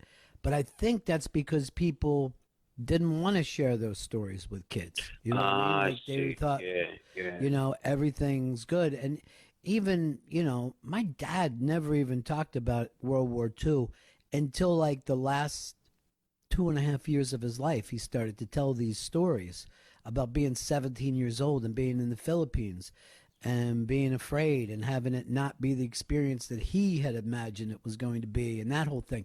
They kept a lot of stuff from us, on purpose. It makes sense too, because back in those times, if you don't have the internet, that you share those experiences with the people who were around you while you were going through them, but you don't know if a bunch of people relate to that or not. Like now we know. Like now we're seeing people's stories day to day, and we're sharing with each other like all over the globe, so we understand that we're all going through it. So I guess it's a little bit less of a reason to keep it to yourself these days. Yeah, and particularly for the artists now going through. The artists are going to realize, I think, I'm not just doing this to move product. You know what I mean? I'm transferring a feeling with people to connect. I have the feeling that as we come out of this, we're going to have better music, better film, better novels, better everything, because we have to. You know what I mean? We have to share those experiences. But you know what I'm afraid of? Because I'm working on a project now, finishing it up, and it's kind of dark because my life was a little dark before this shit started. But like, with the way business works, if you make an album, turn it in now, it don't come out till the fall. And it's like, so yeah, I'm making this dark, emotional, moody music, but what's the mood of the country gonna be like then? Like, if things are back and more functioning and open, are people even going to be ready to connect with something that was made during this time? It'll be fucking fascinating to see. It really will be. That'll be the thing. Like I said, I think this is going to be the base. Those feelings that you're talking about are going to be the base that we build on, Right. And I was telling the guys on the show that if you go back and look at New York City in the 1970s, they said the city was done, it was bankrupt, it was fucked. What they didn't realize is at the same time, punk rock, disco, and hip-hop were being invented then. We had no idea on the mass media thing that this stuff was coming out of that feeling. You know what I mean? Right. One was anger. One was just like, hey, let's celebrate and dance. And the next one was next level that it was going to take people years to even catch up on, And it was very neighborhood feeling, and yet that turned out to be this worldwide industry. And so in that sense, you get these great art movements that are built on the ruins. But then, it's like, what comes after this? What do you think? Where do you think comedy goes after this? Like comedy is the same thing that you're talking about. Is how do you relate people to something that's happening to everybody anyway? You know what I mean? Because a lot of comedy is like, oh, my girlfriend said, or oh, this. I think comedians are going to look outside of themselves and start to talk about us more than just themselves. Well, I'm looking forward to hearing that for sure. You know, I guess that's a silver lining in all this, is looking forward to what's going to be generated coming out of it. Maybe that could be, you know, uplifting or a brand new movement, you know, something that's actually exciting. Yeah, I think it's going to be movement after movement after movement. You know what I mean? Like, I think it's going to be so many things happening at the same time. You know, even if you look back, the last couple explosions of like the English movement, that came when kids were in the fucking ruins, right? England was still ruined from World War II when the Beatles and Stones and all that shit was happening. And what did they react to? Not even their parents. They were reacting to this Delta blues sound or a Memphis soul sound, and then running it through their own thing. No one saw that fucking coming. That's the exciting thing about it, is you're not going to really predict it. You just have to be open to what's happening, and you really need to be open as an audience, not just as an artist, but as a receptor to what other people are doing, because we're more connected than we ever knew. And it's going to take a while for business to catch up, is what I'm seeing right now. Because, always, like I said, everybody's so afraid to make a move because everything is so different than how it usually is. All the pipelines are different. All the gateways are different. So all the gatekeepers are different. And so, like, what is it going to look like for them? How long is it going to take them to get hip to, like, oh, things are different now. Business takes so long to pivot, especially when it comes to, like, art and entertainment. Well, the beauty of it, as I think, is that the corporations are going to follow the art again for a while. They've been trying to muscle it out. They're like, here's a pop star. You know what I mean? Yeah. Here's a superhero movie, whatever it is. They're like, oh, this is what you fucking birdies like to eat. We're going to give you more of it. But now they're all going to be like, we don't know, and look for the artists to pop out. And there is going to be a Prince. There is going to be a Stevie Wonder, because that's where it kind of comes from in the first place, you know? You are going to you're going to be a Barry Gordy who looks around and goes, there's a bunch of this happening. Here's how to pull it, you know, here's how to set up a streamline for it all. Oh my God. Yeah. Pop music is going to be gross now. I didn't even think about that. That's going to be fantastic. Pop music is going to be disgusting. Yeah. You're going to have to like go way out to try to do something to connect with that many people. Yeah. That is, that's amazing. It's going to be like Lady Gaga times when she's like dressed in meat, like that kind of thing. Like that's going to have to be extreme. It's going to have to be extreme. And remember, you know, she was a Lower East Side artist. You know what I mean? She didn't figure out that kind of stuff. And then they said, okay, she's got a following. Let's start pumping some money into this and get this to go national. But that didn't start out that way. And, you know, who were her contemporaries? You know, Moby was playing across the street. You know what I mean? Like, there was a lot of fucking cool things going on for a very short period of time like that. I think that's happening, man. But, you know, the interesting thing there, too, though, is you talk about kind of movements bubbling up in locations.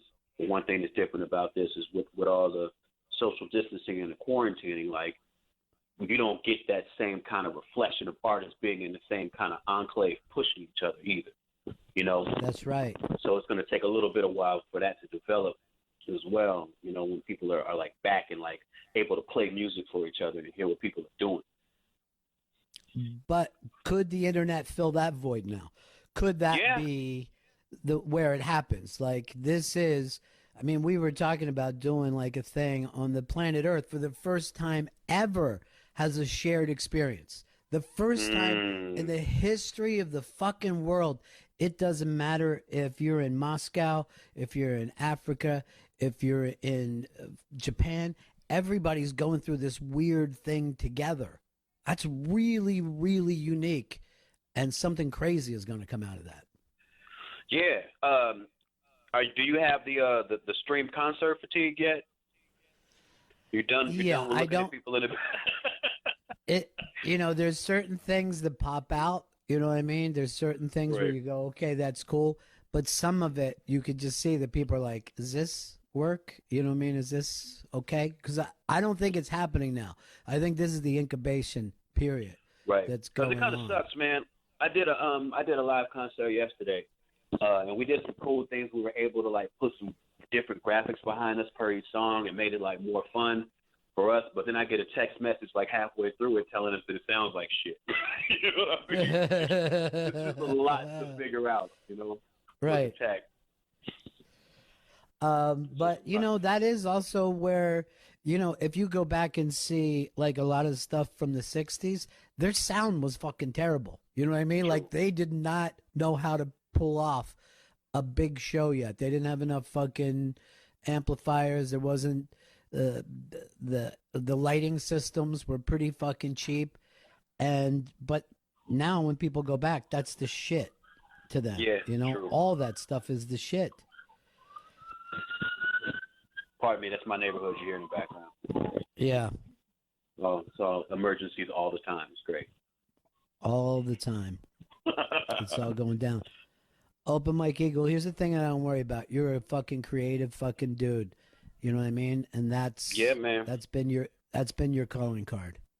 That's for sure. That's true. I started doing for my sanity's sake, I started doing this quarantine drive time radio show on my Instagram Live that nobody asked for. But it's fun because it gives, like, I'm doing it to remind people what day it is because nobody ever remembers what day it is. So, like, every day I basically just do 30 minutes of programming about what day it is. And it's a lot of fun and it's really stupid. But, it's entertaining for me. It is hard to remember what day it is. That's for fucking sure. It all starts to run together. I don't even know how long have we been locked down. Are we coming into week 7, or is it week 6? It's got to be. Yeah, we're it's like 2 months. It's pretty much 2 months. Yeah. I looked at something that happened on March 20th right now, and it felt like fucking forever ago. Crazy, right? Crazy. Yeah, man. And I was honestly the last person that could believe that this would happen.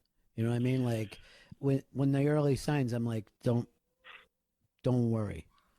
Right. Chris is telling me it's week 8. We're going to be starting week 8. 2 months. 2 months, man. 2 months. I remember when I first got that text that we were about to lock down. I couldn't wrap my head around it. I didn't even know what that meant. Me neither. And what were they saying? It might be a week or 2. I know. I know when our boss was telling us, you're going to be, doing the show out of your house. I go, how long? He's like, even if it's a couple of days, you'll have the equipment at your house, and maybe one day you won't want to come in.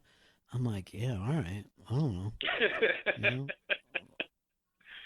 And here we are. Now we can't wait to go in. Yeah, man. Yeah. I can't wait to see everybody again. There's a picture of all the folks from the show, and it was on a Thursday. Was it 2 months ago, Gail, that we took a picture before we went to the elevators? Yeah, it would be 8 weeks today, so it was on a Thursday that we took that picture. And I remember you saying to me, I was heading up state to do that casino with the creeps, and you said, look, I don't know if I want to bring the baby Saturday night when you guys are doing that show, because it's a little scary right now. And I go, yeah, don't bring, it's okay.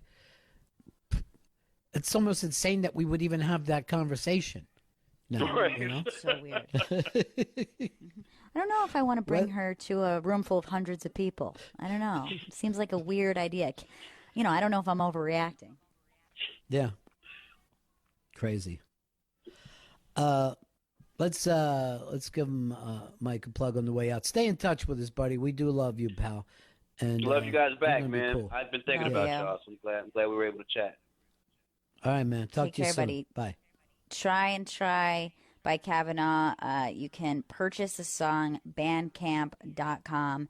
And also go check out his Patreon. You can subscribe. Patreon.com/Open Mike Eagle. He's just a beautiful dude, man. He's just incredibly open to everything that's going on. Everybody is struggling. Everybody was concerned about what's next. But we got to believe that we're going to make something good out of all this, you know? Or what's the fucking point? Why bother, you know? Mm-hmm. I'll tell you this. I'm going to be demanding that the art is fantastic as we go forward. You know, I'm going to demand that we can be proud of our culture, proud of our films. What was that Churchill line when they were saying maybe we stop theater during this bombing? Yeah, it was like, I think that they were talking about cutting art programming maybe for kids or in schools or something like that.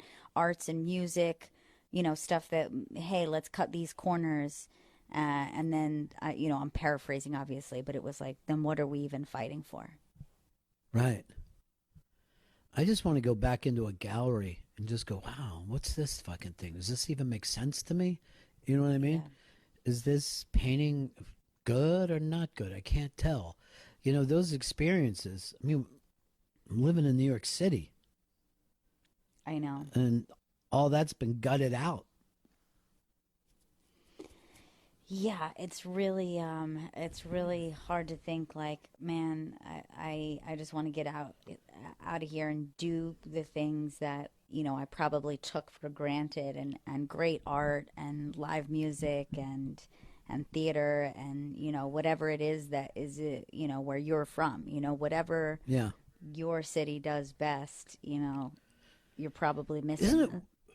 Isn't it weird too that we were just saying, like, man, why are we getting rid of the big movie theaters in New York? You know, we were just one after another, you know, and all we had to do was show up at those places. You know what I mean? Like, oh yeah, that's the fucking thing, you know? I can't tell you how many things, either restaurants, bars, theaters, what have you, have closed in New York City. And then I was like, oh my God, that is a sin. And it's a place I hadn't gone in years. I know. You know, like you always feel like that's not right. Why is that happening? Right. But that's more reason for us to remember to hit the good stuff. You know what I mean? To make sure we support the good stuff. I think that's something that we're all going to have to pay attention to as we move into whatever this next phase is. Just stop giving us crap and give us the really good stuff, no matter what it is. We got a break here. We're going to be back with one of our favorite people, Neil Rosen. He's got a great podcast, Sitting Around Talking Movies, that's available now on Apple Podcasts. Talking Pictures with Neil Rosen premieres tomorrow on CUNY TV on PBS's allarts.org on Monday. It's one of our favorite shows because we love to sit around and talk movies ourselves. And then I love to see a show, and I always have loved to see people who love and want the art to be at its highest form. You know what I mean? Yes. Whether it's comedy, whether it's musicals, no matter drama, whatever. I always think about this because we're always lucky enough that we can talk about every subject, you know, music and comedy and sports or whatever we want to go to. But I always think if there was one thing that if someone said you have to only talk one subject, I think I could talk movies forever. Sure, me too. All right, let's break here. We'll have Neil Rosen on in just a bit when we talking pictures. And, of course, that industry is changing by the moment. everyone in Hollywood is wondering, like we were talking about music, how is this stuff going to get out there? What's going to matter? What isn't? We're right back. It's Bennington. Faction Talk 103, it's the Bennington Show.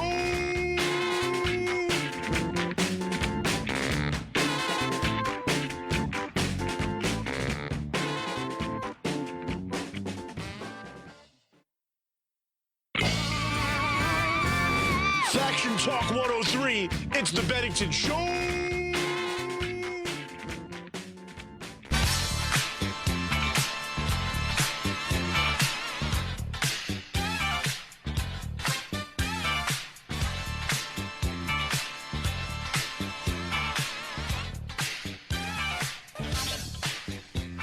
Bennington is back, and we are about to speak to our buddy Neil Rosen. His podcast, Sitting Around Talking Movies, is available on Apple Podcasts. Talking Pictures with Neil Rosen premieres tomorrow on CUNY TV and on PBS's allarts.org on Monday. And follow Neil on Twitter because he posts links to all of these at Neil Rosen Apples. Hey, Neil. Hey, Gail. How you doing? Good to Can you hear hear me? from you. Yes, we've got you. Is Ron there? Yeah, we're all here together, all in different places, but these are crazy times that we're living in, Neil, and I'm honestly curious what's going to happen with the film business from this point on. Man, I got to tell you, to quote a Jimmy Fallon joke the other night, he said that, which is true, on Monday they opened up the movie theaters in Georgia. So you can catch a movie in Georgia, and you could also catch coronavirus. And Yeah. who's going to go to the movies? Really, predominantly. I mean, even if they open up the theaters, I mean, are you going to a movie theater? And so much stuff is, everything's streaming online now anyway. The movie theater, the movie studios are not releasing their movies in theaters. I mean, even though Georgia, no joke now, has decided to open up the theaters, they canceled, the new James Bond film. I mean, that's gonna, God knows when that's gonna open. I mean, none of the new major big blockbuster releases are gonna, be available in movie theaters. So things that, I mean, even when this is over, I mean, unless they come out with a vaccine or something and like everybody's good to go, I just can't see people crowd into a theater for a very long time. Although drive-in theaters, which is really weird, are making a comeback. They're, I understand that, like, Home Depot, out of New York City where there's like huge parking lots and stuff, they're showing, they're charging money and you can go into the parking lot. It's the perfect way to social distance.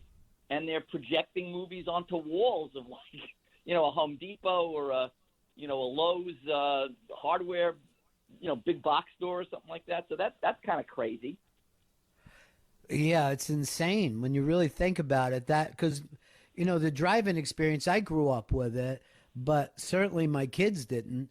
And I remember going to see like 3 kind of bad movies. You would never want to go see, a first-run movie in those experiences, but you could enjoy 3, Motorhead movies or whatever they were running, at the time. But it certainly is also a very different experience than walking into a theater.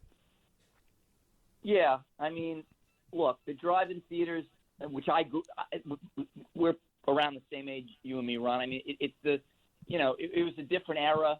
I mean, and you used to put the speaker, remember? You had to take the speaker and put it on your window or something, attach it. I mean, now people go to the theater there to get the movie theater experience. It's Dolby surround sound and it's, IMAX type screens and stuff. So I don't know, unless they're showing the latest, big blockbuster movie, and the way to see that is in a drive-in, or they make the sound experience better. Maybe they'll pump it in through your car stereo system, just tuned to the Sirius XM channel something or whatever FM band they're on or something. That would actually, because most people have good sound systems in their car. You wouldn't need that horrible transistor radio like speaker. So You're right.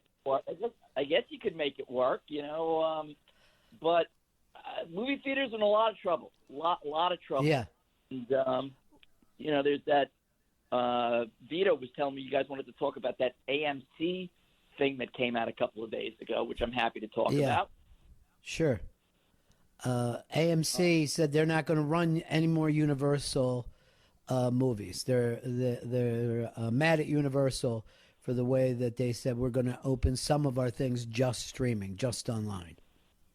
Well, this all happened. There was a movie called Trolls World Tour, which was a Universal picture that was supposed to open in theaters.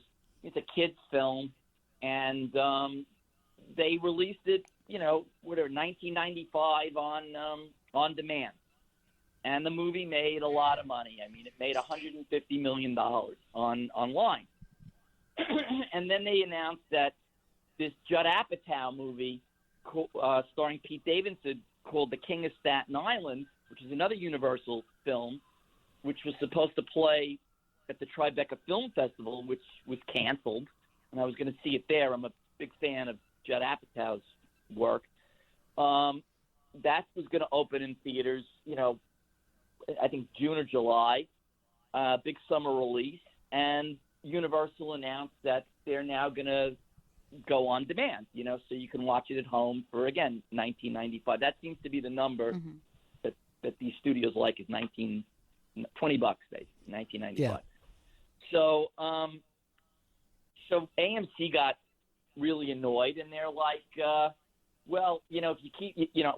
you keep releasing these films and not holding them for when, we're back in business and people can come back to the movie theaters, so we're boycotting all of your movies. But I think that's, I think that's just posturing. I don't think that's going to actually happen. I think once the movie theaters come back, I can't imagine AMC, which is struggling. All the movie theaters chains are struggling anyway because prior to the pandemic. Now it's really a mess. But prior to this whole pandemic, movie theaters were really doing badly. I mean, you guys are in New York. I mean, you remember Ron, and I'm Gail. You might not remember this as much, but you remember how they were like, I don't know, 50, 60, 70 movie theaters in Manhattan. And there's not a lot of movie theaters left. There's a few big multiplexes around, but not all those little movie theaters are gone. So AMC comes back. This thing ends. Universal's got a Fast and Furious movie coming. It's not going to happen. They'll just say, okay, they'll come to some financial agreement with the studio. Right. I just believe it's a bunch of nonsense. No matter what they're saying, don't believe it. I don't think that's happened. Yeah, I mean, I think that they would really be shooting themselves in the foot, because I think that there are a lot of people who would say that they would watch something in a theater or watch something on streaming, but no, I don't think that anyone would say like, oh, it's not in the theater, so I'll never ever see it. You know what I mean? I just I don't think that is going to work to their benefit. No, I think they're just annoyed that Universal is releasing these movies, and they're scared that Warner Brothers and Sony and Disney are going to follow suit. And I think they're just coming out saying this to try to scare not only Universal but the other studios as well. But I don't think it's going to work.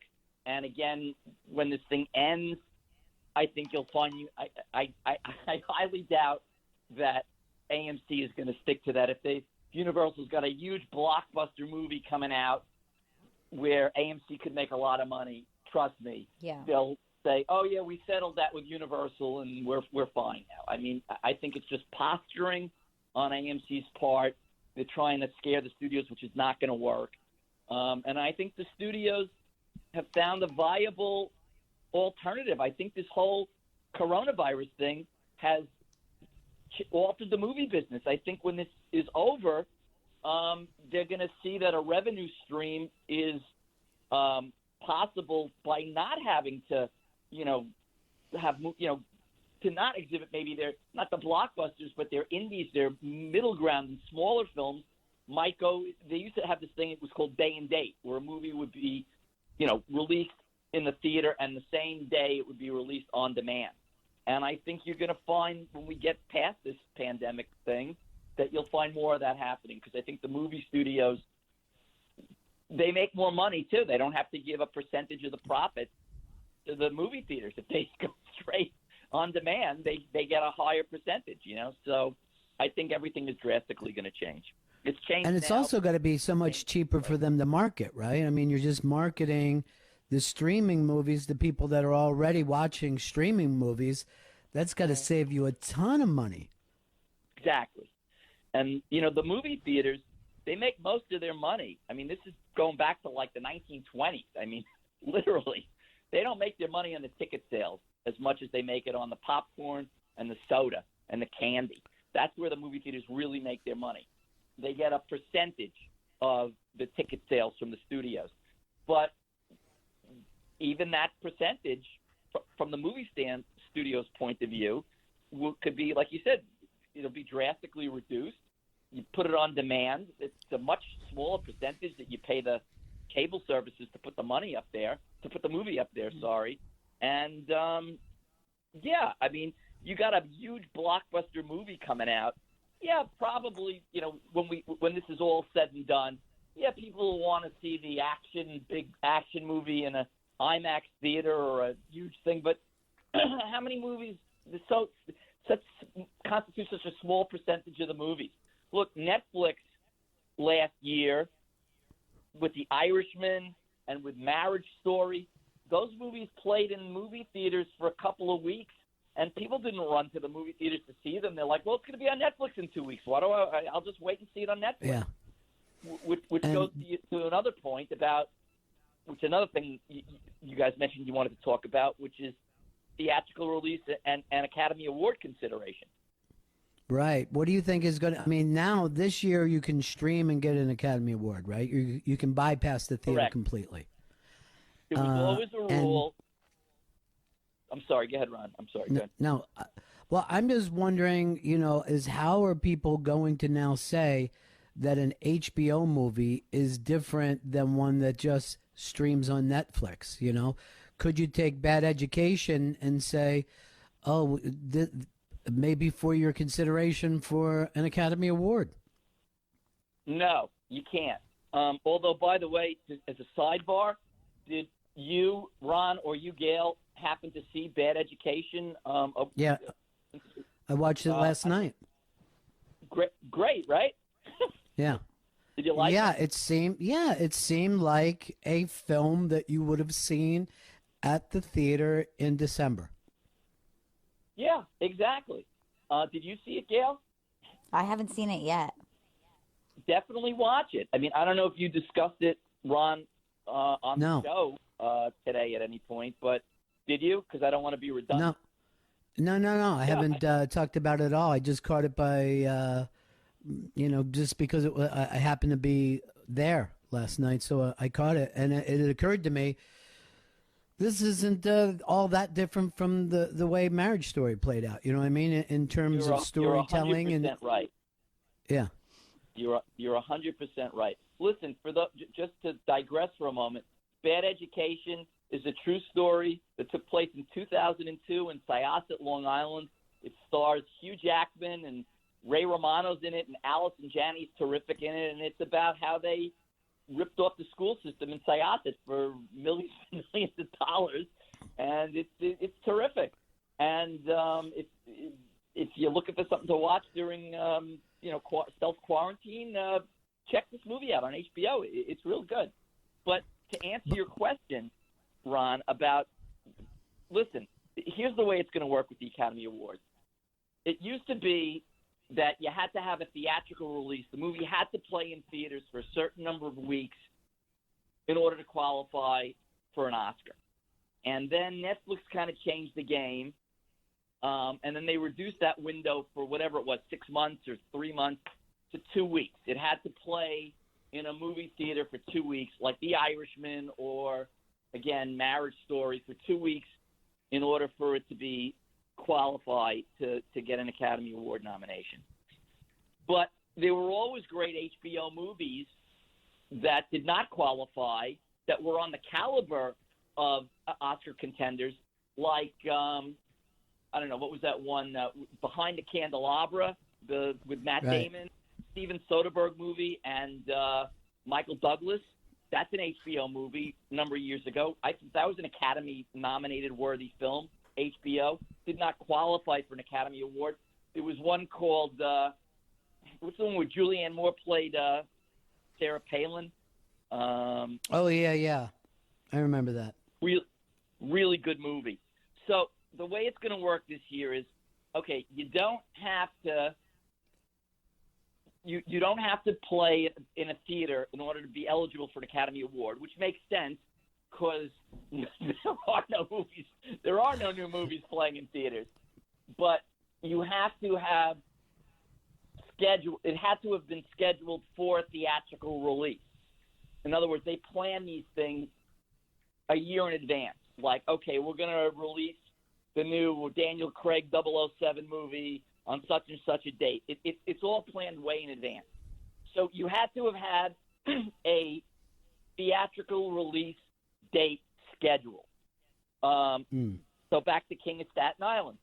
Although I don't think that's enough. I haven't seen it. Usually Judd Apatow's movies don't get Oscar nominations. But to just use that as an example, that was scheduled to be released in theaters. And because of what's going on now with the pandemic has forced that movie to now either be postponed till, the end of the year, which they decided not to do, or being put on demand. So that movie could technically qualify, as will any other movie that had a scheduled theatrical movie theater release date that was canceled.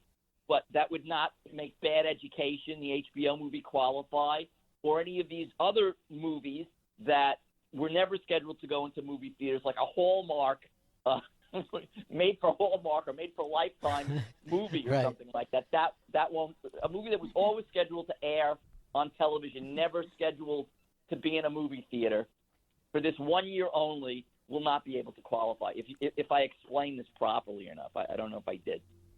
That makes sense. No, it does make sense, but as much sense as anything makes anymore. We're all just adjusting to everything. Neil, always great to have you on your podcast, Sitting Around Talking Movies, available now on Apple Podcasts. Also, make sure you check out Talking Pictures with Neil Rosen, that premieres tomorrow on Cooney TV, and PBS's allarts.org on Monday. And follow Neil on Twitter, Neil Rosen Apples. Always a pleasure, my friend. Thanks, we'll talk Neil. to you soon. Great, my friend. Great. So you stay safe, be well. I'm glad you're healthy, and I've been listening to the show, and it's terrific. We're all doing it remotely, but thank God our industry we're able to continue to work and do it. So that's great, and it's always a pleasure talking to you. Same Thanks, here. We'll Neil. talk to you Take again care. soon. Bye. Gail Bennington is pals with Neil Rosen. You never thought that would happen, did you, Gail? No, I certainly did not. I was very lucky to bump into him in a screening room once. God, how much do we miss screening rooms? I remember, I know. Coming into New York and having that up, because, most places in the country that I worked in radio, they would go, hey, if you want to see the movie, before you interview your guest, you would go to a theater like either like 10 o'clock in the morning the day that it was coming out. They would just run the movie for a couple of critics or whatever. Or sometimes it would be like after midnight on a Thursday night, and it would be the same thing. They just wanted to run the movie through to make sure it worked. So you would always be exhausted by the time you talked to, the star of the movie. But when I came to New York, there was just always available screening times. And there's screening rooms all over New York City. I had no idea how many times you walk past the building that, you'll find out has this fantastic screening room in it. And then within the last couple of years, they're like, oh, we'll just send you the DVD, or then they would send, or give you the streaming to watch from home. It's a Right. totally different experience. You know what I mean? I know. It's a totally different experience. I do kind of miss those rooms. They always have like nice leather seats. There's just like a couple, there's not too many Couches. people in. Yeah, Yeah. they're great.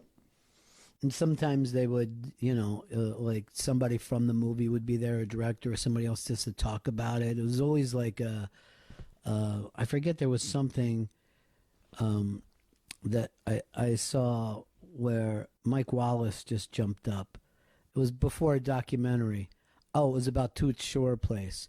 And Mike Wallace came up and talked about it, and then Frank Gifford, because they all used to hang out at Toots Shores.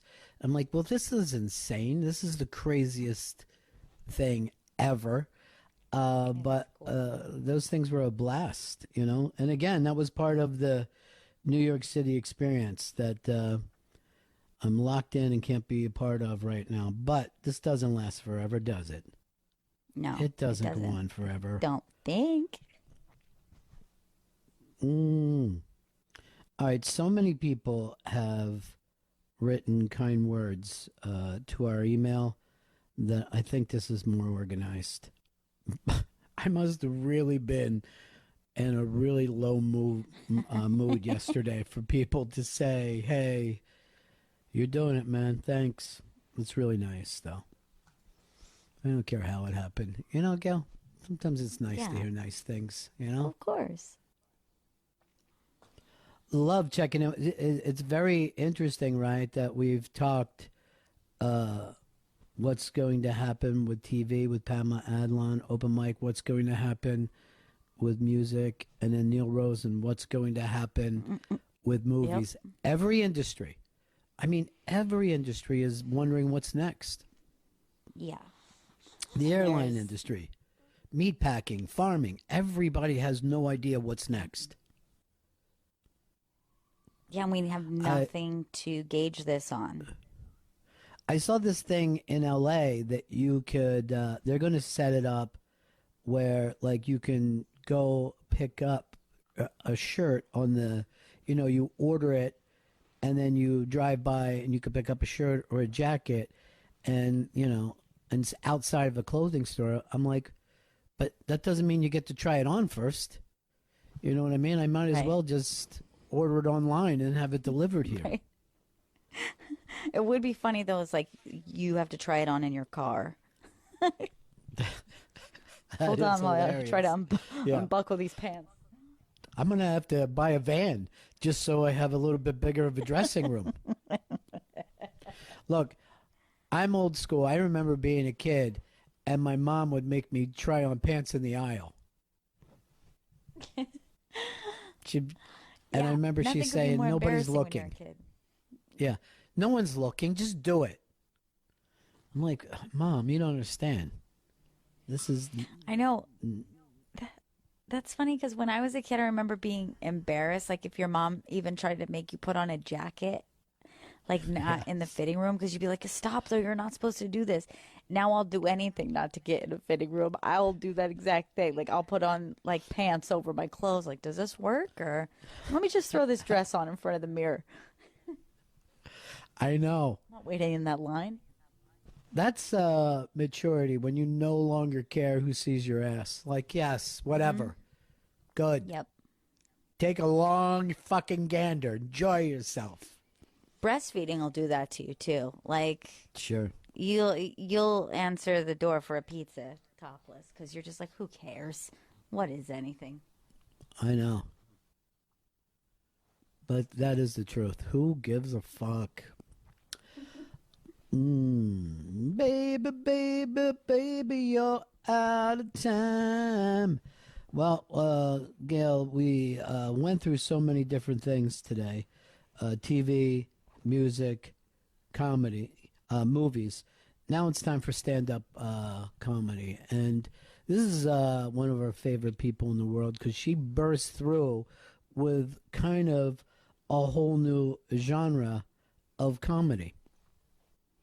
That's Carol Montgomery, and more funny women of a certain age is available now, as I scroll through my phone, is available now on Showtime anytime. That's the streaming app.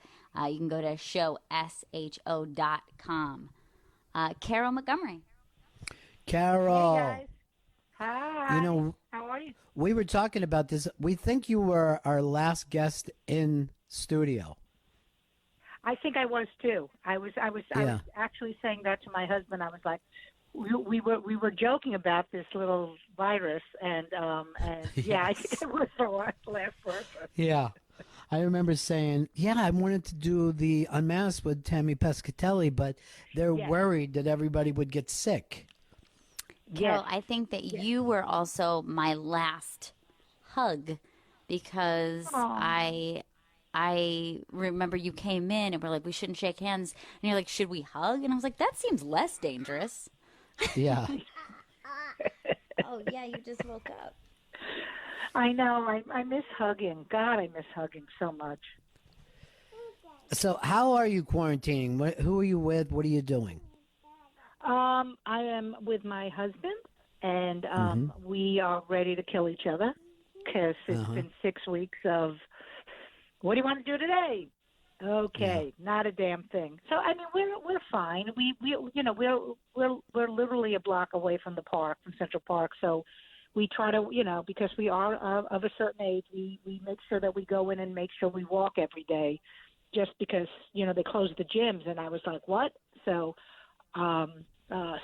So I mean, this storm took us by major surprise. You know what I mean? Like, you know, because we were, like I said, we were joking just before we left. We were like, well, is it this bad? And so it's still a little, I'm still a little shell shocked. You know what I mean? Like that this really happened, and because you were talking about that Saturday, you guys were supposed to be doing a show, the Creeps with Kids, and that got canceled. We were.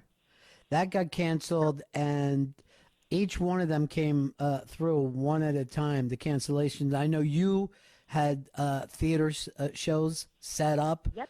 You know, I mean, all your work that you put into this, and now you're going to go out and reap those benefits with theater shows. The one thing that you want in life, theater shows. Exactly. Exactly. The only good thing, and this is the only, because I do try to look at the positive of all things, the only great thing about what happens here is that Saturday night, because we were all quarantined when the show premiered, the ratings went through the roof. Sure. Of course. So there's a silver lining somewhere, you know, that we don't know the exact ratings, but let's just say Showtime's very happy. I think it's so interesting, too, that you knew there was a market for this, for women of a certain age to come out and do, you know, comedy about their experiences at this point in life. But no one else really knew that that was a viable market. Well, I don't know if I thank you for the compliment. I don't know if it was. I think that I'm just such a pit bull when it comes to when this idea stuck more than any other, because, you know, we're comics. We all have ideas. You know, right. Oh, hey, let's do this. And this thing seemed to just take off on its own.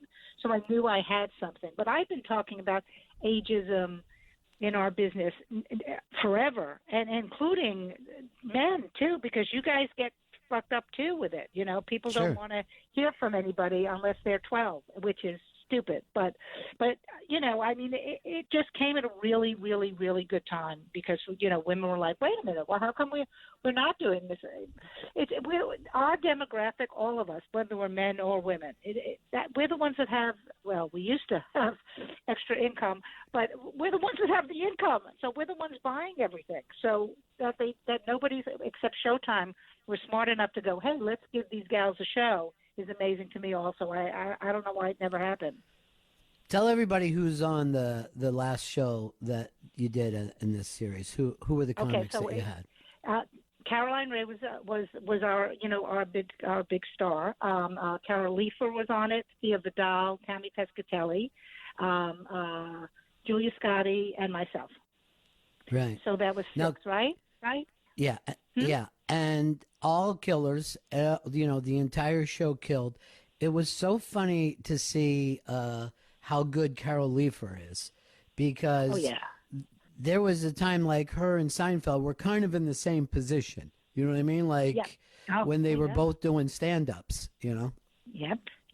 Yeah. Oh, yeah. I mean, and she went.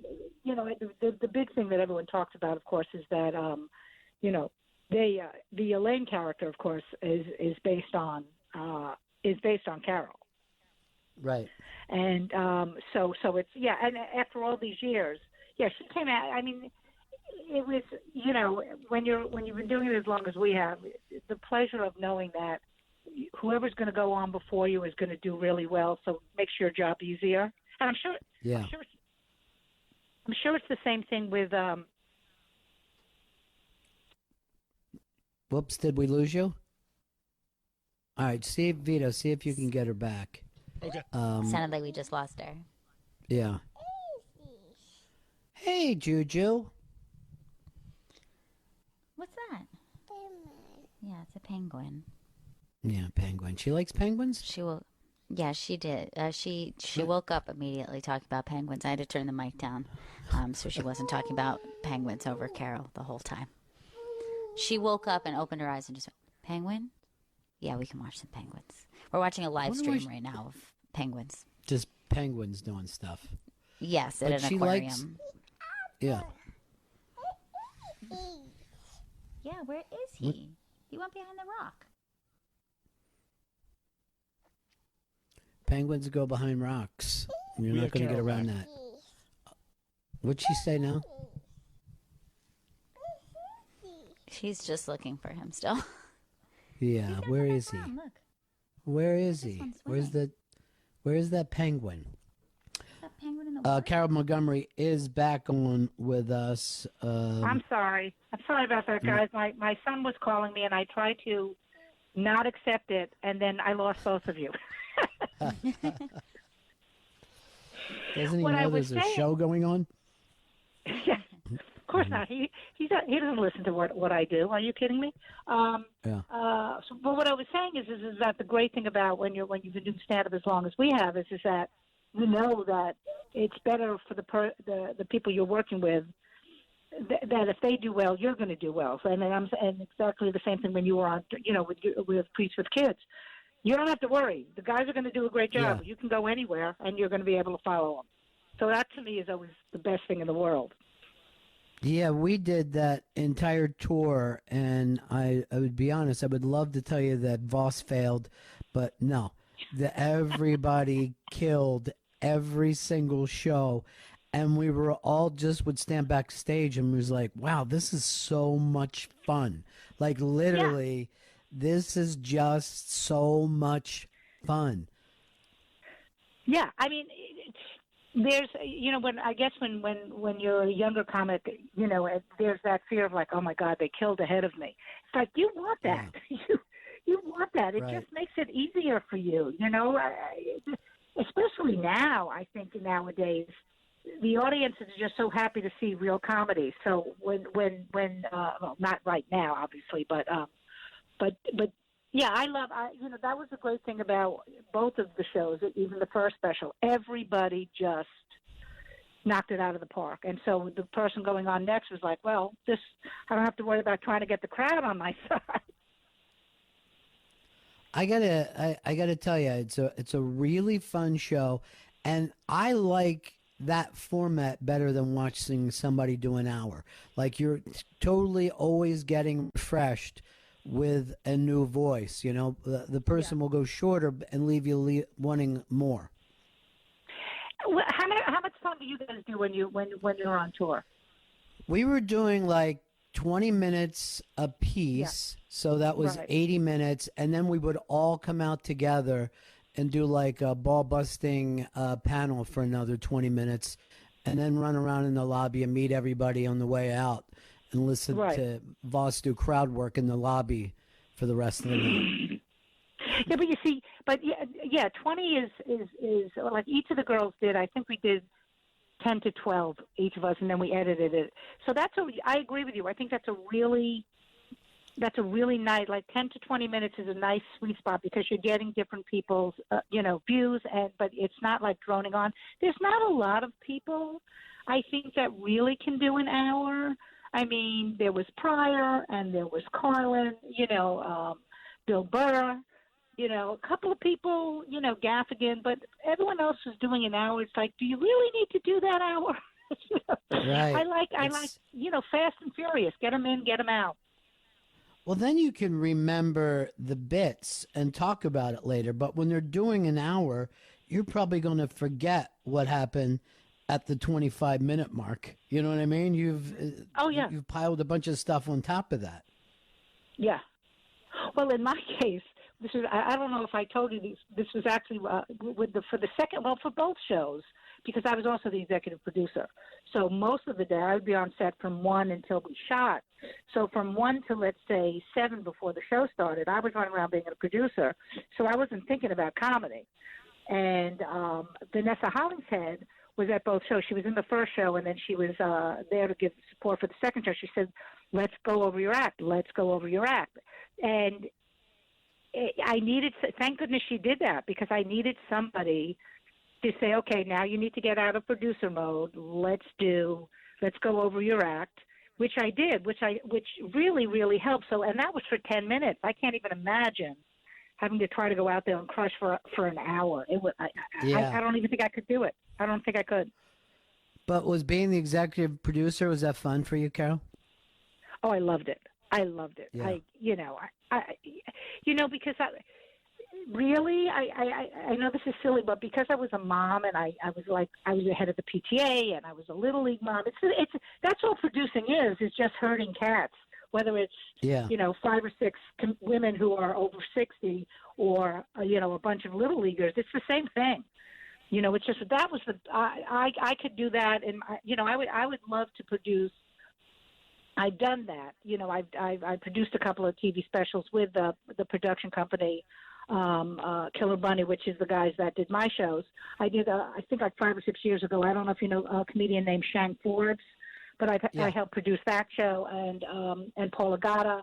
So I love doing that. That to me is, I could do that in my sleep, because it's a different part of the brain. It's still being creative, but it's not, it's not timing and punchlines and all that crap. Where do you think everything's going next? What are you doing to stay creative now, and how do you think we're going to come out of this thing? Wow. I don't know, honestly, guys. I really don't know. I wanna be positive and say that when I think when this first happened, we all were like, well, when this is over, people are going to need comedy, and I still think that, but I just don't know whether or not people are going to. I think people are still scared. Are we going to do the thing, like, let's say with theaters? Are we going to really do a thing where, we're going to do 50% capacity? Then nobody is really making money at that point. We're all losing money. I think that there's got to be different ways to think about stand-up. I don't know if this has happened to you, but I can't tell you. I've probably been asked now to do 6 or 7 virtual comedy clubs, and I was like, I can't. Yeah, I can't do a Zoom, and there's an audience, and I can't. Comedy is best served with a real live person. Absolutely. And even saying 50%, you're like, well, that's not going to have the same effect. You know what I mean? I don't want people sitting 6 feet apart. Let's get the fucking vaccine. You know what I mean? Let's get all that stuff, and then we'll get back into it. But yeah, because people are going to be look. It took a long, because we were joking about it when I saw you guys. I mean, it took a long time for me to even go, this is serious. This is really serious. But they got to do something so that people aren't afraid to go out. Like the governor was talking about, reopening at least parts of New York.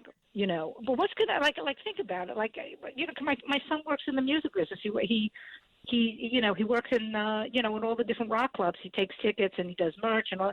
I'm like, you really think that people are going to go into small concert venues and want to be on top of each other the way they did until there's a vaccine? I mean, yeah, it doesn't. I don't know. Yeah, how are you going to put a pit together when it seems dangerous? But right, we are going to come out of it somehow.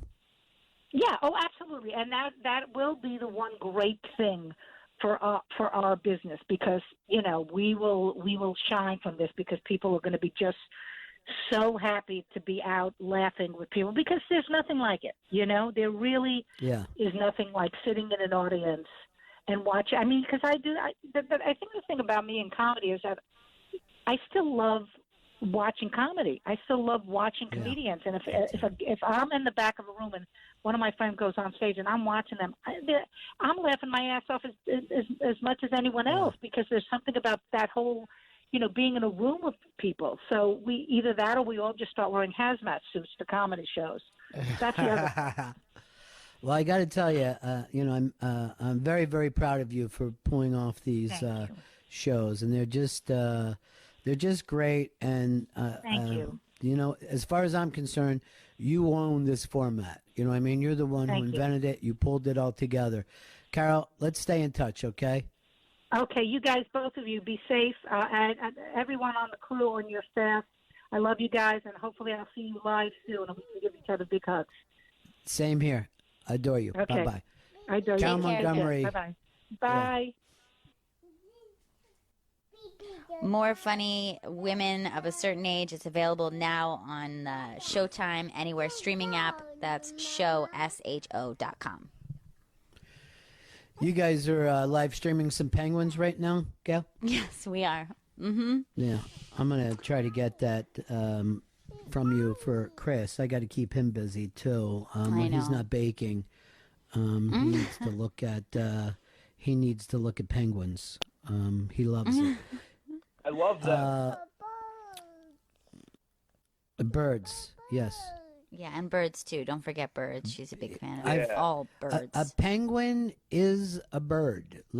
I know a lot of birds don't even look at penguins that way, but technically they are birds.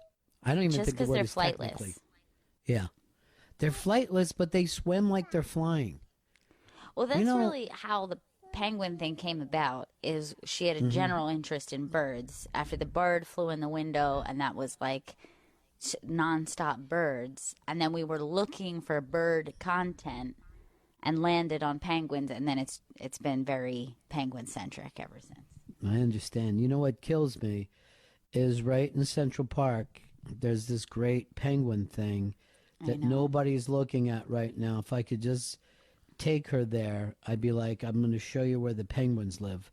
I literally fantasize. This would have been the easiest way to get over as a grandfather, right? Because I know.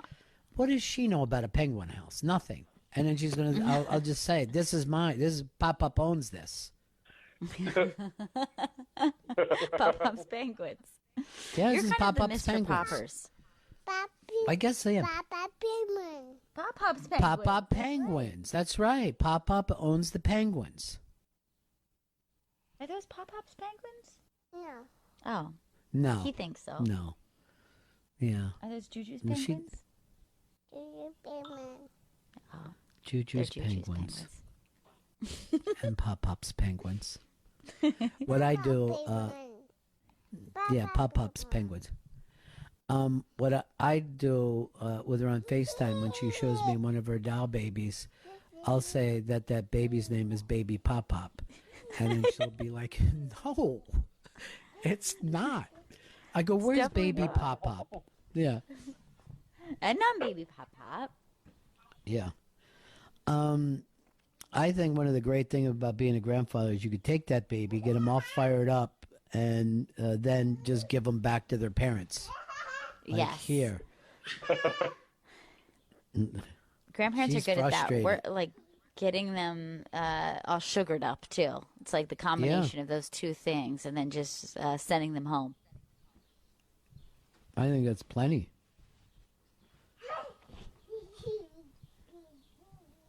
These penguins are hilarious. Penguins. Yeah, they She's are. really getting a kick out of them. To remind everybody, penguins.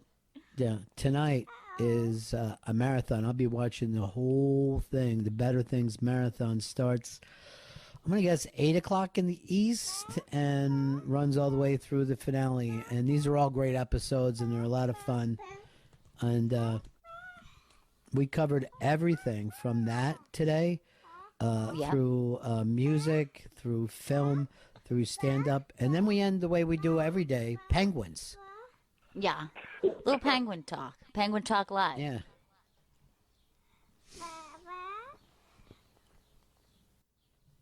There it is, baby. So, Chris Stanley, tonight, are you going to be watching the Better Things Marathon, or are you and your chick have something kind of planned? We'll be watching the Better Things Marathon for sure. And she then- still likes you after this whole quarantine? I think so, yeah. I think she still enjoys being around me. Yeah, it's shocking, right? I mean, it's been fucking 2 months now. 2 months. I feel like a fucking drunk person just hearing that. I feel like I've had a blackout, a 2-month blackout. Chris did tell But you then- guys the wrong amount of weeks. It's been 7 weeks this week. Okay. Oh, fuck! Chris. I knew it wasn't 2 months. Thank you, Vito, for catching him lying. I felt crazy because I was like, man, I really thought it was 7 weeks today. And then when you said 8, I was like, oh, these weeks are just flying by and I'm not even realizing it. Thank God for you, Vito. And how gullible am I? I'm just fucking walking down the midway with some cotton candy and a balloon, and this fucking carny, you know, in his derby hat, Chris Stanley, is just selling me fucking bullshit. Does that make you Bullshit, feel yeah. like a big? Does that make you feel like a big man, Chris? I misremembered some information. And What was the time's been purpose crazy. of lying to us? It was not a lie. It was To make us feel high, Chris? No. Because No, you can't not at all. dose us from home? Now, by the way, Chris, that the truth has come out. Could you give me my wallet back? That why you had me confused? You reached in the back of my pants and took my wallet out. Don't have your wallet. That is funny. Yeah. Jesus, why is she so happy? Well, the penguins are jumping in the water, so Oh, she's yeah. really thrilled. I mean, we caught a That really is- good moment on live stream. Sometimes you click these things and they're just sleeping. And, you Right. know, she takes my hand and puts it on the screen, like, make them do something. And it's very hard to explain to a child that you can't manipulate the world this way. But she's caught them at a good moment.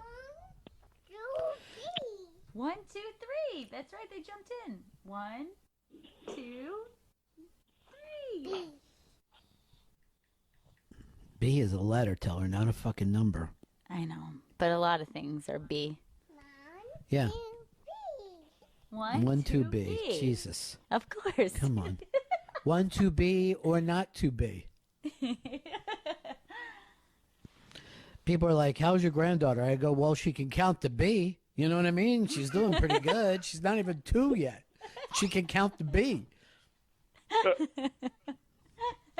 Who knows? By the time we get out of this, fucking letters and numbers might mean the same thing. What the penguin do now? Roller skate?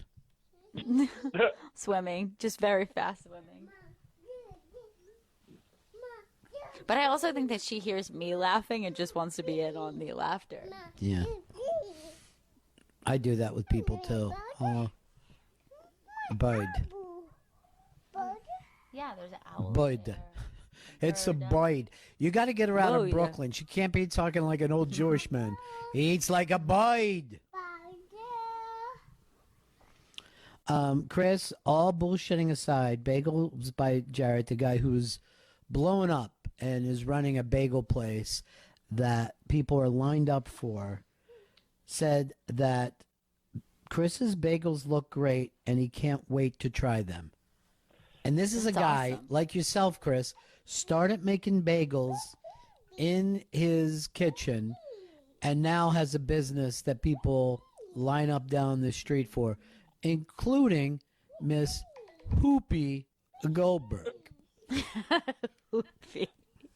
It feels really good to have someone of Jared's stature give me compliments about my bagels that I definitely have 100% made myself. That makes me feel This really is- good. This is if you go to Bagels by Jared on Twitter, he says, "We're proud of Chris," and then has your video up. I feel like I'm drunk right now because Chris couldn't even make a fucking sandwich when this thing started. That's great. That's awesome. Yeah, I'm totally useless until this fucking quarantine. Now I'm banging out bagels like it's nothing. Yeah, that is. And this weekend I'm going to focus on pretzel bread. It is Mama's. Could you make a pretzel bread that looks like a penguin? Is that Please, easy, I guess. Chris. Yeah. I could try. And then pretzel Gwen. have it. It's easy, easies, and then have it easies. Have it slide down into a pool of cream cheese, and then the children can't eat it. Juju, do you want some penguin bread? Does that sound good? Penguin bread? Baby bread. Some baby Yeah. bread? Yeah, some baby bread for babies. All right, we got to wrap this up. Watch the Better Things marathon tonight on FX. It's going to be a lot of fun. Finale tonight. It's really, really great. It's beautiful, and it's funny, and it's sweet, and the whole thing. So much fun to do the show. Again, I don't know if you guys organized to send me nice things, but it was very, very nice to get. I'll say this, Gail. We'll see everybody tomorrow, okay? We all going to get together and do a show? That sounds good. See you tomorrow. All right, be safe. Stay cool. Peace.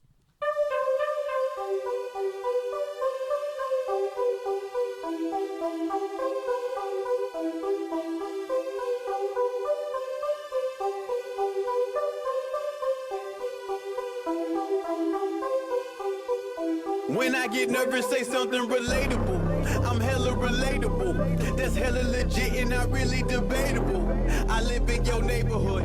That guy you shit talking is right there in back of you. So try to act natural. Remember that movie, they all gonna laugh at you. It's so understandable. Sometimes when I'm social, I feel incompatible. I live in the capital. I live in the forest, it's green and it's magical.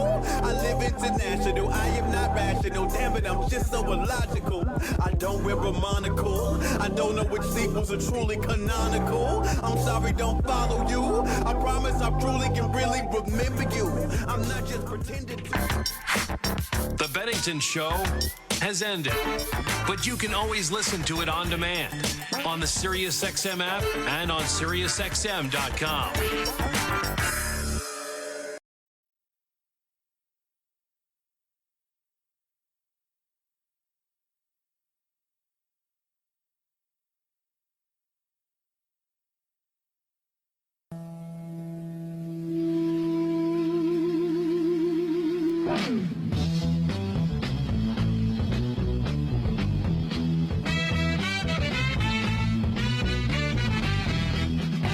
Tell your daddy to comb his hair. Look like some spiders having a meeting on his head. It's time for the Bennington Show, the only father-daughter radio show in the history of radio. And Smokey being all up in the kitchen would be a huge social distancing issue now. I'm Vito Calise, and for most people, Friday's just the day before the weekend. Wait, what weekend? It's Ron Bennington, Gail Bennington, the Bennington Show. Going through them changes. I feel just like committing a crime. Every time you see me going somewhere, I know I'm going out of my mind, yeah. Oh, my baby, she left me the other day, and we were having a lot of fun. Oh, she knew I just love her so. And that's the reason why she had to run. So bad, you know what I mean? So bad, what I said. Yeah, buddies. It is Friday on the Bennington Show, the only father-daughter radio show in the history of social distance radio. I'm Gail Bennington.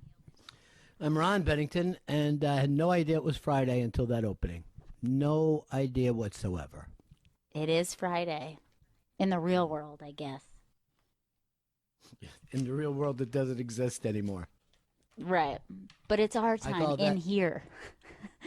I call that Earth 1.0. We're in between 1.0 and 2.0. Mm-hmm. Ready for the reboot. Look, you texted me today about, I don't know, 11:30, said, do you want to talk? Chris texted me 12:10, and he said, hey, can I talk to you about something? This is the way the world works. I also got a call, believe it or not, a phone call at 9:30 this morning. That's too early. Who would call that? In this world, that's too early now. All right, so what you need to do to figure out this mystery is who do we know who is insane and has zero social. I'll play the call for you now. This happened at 9:30 this morning, and the phone, of course, is in the other room. I don't sleep next to my phone. You know why? I'm fucking old school. You know? Yeah. When I hear a phone ringing, it means one thing to me. Oh my God, they found Fez's body. That's all that would mean for somebody to call me directly. I would expect to hear from a screaming member of the Watley family. He's gone. That's the only time. So this is, and I'll try to get this up to the mic, see if it works. This is what's my phone.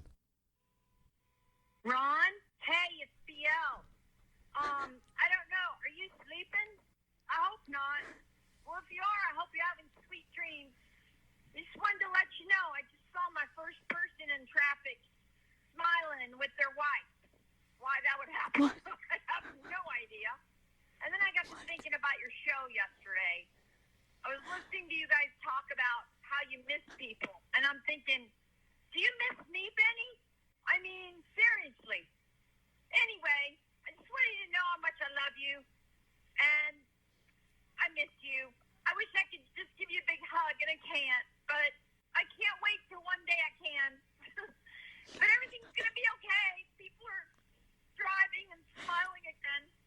So, I'll talk to you later, okay, buddy? Love you. Hi to your baby. Bye-bye. She sees someone smiling in a fucking car. So she calls me at 9:30 in the morning. So here's what I'm going to do. I'm going to do the perfect crime. I'm going to kill BL and make it look like Corona. No one will ever suspect.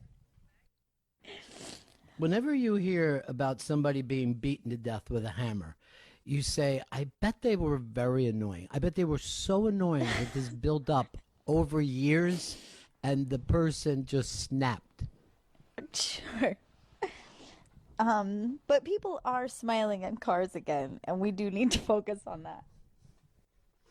Also, BL, you live thousands of miles away from me.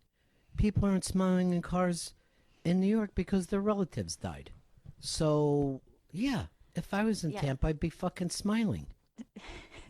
Because I just went to Hooters. I just went to Hooters and saw a girl's nipples as she handed me fucking wings. There's something to smile about.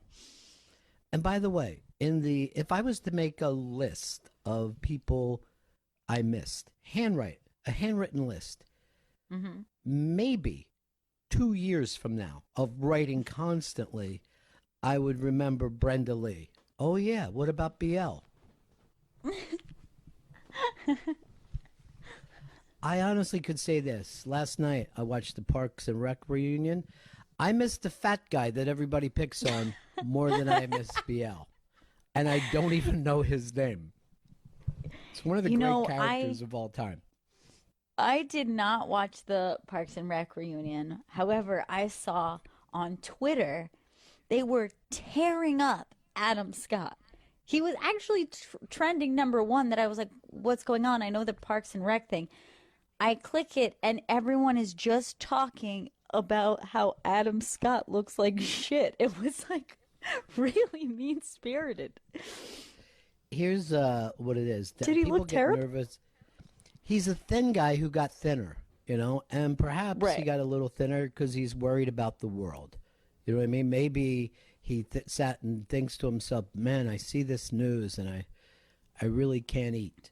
But I would say everyone in Parks and Rec looks like they've lost weight, and it was never a fat. Only the fat guy that everyone picks on looks like maybe he's gained 5 pounds. They were just destroying him. It seemed like no one could pay attention to anything else related to this reunion. I think he looks like he lost maybe 5-10 pounds. It's body shaming is what it is, and quite frankly, ageism. And The like, worst you know, ism. they were saying that he was thin, pale, and scruffy, but I thought he was always all three of those things. Mm-hmm. He's thinner, paler, and scruffier. Right. Because he's in a quarantine. Right. I noticed trolling hasn't stopped. You would think trolling would go away. But, No. you would think that we could say to Twitter, we don't need that block button anymore. Everyone's really nice. No, instead, trolling always came out of boredom, so people, I think, have even more time on their hands. So they might be even trollier. I got a new idea for a food delivery service because I think this is the future. You know how there's Blue Apron and Plate It and all that kind of stuff, right? My Yeah. idea, and I have to see this in my notebook. I have an idea notebook that I'm just writing in the quarantine. All right. Would you want to be part of this service? It's called Mostly Meatballs. And no matter what you order, you get mostly meatballs with it. Okay. But there is some other stuff you're saying? Oh, sure. Let's say you order a cheeseburger. Yeah, you're going to get the cheeseburger, but then 15 meatballs comes along. You order a salad, you're going to get a dozen meatballs with it. I think it's a great service for meatball lovers for sure. Right. Well, everybody's a meatball lover. It's a good point. I've never heard someone hate a meatball unless they don't like meat in general, and then that's a different story. 9:30 in the morning. This fucking hillbilly's calling me because she's driving around, obviously smoking weed, and sees a couple smiling. Her version of smiling. So I better call Benny right away. It's 9:30. He's probably been up. 9:30 in quarantine is 4:15 in the Yes. Earth Point 1.0. No one bothers each other. I would say, certainly not before 10, but I might even say before 11. Your mom was like, "What is that?" Because we never hear my phone ring, ever. My phone. None of you guys ever just call me directly. No. You know what I mean? No one does. So I've adapted to that a phone call means we found Fez's body. That's it. Yeah, that's that's the an only way emergency. yeah. And, even then I'd be like, well, I can't get down there. Let me know what the Zoom is, I got a new idea for Zoom, too. I'm going to write to that company. Okay. You keep everything the same, right? Yeah. But you don't see yourself. Why should you, if in real life you went to a business meeting and somebody put a mirror up right in front of you, you would be looking at that mirror the entire time. I can't, if at a diner or a restaurant, if one of the seats faces a mirror, I'm like, no, that's just too distracting. I have to swap with someone. I've heard you yawn twice, Gail, and I've looked around my little workstation here. I don't see an iced coffee. I don't know what is happening. I don't know. You know what I mean? We have to stay alert. There should be an iced coffee when the show starts. That's not asking too much, is it? It's a good point. I greatly need an iced coffee, and I need to get on this. I need to get on this whipped coffee trend It's driving me nuts. I keep seeing people share, oh, look, I tried the whipped coffee. It looks great. Everyone looks like they're having fun, and I haven't done it yet. I'm wasting my whole quarantine. Dude, the whipped iced coffee came in from your Aunt Robin, and I feel like the show starts, where's my whipped iced coffee? Yeah. I know Robin already gave us the recipe. Whip it good. That's what I want. Chris, make sure that we start with, the show starts every day with Whip It to remind everybody. We should thank you that we should have an iced coffee all the time. By the way, all Zoom meetings for this point on, because I know we got a big one scheduled for Monday. Everybody have meatballs to eat. Mm-hmm. Okay. You know, because we want to push our brand now, mostly meatballs. Yeah. I'm gonna be sitting there with a plate full of mostly meatballs. Mostly. Yeah, you know how mostly. you had that We're gonna idea have some for other foods. Zoom where you don't see yourself, like everything else is the same? I have one tweak, and tell me what you think.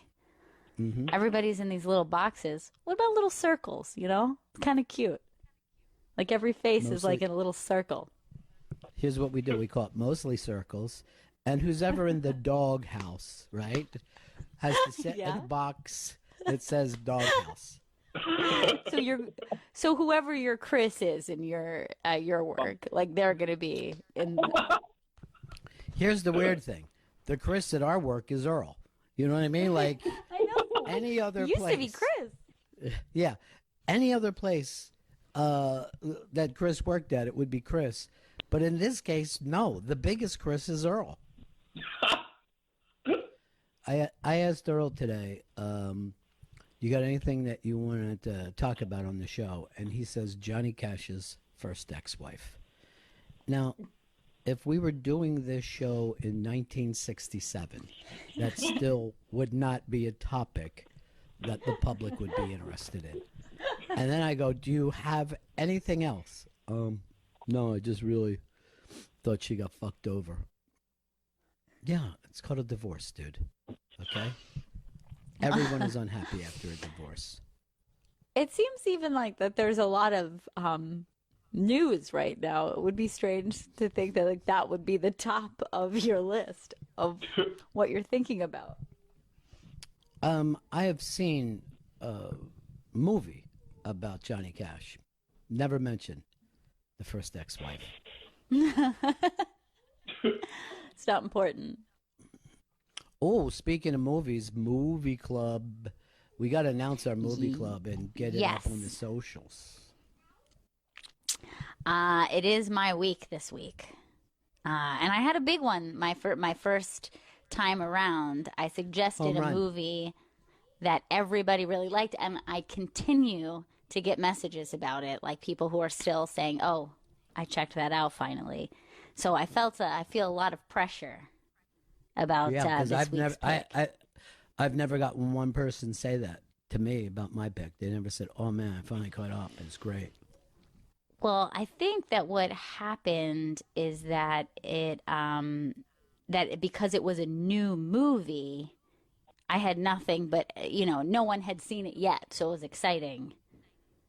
I feel like people jumped in and had a lot of opinions. So there's a lot of pressure there for me. Sure.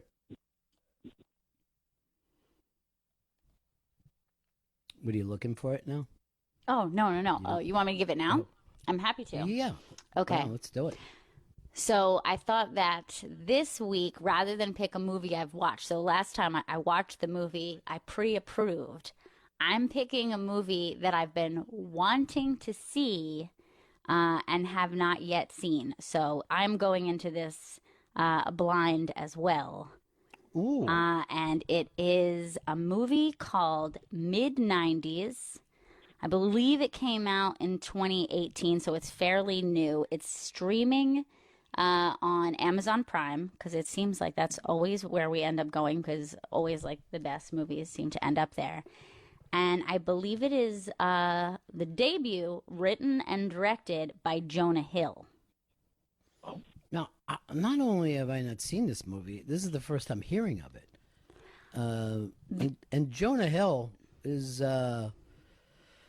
he's out of all those guys, he's the one that can do the big broad comedy and then the little drama and break your heart. But is he in the movie? He's not in the movie. He wrote and directed it. I have only once saw a trailer. I believe it was either when I was pregnant or just after I had the baby. So I was like, oh, I have to see this movie. But during that time, you see no new movies. You don't get to go to the movie theaters. But I was like, it looks fantastic. And at the time, I don't even think I realized that it was written and directed by Jonah Hill.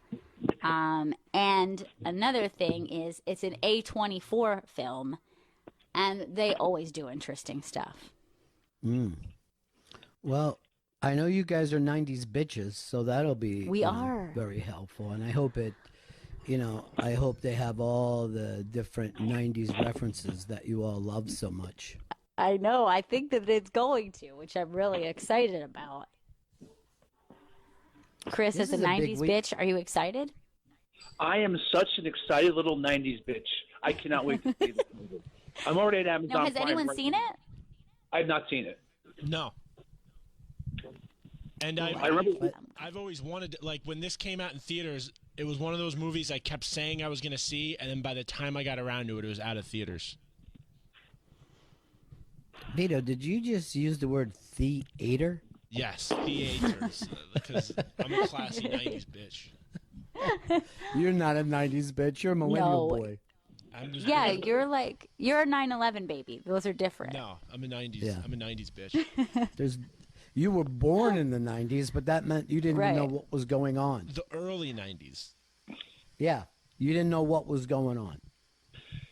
It's all. I was born in the early 80s. I'm not an 80s bitch. Right, exactly. Same. I could call myself an 80s bitch. Chris is but like I'm 45. Not. He's an 80s person. No one knows. Chris is just a producer of a certain age. No one knows exactly. And since he's a fucking foundling, it's impossible to find out. I've also never really understood Earl's age. Never been clear to me. No. Nobody understands. The fact that he remembers Johnny Cash's first wife makes me think he's a very elderly gentleman. This is what Earl said to me. Earl actually said to me, I remember the day the blues was born. He goes, when was I born? It didn't even have a date. It was called Hard Times. Born in a cotton field. I saw a picture of Earl at the Haunted Mansion. Yeah. I saw Earl went to prom on a mule. I mean, we're fucking really going back now. Come on, Paint. You gotta give us that promenade. Today is May Day, everybody. Today is May Day, and the Resurrection Church and School has announced its May procession queen, Flathead. Flathead is going to be leading the May Day progression all through Highland Gardens. So that's very, great. very, very exciting stuff. Earl's so old that when he took arts and crafts, they used to call it arts and thoughts and crafts. That's something, by the way, you two guys laughed. Vito didn't. Why? He's not a 90s bitch. He was too young for that movie. No, you don't. You saw it 2 weeks ago. Yes, that's what I'm saying. Wait, at that you were time, a baby. By the way, at 2001, could you have gone to a theater by yourself, Vito? Yeah, my mom didn't care much for me. I was a latchkey kid. Aw. Leslie loves you. Yeah, she does. Leslie Jesus and, Christ was my fucking camp counselor.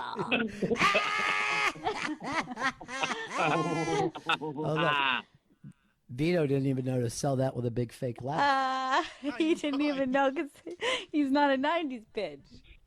Hey, What if up, 90s bitch? If anyone's playing Bennington bingo at home, I just got my iced coffee. Changes everything. Oh, I still don't have one. Iced coffee's pretty 90s. I'm gonna have to make some hot coffee like an idiot. Exciting news tonight, everybody. Are you ready to lock in for this? Mm-hmm. We start our Prince channel. Sirius XM has a Prince Oh, that channel. is exciting. Yeah. You know what song I want to hear on there? Purple Rain. That's your favorite. Yeah, it's my favorite out of all the Prince songs. May Day and Prince Day. I'm very excited. Yeah, it's everything. It's everything we dreamed of. Oh, also Happy Beltane, if you're into the Gaelic holidays. I'm not familiar with Beltane. Is that where you give a belt out to your loved ones? It's like the holiday that's halfway between the spring equinox and the summer solstice. So I think that it's like a big pagan thing. There's bonfires, there's flowers, probably sex. Good stuff. Well, Irish sex, it doesn't last long. They're on their flag, it just says push, push, come.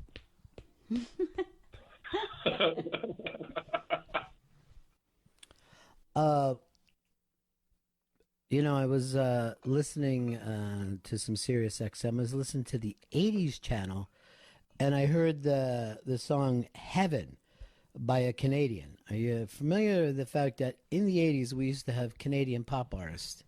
Isn't that fun? Oh, that is fun. I don't know what his name was, but they played a couple songs for him. And one of them, he said that he was from the summer of '69. I don't think he was old enough. I think he's doing the same thing as Vito, where he tried to act like he was a '60s bitch, but he wasn't. He was a child. Well, I would be judging him just like you if I said 99, but 92, early 90s. Now the VJ explained to us that the summer of '69 really had more to do with cunnilingus as well as a BJ taking place simultaneously. I wouldn't have known that. That's a fun fact. Yeah, it is it was that, and also the first song ever on MTV was "Video Killed the Radio Star." Wow, didn't know that. Yeah, it's pretty fun. Pretty exciting. So anyway, this gentleman, and his name was Brian Adams, and they explained it was Brian with a Y, and he was singing a song called Heaven. Now, are you guys familiar with it? Yes, I believe I am I'm familiar with Heaven by Brian Adams. Now this is very, very exciting because never before have I ever written a parody song. Just something that doesn't occur to me. I'm not weird. You know what I mean? I'm not one of those weird people. Yes. But I immediately wrote a parody song. Okay. And it goes like this. Oh, thinking about the younger days. It was always you and Jay. But Jay got in my way. Now I want to be your only man. And then I'll do the show with Dan. I'm doing the best I can. Baby, you're all that I need. When you're lying here in my arms, it's really hard to believe I'm with Christine Evans.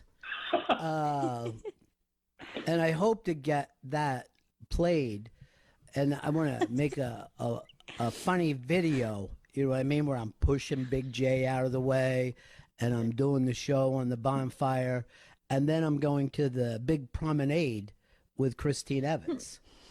Oh, that's so great. And that's a great parody. Right.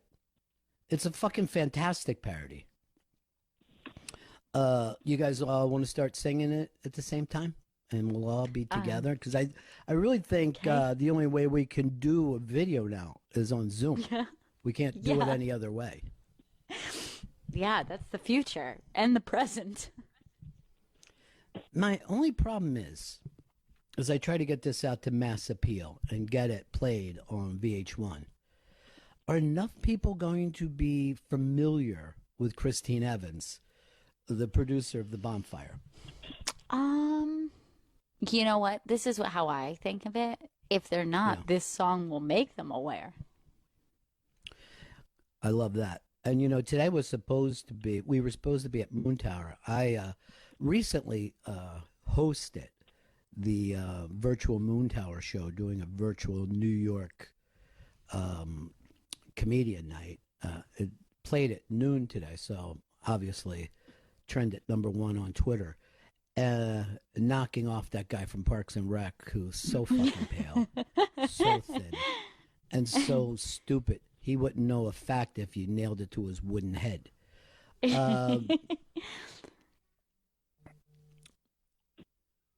But by the way, that also airs, New York Finest airs at 5 p.m. East on Raw Dog tonight as well on Channel 99.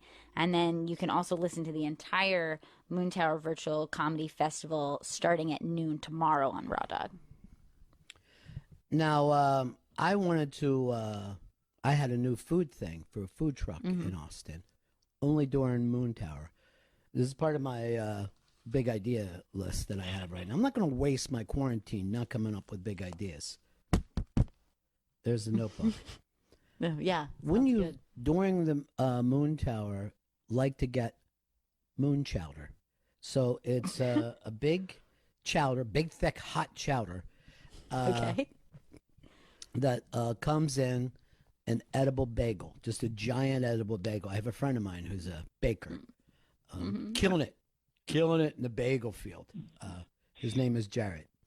So, but maybe you mentioned me. Well, you're not a pro yet, Chris. That's true. I'm amateur, but trending towards semi-pro. Yeah, I guess you are. I guess in your own way, you fucking certainly are.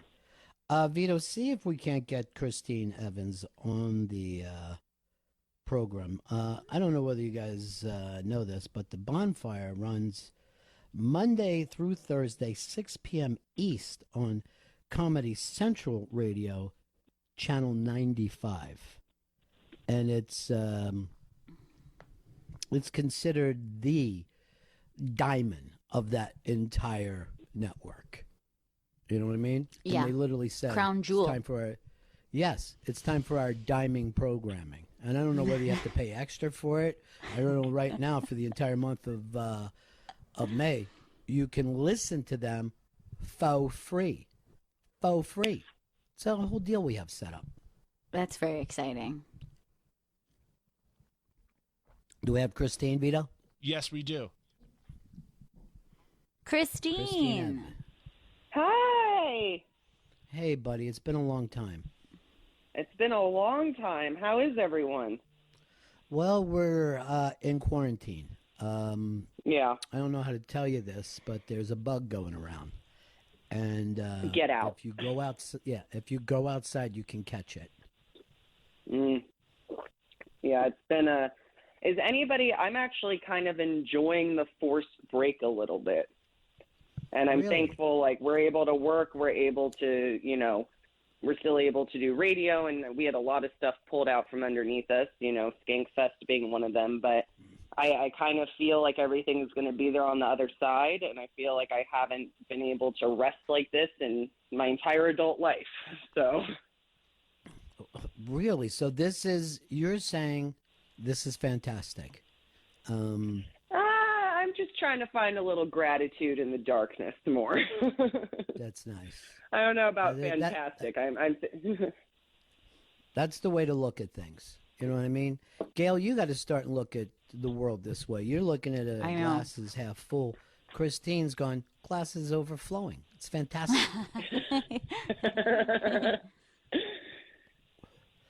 How do you guys like doing the show apart?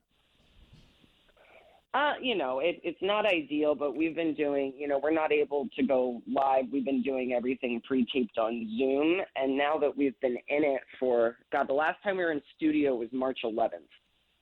Wow. So, it's been about a month and a half. And now the last couple of weeks, like once we got the tech figured out and all that, like it's starting to feel a bit more normal. And, I said it's just amazing how quickly you can adapt to things.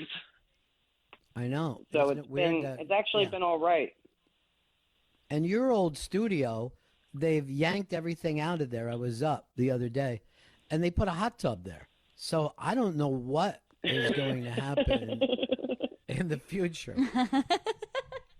I mean, I'll do the show from a hot tub. Yeah, it's not bad. That would be a nice life. It really would be. Now, you think everything's going to restart? Skankfest is coming back. Moon Tower is coming back. The Stand, the Cellar, everything's going to go back to normal.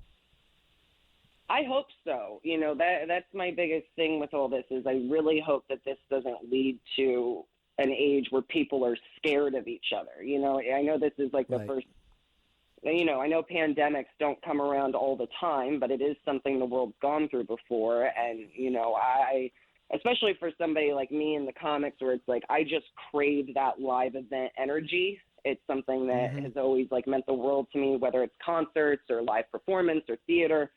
And I really like don't want to lose that part of life. So I hope that, I hope everybody, I don't know how long it will take the fear to go away, but I really hope that, we'll be looking back on this as that, that one time, and it's not going to lead to like a new way of life. Well, I don't know whether you saw this. Foggy Otis just sent this to me, but in Europe right now, they're doing drive-in rock concerts. They set up a stage, and people just pull up in their cars, and they sit in their cars and watch the show. And I'm looking at this. This festival is gigantic. Now, to me, it doesn't seem pleasant. You know what I mean? To sit in your car, and instead of like applauding, you beep in between songs. But could that work for Big J in stand-up? That he would be saying, the guy in the Pontiac, what do you know, what's your fucking deal? I don't know. Let's try it. We should try it. It'd be a bit weird, but we should go for it. That's great. That's actually happening. They're doing drive-in concerts. Yeah, I did not even know it, honestly, until 5 seconds ago. I just got this from Foggy Otis, and he seems to be up on it. He seems to be excited because, he plays the ukulele. So, it doesn't really matter if people are paying attention or not to him. So he's ready. He's ready to go for it. Wow. Now, I know that, Jay has been complaining about Dan because Dan has finally fallen in love, and it seems like his focus isn't on the bonfire anymore. No, we love that Dan's in love. I've been waiting for Dan to be in love for a long time. I know. It ruins that whole theory I had about him and Becky Owen. Oh, yeah. It does put a little hitch in that. But it's funny, it came out slowly through the course of quarantine because they're quarantined together. And so it was fun to watch all the speculation around it. But, I love that. Yeah, he's always been close to the vest, right? Close to, I don't know what that means. Like he never gave up any details about his personal life. No, Dan's been very private, and even like with it's weird for me and Jay. It's like just being on together. Obviously, like the relationship's kind of like community property in a way. But yes. I have a feeling, I think Dan will start to open up more about like this part of his life as it just gets deeper into it. I think that a lot of stuff with him, as far as relationships go, it's been like new or fresh, and as they sink into this, more stuff might come out. See, I don't even know. Did Dan's dad die? He never even brings that up.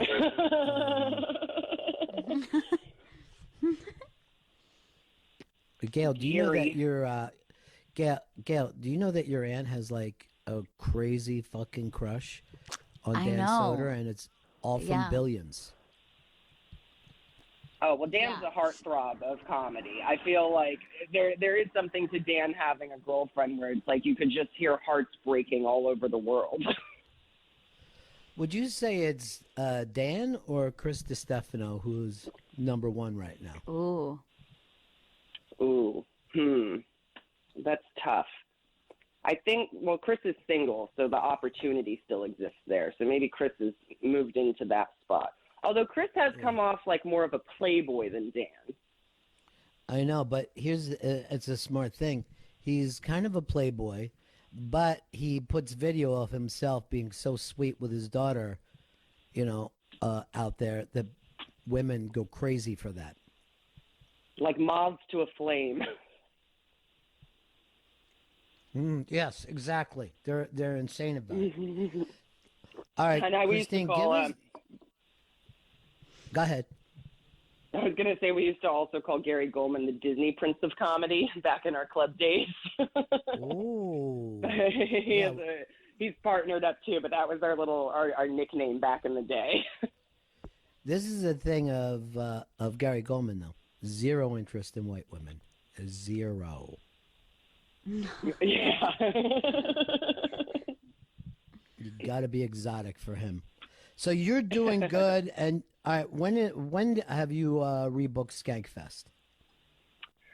It is right now booked for September 25th through 28th, and right now we're kind of we're standing by. Texas has just reopened. We were actually talking to Ali Sadiq yesterday on Bonfire, who lives down in Houston. They're starting to slowly open up. So, we hope that we're able to put everything on and have it go off without a hitch. And it's kind of like we're in kind of the same holding pattern as the rest of the world right now, How many Skankfest deaths would be enough for you saying, well, that's under what we, you know what I mean? That's not enough for us to worry about. Is it? How many Skankfest deaths? Yeah. I mean, how many, corona victims before you guys are like, this is willing to do? Like, if the NFL doesn't open, will you still do Skankfest? Yeah, it's such a hard thing because, there's also an element to it where at the end of the day, like we're a way more intimate event than, say, an arena event or, a football field or anything like that. But also it's like the people that come to Skankfest are some of our most diehard fans. They're people we love and care about. And it's like we definitely don't want to put people in any sort of health risk to have a good time, because it's also like Skankfest is an event where just by nature of it, you're on top of each other. We kind of run it like a punk rock festival. So, it is. It's a little, it's kind of scary to see, because you're like, oh man, it really is like pushing people in very close quarters. So I know they just announced that there's like a treatment coming out that seems to be working and all that. But yeah, we would hate to put, our fans at any sort of risk. I always thought of this way. Hey, you got to try it. You know what I mean? You just got to see it. Yeah, everybody we comes love out you. with- I'm glad. Yeah. We love you. We're glad that you're well. We hope to see you again someday. I think that would be fantastic. Give our best to Jay and Dan and all the guys, all right? I love you guys too. It's so good to hear your voice. I've been following you guys through radio and social media, so trying to stay connected that way. And it's nice I'm able to see your faces like that. And Ron, the video you did with the suitcase at Skankfest really made our day. So it's just so funny. Yeah, that was early on, just nervously heading to Skankfest, everybody. All right, let's see you, baby. The funny thing about Skankfest was all the anxiety that comes from putting on something like that, and all the anticipation of everything that could go wrong, and then being 2 weeks out and really being like, we got this is going to be fucking awesome, and then just having it pulled out from underneath us from no fault of our own was a crazy experience to go through. But the nice thing about that is whenever you produce, you always wish you could go back and do everything over. And so we're in this unique position where we kind of get to go and fix all of our little mistakes before we even put on the event. So when it does happen, it's going to be fucking awesome. I'm so excited for it when we do get to do it again. It's an amazing weekend every single time you guys do it. And you had lined up Nate Bargatze for a fucking Unmasked. I was so excited about that. He told me he couldn't wait for that too. And yeah, we were really looking forward to that, and it will happen. We will get that done. Just we're just on hold. All right, buddy. I'll talk to you soon. Give my best to the boys. All right, they sound great. Take care, Christine. And we'll talk to you soon. Bye.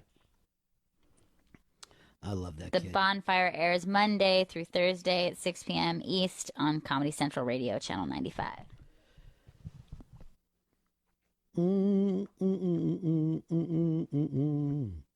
Hey, there's a new logo made for Pepper's Venture. Check it out. Stranger in Kentucky put it up.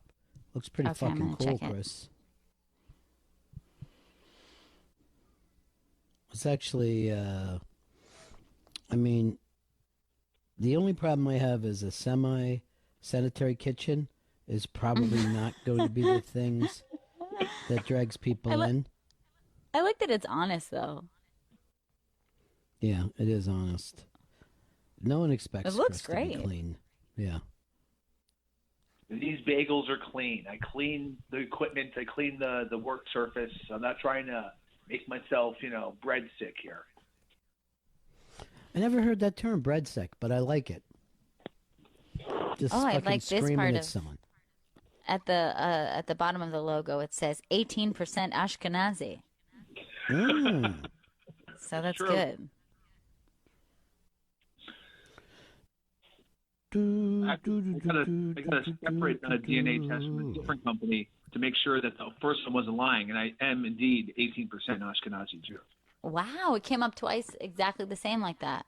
Yeah. What else are you? Well, the other one had a more detail. Someone looked it up right now. He's 31% special needs.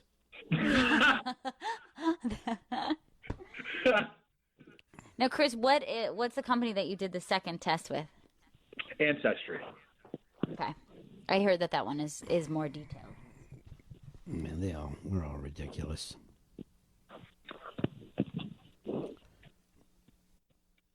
I know that it was able to find the town that my family was from in Ireland, which I think was Donegal. It's the same name that we used to call the shit house in the fucking carnival. It was Donegal. Oh, God. That's where you're fucking from, the old fucking carny shit house. Everybody used to get mad if your joint got put next to the shit house. And I'm like, I don't know. Everyone has to go take a piss. Might be a good fucking Not location. Could be worse. Yeah. But they said that people scamper out of there. Like when people leave a shit house, they try to get away from it as quickly and as they can. I don't know if there's science to that marketing, but it came up that way. Well, they Hey, can run from the today is smell. the day, Gail. Today is the day that Vito gets his food present from you. I'm so excited for you to get it. I can't wait to get home today and go to my mailbox and get this. I can't explain to you how much I'm looking forward to this. I hope you all are looking forward to my next unboxing video. What's that even Am mean, I? unboxing? It's like last time What- when I filmed myself, opening up the box and telling you Why what was isn't it- inside. But you're not making it an unbox. You're just opening the top. I think an unbox would mean that you would break it down and make it flat like before they folded it into a box. No, It almost seems like it should be deboxing it. I think that's deboxing. Unboxing is I take everything out of the box and I present it to you, the viewer. I didn't even know you knew our names. The viewer. I feel like I do more than just view things. You know what I mean? I feel like that's just a small sliver of my life. You're also I'm a an idea consumer. man. Yeah, I'm a consumer and I'm an idea man. I'm constantly coming up. I got a new idea here too, based on unboxing. See if you guys like it. It just came up this second. Nunboxing. And what you do, you have two boxes, nuns pop out of it, and they start boxing each other.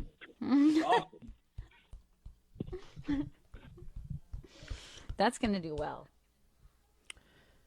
Mayday Parade is heading all around the west end of Chester right now, being led by the Queen, the Mayday Queen, our own. Very, very exciting. Flathead. That's exciting. Beautiful. Yeah, it is. He's so bonny. All right. Now, this person just wrote into us. Hey, guys.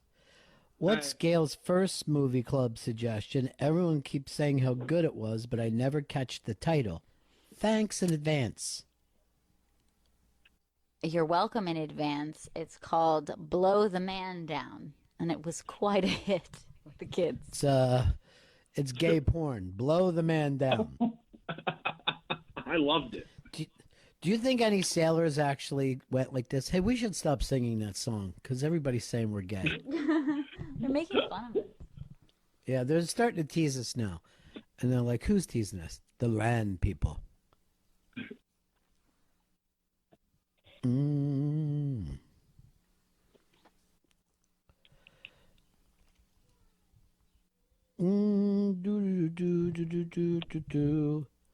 Sounds like Juju's watching some penguins.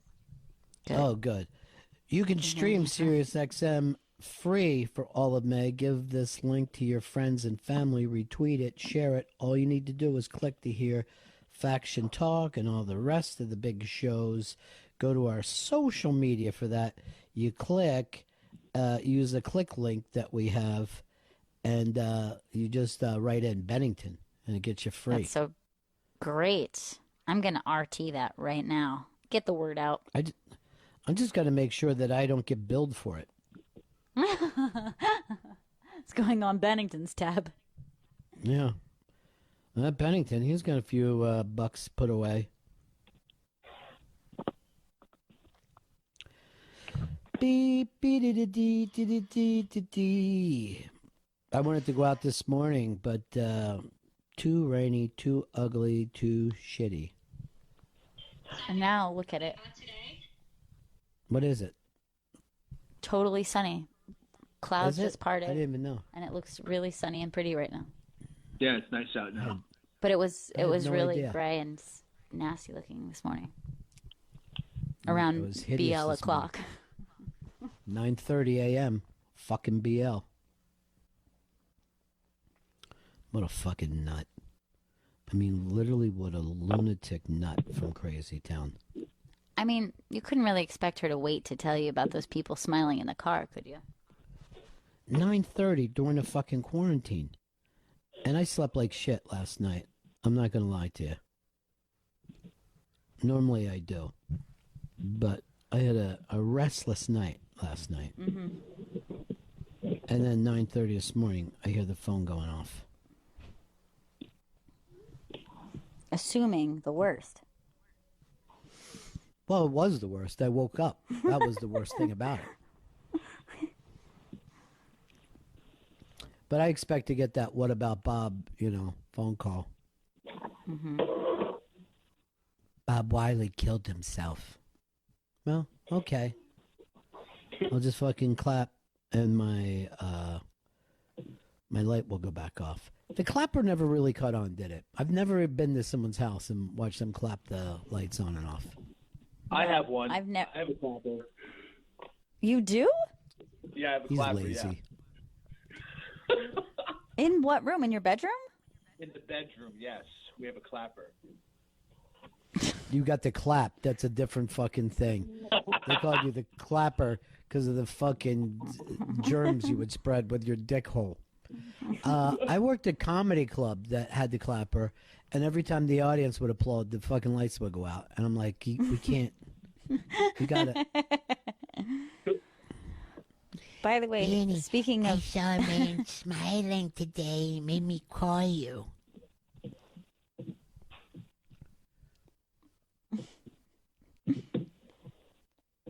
I was going to say, speaking of spreading germs with your dick hole, condom sales way down right now. The condom company is in trouble because people are not having scandalous hookups because of social distancing. Yeah, they're with their significant other, not the people that you got to use condoms for. Exactly. I saw that and immediately thought, you have the raw materials. Seems like we could be paying them to make some PPE right now. Seems like they could be making latex gloves. Seems easy It's a quick solution.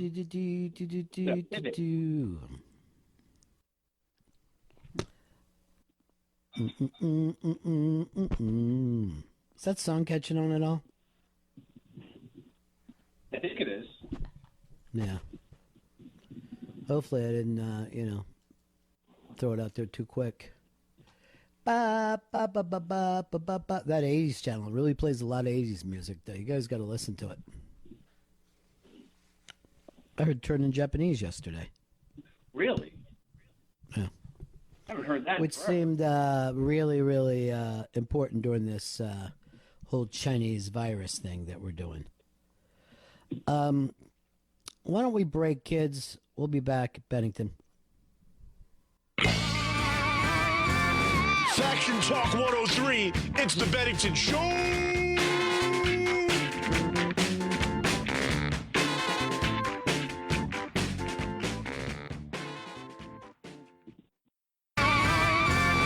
Faction Talk 103, it's the Bennington Show.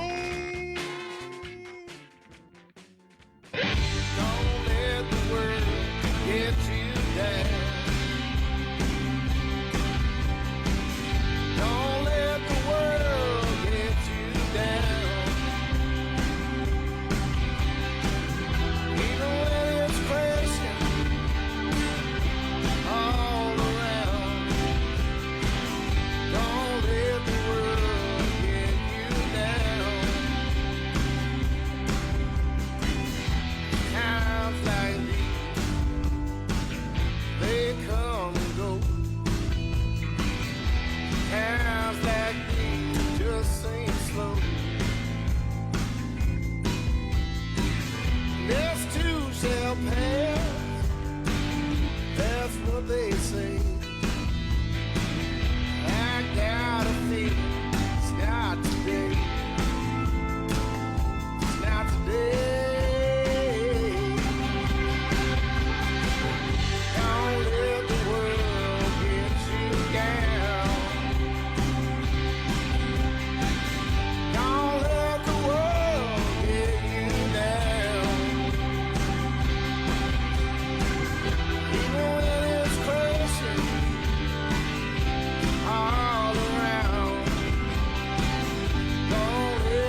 Tuxedo. What a great song.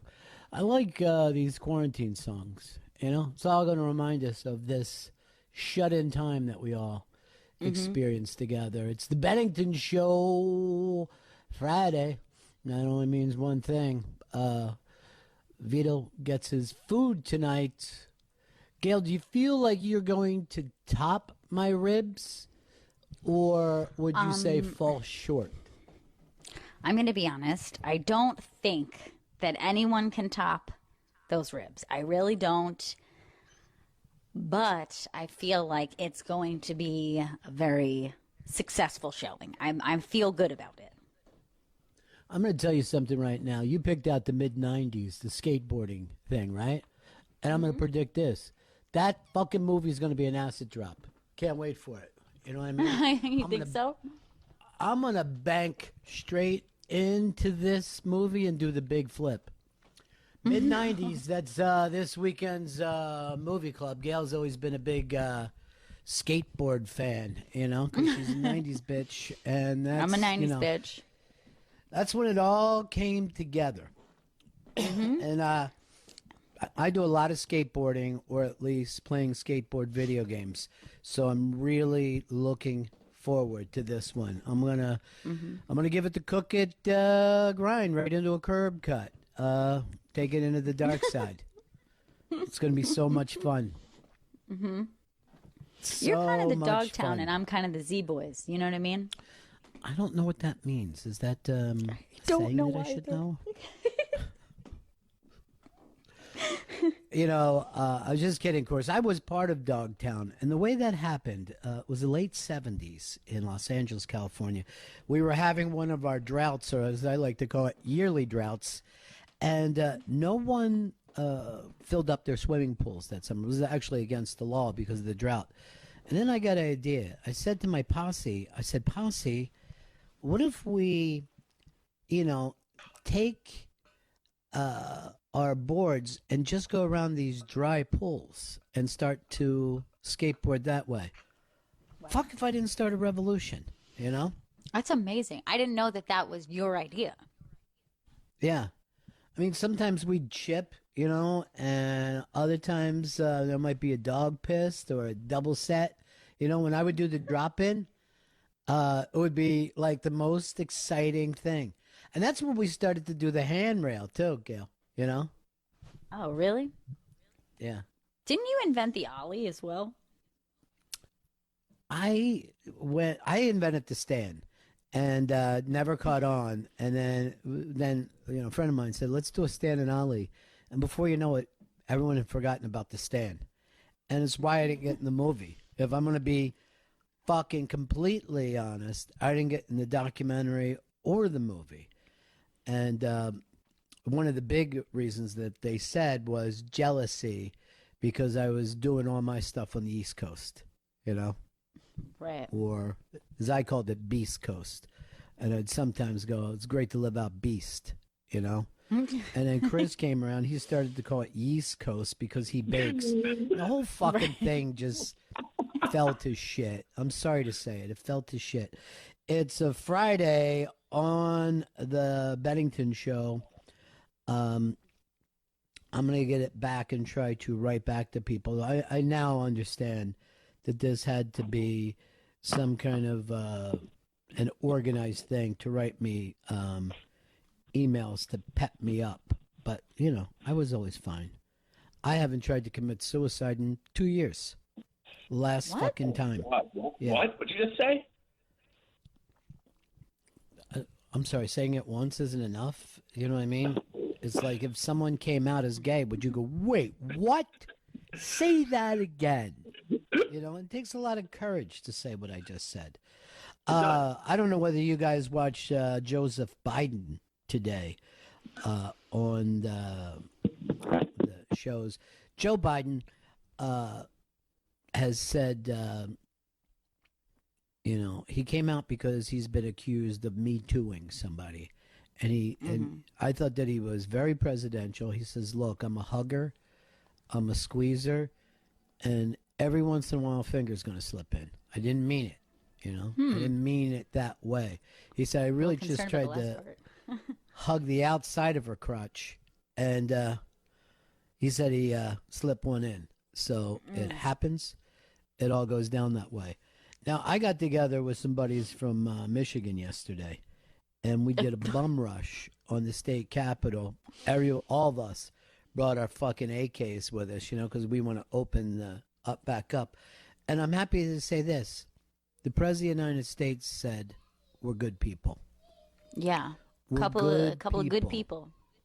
Yeah. Just because they're nuts doesn't mean they're not good. Yeah, just because we go in with automatic weapons and we're not wearing masks and we scream at people doesn't mean that we're good. Now, a lot of people were saying this.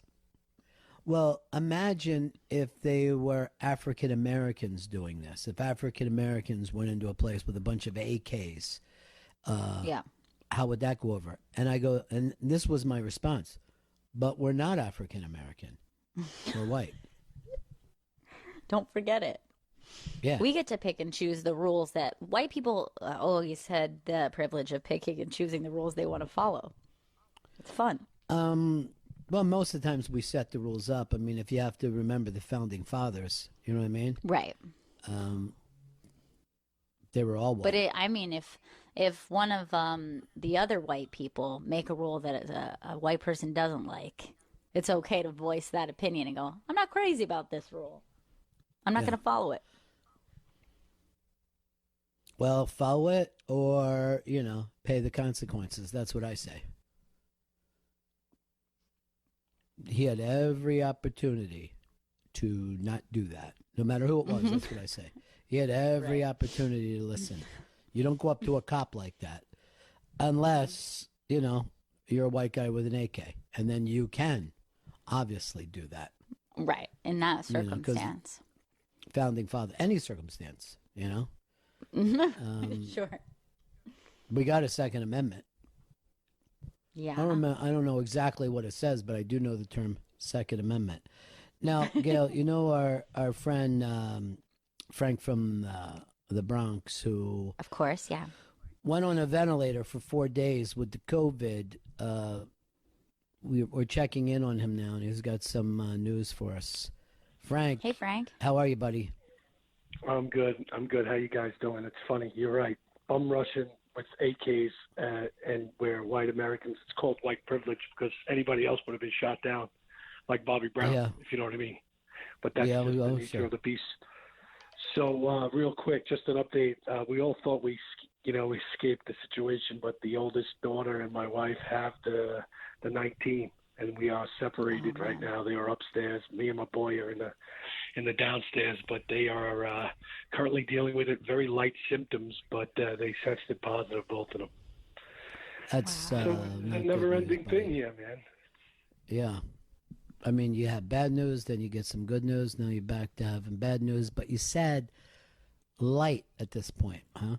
Yeah. I mean, they're not dealing with as bad as me, thank God. And I'm able to actually now cook and take care of them, and it is what it is. I think my test for the antibodies came out. It looks good, and I'm probably going to give blood in a few days. But it's all part of the situation. This is my concern, and I think that as a family, this is part of the situation. She's also a senior in high school. She gets to miss all those things that seniors do. So it's like it's a snowball effect for the kid, but she's a good kid. She wants to still be a nurse, and she's going to college to be a nurse. So it is what it is. I mean, it's part of the situation. I always say, every time there's a terrorist attack in New York, why the hell do we still live here? But I can't see myself living somewhere else. Can you imagine Frank from the Bronx going to Arizona and asking for a soda pop? Not gonna happen. Yeah, I know. You would, Frank. You wouldn't fit in anywhere. I'm going to be totally honest.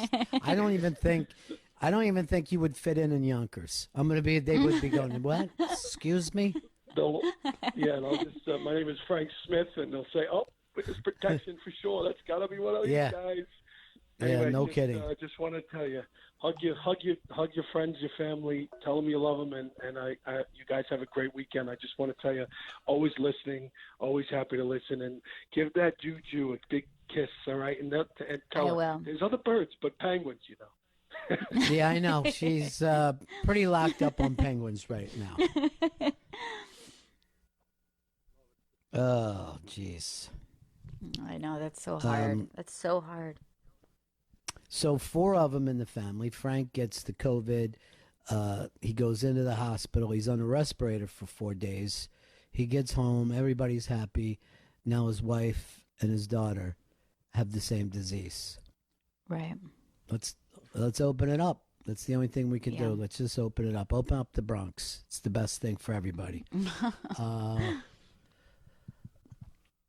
Look, I'm so happy to have this next comic join our show today, Gail. It's Esther Koo, and you can follow her on Instagram and Twitter at Esther Cuckoo. Hey, Esther. Hey, Gail. Hey, Ron. How you doing, buddy? I'm doing great. How are you? Where are you doing your quarantine? I came to Miami to quarantine just because LA, the lines for the grocery stores are just so long. And I was just like, let me just get out of Dodge. So I've been quarantined here since March 15th. But Miami's kind of rough now, right? Well, Miami's a hot spot, but I don't leave my house, Right. Plus, people are attacking Asians, so I'm like, I'm going to stay indoors when this is all over for another year. That's a good idea, because a lot of people were saying to me, do we even know where this came from? And I said, I think it's Esther Koo. From what I can tell, she's taking it around. She's patient zero. Yeah. Yeah, actually, the thing is, I look Chinese. Like when I go to China, all the Chinese people think I'm Chinese. Is that when right? I look in the mirror, I think I look Chinese. Whatever Asian country I go to, they think I'm their Asian. So, well, what is your ethnic background? I'm Korean. Korean, North Korean. Yeah, I'm South Korean. Oh, okay. Because that changes everything, Yeah, I was getting ready for Kim Jong-un's funeral, but I guess it's going to be delayed because they just want a big turnout. He's fine. They showed a letter from him that said that he's okay, so there's no reason to worry about little Rocket Man. Right? We don't want a letter. We want a video. Come on. No, he's long gone, don't you think? Yeah, and people are saying that his sister is going to take over, but there's no way they're going to put a female in charge in North Korea. They're going to find they're going to have his little son, who's like 7, take charge, And then we're all in trouble because 7-year-olds love blowing stuff up. That is true. And, the thing is, I was his sister, I'd be looking over my shoulder constantly. You know what I mean? I would not be comfortable. Well, his sister is like a top, official and helps him out. But, even South Koreans are really sexist against women. And, women don't have rights. So they're not going to put a woman in charge, even though that'd be great. And, maybe I should play her in a movie. I would love it. I would love that. Right? To see you. She seems like it would be a great role. Yeah. I know, right? We're not that far off in age. Might as well. That's what I should be working on. I should be writing that movie right now. When Trump went over there and he's like, you got all this beautiful beachfront here. You could put up condos. And I'm like, he doesn't want people enjoying life. He, as soon as people got any freedom, they would have whacked him. So he's got to keep his knee on the back of that. But you think this thing will stay the same as they change over? There won't be some kind of uprising? Because now would be the time to do it, right? I have a feeling that he's already dead. If there's rumors, that means it's kind of true. Where do those rumors come from? Right now they're just figuring out how to they just don't want to get attacked. But if Trump is still president, then we're not going to attack them. They're so paranoid. They think that the U.S. is going to attack them. Meanwhile, we think they're going to attack us. Right, sure. South Korea hasn't had a good night's sleep in 60 fucking years. They're like, what is that? Does that sound like a missile coming towards the house? Yeah. I don't know. No. Yeah, exactly. That's how long Koreans hold grudges for. The Korean War still isn't over. Do you have anyone that you're quarantining with, Esther? Yeah, I'm quarantining with my boyfriend and his 2 teenage boys come over every other week. So it's it's great when the boys aren't here, but then when they're here, they just play video games and play guitar, and they don't help out with the kitchen. I feel like I'm running a goddamn restaurant, right? Like cooking every single meal for them, and then they're just like, "What's for dinner? What's for lunch?" And I'm just like, "Hey, you guys, could you help out a little bit?" They never do. Well, they'll do the dishes, once in a while and stuff, but they eat so much that, like, they're so rude. Even after I cook dinner, they're like, what else is there to eat? I'm like, Asian portions. Yes, just tiny Asian portions. There is nothing dumber on the planet than a teenage boy. There's just something so dense about them.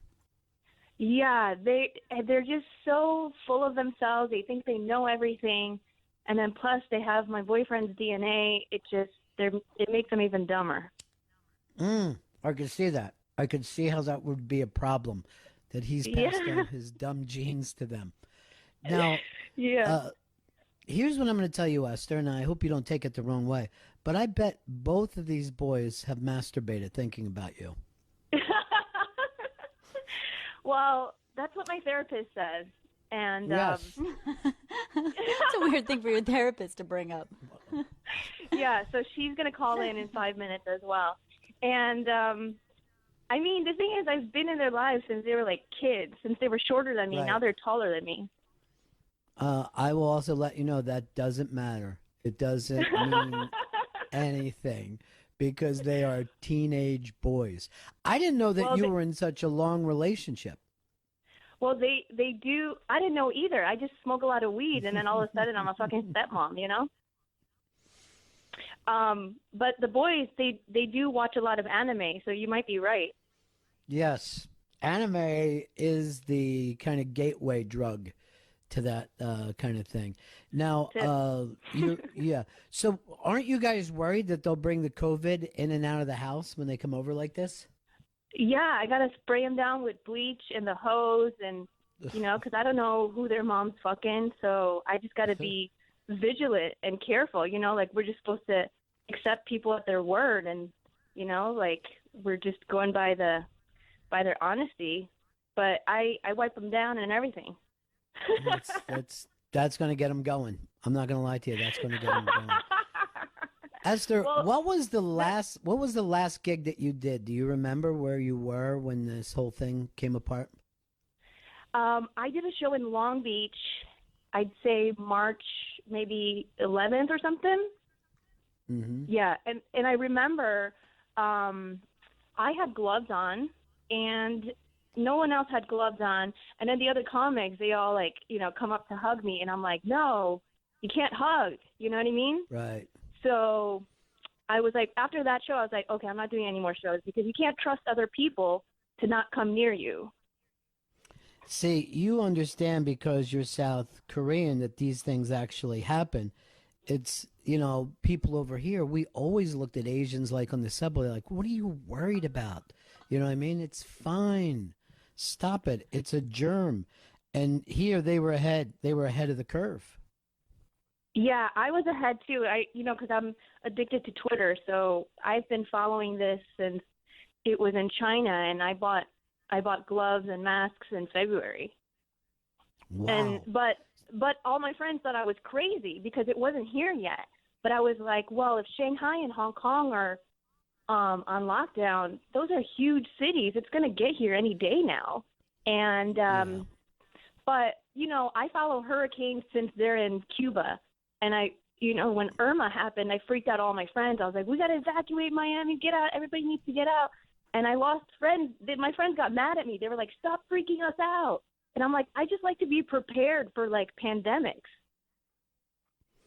Look, you should be running the federal government right now. What we really need is a little paranoid South Korean who sees this shit on the horizon. Right, because I sound like, the thing is, I don't know, I might freak people out more because I'm just I can be really dramatic about it. So I don't know if I should, maybe we should have Andrew Yang. Maybe we need to replace the orange president with a yellow one for the rest of his term because he wants to give everybody $1,000 every month. I know, and here's the thing: they ripped him off. They acted like he was crazy, and now they ripped him off, and they're handing out cash. It's the I end know. game. I just got my letter from Trump. It says the letterhead says the White House. It says here's your stimulus check. I'm gonna save that. It's signed by Trump. Now, Vito, have you gotten a check yet? No, I haven't gotten a check yet. I think I found out I get mine towards the end of the month. Oh yeah, Chris mine Stanley, always comes towards the end of the month too. Now, you're going to get more than one, or how does this thing work out? No, I don't know. Are we getting more than one? I think so. I think they're going to keep coming. I think it's all yang, all the time. Esther, since you know how this stuff works, when are the clubs going to open up? Is everything going to go back to somewhat normal? Well, it depends on how we behave because right now we're on the downward end of the peak. So if people stay home and everything, then we can there's supposed to be 0 deaths on July 1st. So really, so that's when. But then also June 1st, you know how it's like a gradual incline, and then a steep incline, and then a steep decline, and then a gradual decline. So we're supposed to have 4 deaths on June 1st. And so June 1st, July 1st, I feel like if we continue social distancing, then we'll be able to get back to normal. But I don't know, people are such idiots that they keep wanting to go out and do stuff. So it might last longer. We might have a second peak. Well, Gail, is Esther Koo the first person that's made sense that you've heard from since this entire thing has started? She has a good head on her shoulders. Esther Koo, our wisest. She seems like to know the facts when most people don't. So the social distancing has worked. Yeah, so it has worked, and I do read a lot of these articles, and I'm fascinated by it. I've watched all the movies, so I mean the thing is with Americans though, I'm not surprised that we have such a problem because we're so used to our freedom, and we're so used to being able to just be rebellious, and our country's built on rebellion. But now is not the time to be rebellious. Now is the time to think about the greater health of society, and but we're not good at that. We're all about the individual and capitalist and win yourself. So I don't know. It might come to hurt us in the end. It already has. Yeah. The defense here doesn't fit our cowboy thing that we see ourselves as pioneers and cowboys and all that kind of stuff. We celebrate people who go off on their own, but they're the disease carriers now, Yeah, and the problem is at first it was killing old people and immunocompromised people, but then now it's the virus can mutate, man. Haven't you seen these movies? No. Right? I don't have the balls to watch any of them. And start killing different types of people. And I also think that in Asia it killed less people in China because they have smaller nostrils, right? So not only do they have smaller nostrils, so the chances of you breathing in those particles are smaller, but they're also vigilant about wearing masks. Whereas here, people don't like being told to wear a mask. So we got bigger nostrils in America, and you're going to breathe in those particles more. You have a higher chance of breathing in those particles. My nostrils are tiny, just like my pussy, I know, that's the thing about you. You have a tiny pussy and tiny nostrils, and that's why there's a lot more Asians. Your little nostrils and your little vaginas will keep out all the bad things. But over here, Right. giant nostrils and unbelievably big vaginas. I think when they fired Dr. Fauci, they should bring Dr. Koo in. I wouldn't mind that at all. Esther Koo. Because so smart, so goddamn smart. Well, I mean, nobody at the White House briefing talks about the fucking nostrils, and that's what we should have been talking about from day one. Because if Chinese people are getting it through their small nostrils, then imagine here, like, how big are your nostrils? Probably at least twice the size of mine, if not more. Yeah, my vagina's twice the size of yours. That's what I hear. Yeah. Esther Koo, love you, buddy. Glad that you're safe. Thanks for all the information. I'm going to check back in with you from time to time because you're the only person who seems to know what's going on. Do you have a date booked in the future as your possible return? I mean, it seems like the way we're going to open back up, it's going to have to be like clubs are going to have to be like at 25% capacity or something. So people are going to have to sit like one person to a table or something.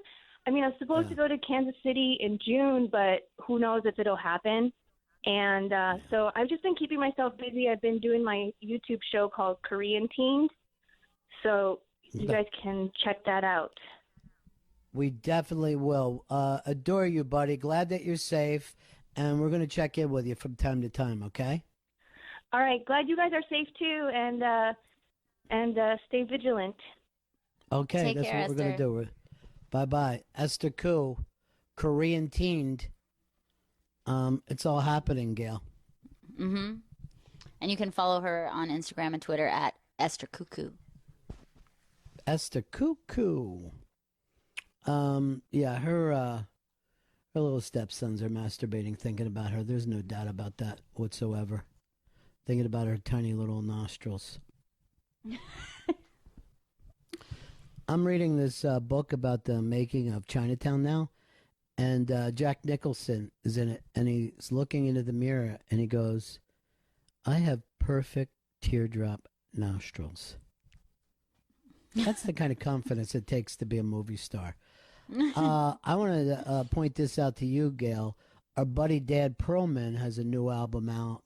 Make sure you get it wherever you stream comedy. It's called Emergency Contact. Dan Perlman. It's his first big album out, and then they shut down the entire planet on him. I'm so excited for him, though. So everyone go check it out. Wherever you stream It's your very, comedy very funny. albums. He's a very, very funny young man, and he writes and then tells jokes. That's his thing that he does. Now, the 25% comedy clubs is exactly what I draw.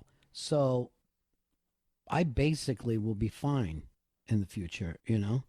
I'm going to get 25% of this show on a good night. You know what I mean? I might even make it a little easier on everybody. Get it down to 7 or 8%. I got this from Fez. He said he got his government check. He calls it the government. And he says, I don't even work, but I live in a red swing state, so I'm sure our checks went out fast. After that, I got a campaign letter from Trump sent by the IRS on their dime. Tell me how great he is for sending out these checks. I had no idea of any of that. And then I also found out I'm not getting one. Oh, that's crap. Yeah, they claim that I'm in a higher tax bracket. Higher as compared to who? Not Bill Gates, that's for fucking sure. And he got 50 of Exactly. them. Hey, guys, I'll be right back. I got to check my baby. Okay, buddy. It's the Bennington Show on a Friday. Just hanging out with you, running out the clock until the weekend. And then I guess we're wide open this weekend that, you know, everybody can go. I know Chris is going to the beach this weekend, which I think is great now that he's got his new summer bod. Why not go out and exploit it? Vito, do you and your mom go on any walks together or no? No, because since we're both still going to work, we try to just make that the only time we're outside. Oh, it's nice. And the two of you together watching movies. You guys going to watch this 90s movies, the skateboard movie that Gail laid on us? Yeah, 100%. We're going to watch mid-90s together and reminisce about my childhood in the 90s. Well, your toddlerhood. Your childhood came in the zeros. I'm gonna say early childhood. It was the founding most important years of my life. What is your first memory, Vito? The blizzard of 96. Okay. I remember it. I remember waking up and going out into the snow during the blizzard of 96. You were so little that I don't even know if you know this. It only snowed 2 inches that year. 2 inches, but you were so tiny and little, it seemed high to you. When I look back at it, I remember the snow being towering over my head. Did Esther make a lot of sense to you, Vito? Do you feel like she knew what she was talking about with the tiny nostrils? Yeah, I mean, I personally understood it. You know, like I get, the smaller the nostril, the smaller the gateway into coronadom. I didn't know that. Is that something the rappers say? I don't know. Rap is all about Rolexes and big nostrils now. Don't let the world get you down. Love that song. Don't let the world get you down. You got to be kidding me. Vito just texted me. You said bad news has arrived. Bad news, Ron. We have BL on hold. The bad news rising. BL, I'm going to just say something to you. Why in the fuck would you ring my phone 9:30 in the morning? Because you're always up. Never. Never am I up in the morning. Ron, I am so sorry. I wanted to apologize. Look, I was on my way to work. I was wanting a little phone sex. I dialed Ron Bennington instead of Ron Jeremy. It's not funny. It ain't funny, BL.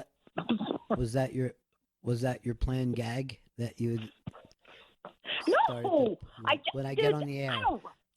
No, Ron, I'm so sorry. No. I heard you guys yesterday when you. By the way, where do you work at 9:30 in the morning? I'm going to my on-air radio show, Ron, in the in Tampa area, Tampa Bay. Remember? I thought you shut that show down.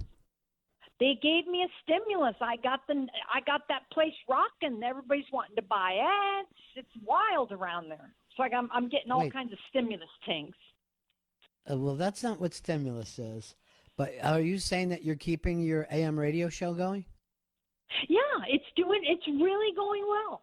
That's what I was doing. I missed you. I tried to call you guys earlier and I couldn't get in. You guys are back to back on guests and stuff, and I mean, I'm stupid. Who wants to hear me on the Bennington show? That had nothing to do with what I was talking to you about. That's not a single. Yes, I'm keeping the show. I was out signing somebody. I was signing someone to my show, so I was getting a check and going to the bank. All right, so you book the clients, and they pay you directly, and you're basically like a little production house. Yeah, I do everything on the show, on the BL show. It's called pay for play radio. So what happens is I own 16 commercials an hour. So I go sell it to like a beer company or one of y'all, maybe one of you guys is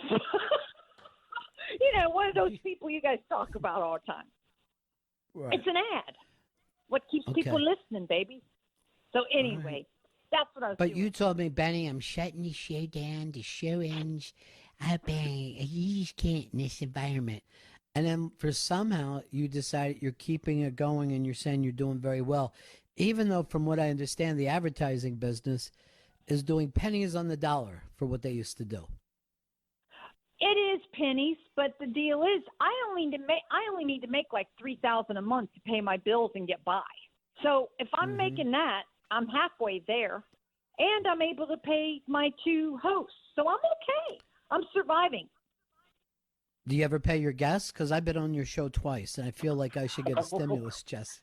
Actually, your touch on the show skyrocketed me. I'm serious. I've got the best defense attorney. He's in the Tiger King documentary on Court TV tonight. His name's Jay Abear. Sorry for the plug, but he's the deal. He's the guy you call at 3 a.m. after you've done something really stupid. I hope you guys in the audience don't, but if you do, that's my guy. Jay Bear. Jay Abear. It's spelled Hebert. I know, but I don't care. Get I think the your joke. listeners care, But right? the joke is now we call him Jay Bear. Now, Jay Bear. Yeah. So you're a big fucking success out of nowhere. While the whole rest of the economy is failing, BL is taking off. Oh, Ron, don't say that. It's bittersweet and it's really sweet. It's kind of you, pardon me, but I can't get off of the New York Post and everything you guys are going through. It's like I feel like I'm living it, and I pray every second for you guys and the world, but you guys especially. You've been through everything: blackouts, 9/11. Wait, hey, by the way, first of all, Huh? we didn't go through 9/11 twice. Second of all, we don't need you to remind us, BL. Oh, sorry. We're trying I'm to not have a I'm sorry. happy show here, and then you call up and you bring up 9/11, you bring up the blackouts, you bring up the fact that a hurricane hit the city, the fact for the first time in the entire history of the city, they're shutting down the subways at night. This has never happened before, so they can clean it out. And all of us were putting that as out of our mind until you come up, you start throwing cash around about Jay Bear and how well you're doing. And I know that you have tiny nostrils and a very, very tiny vagina, so you're free from all this stuff. Well, Ron, my nostril from the cocaine in 1983 is the size of a pothole that blew up Chris's family. What the fuck? No, that's not funny. Chris. No, it's not. It's fucking hurtful. That actually, BL, that killed his mother. Oh my God.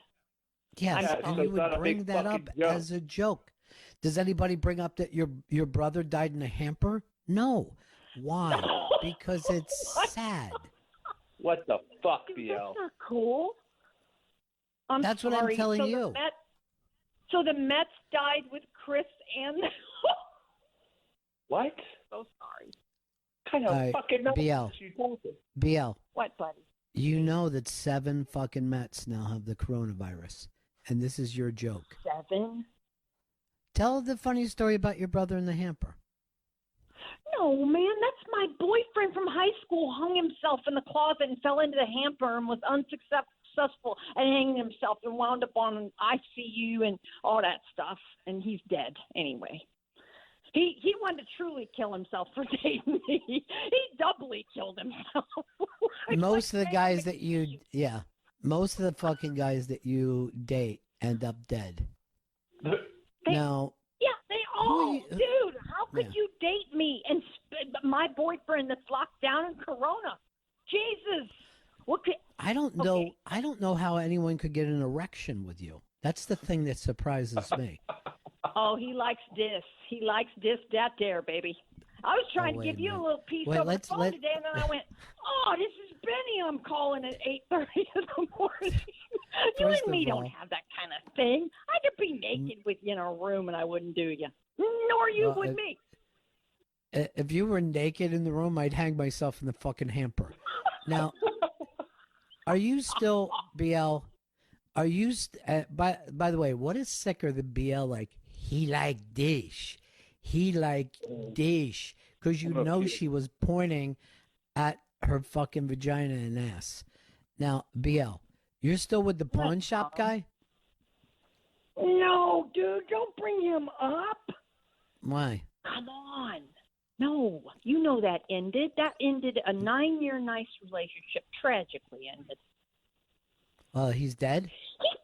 No, he broke up with me because Hurricane Irma, it was a hurricane, okay, a couple years back. Right. It's when the bay dried up in South Florida, like my pussy. Along with you, like your that was pussy. fucking awesome. Yeah.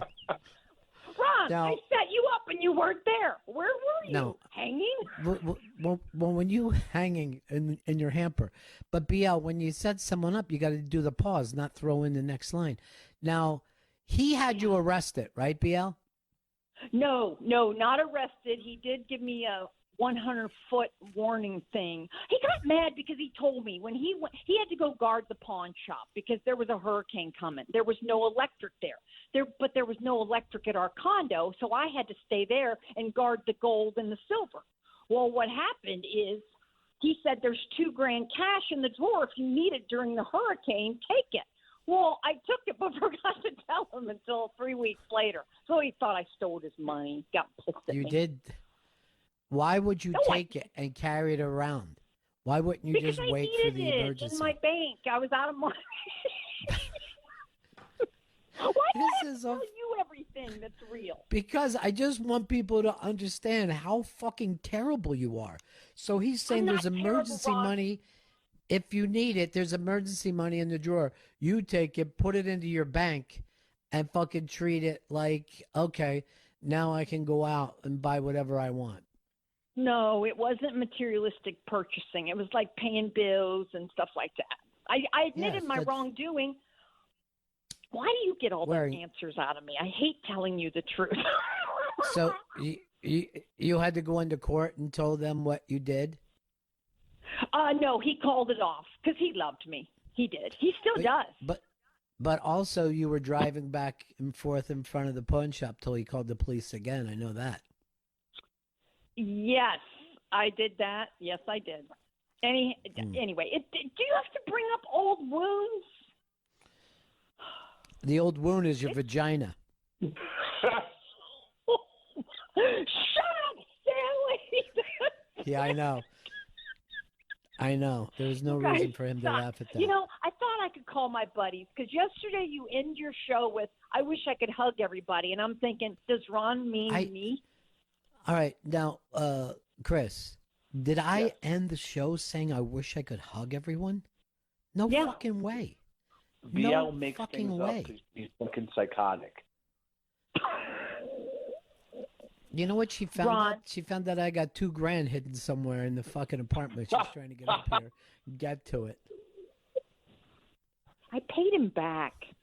Hey, listen though, Ron, seriously, you ended the show yesterday and you and Gail were so cute. You were like, I miss people. I miss friends. I miss having people around. Can't wait. All right. And All right. it All felt right, like let's, you. let, no.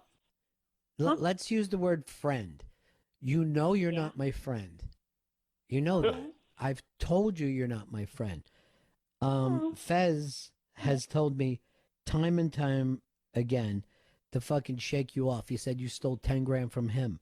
You're a lunatic. You know what? Fess needs a meat stick up his ass and leave me alone.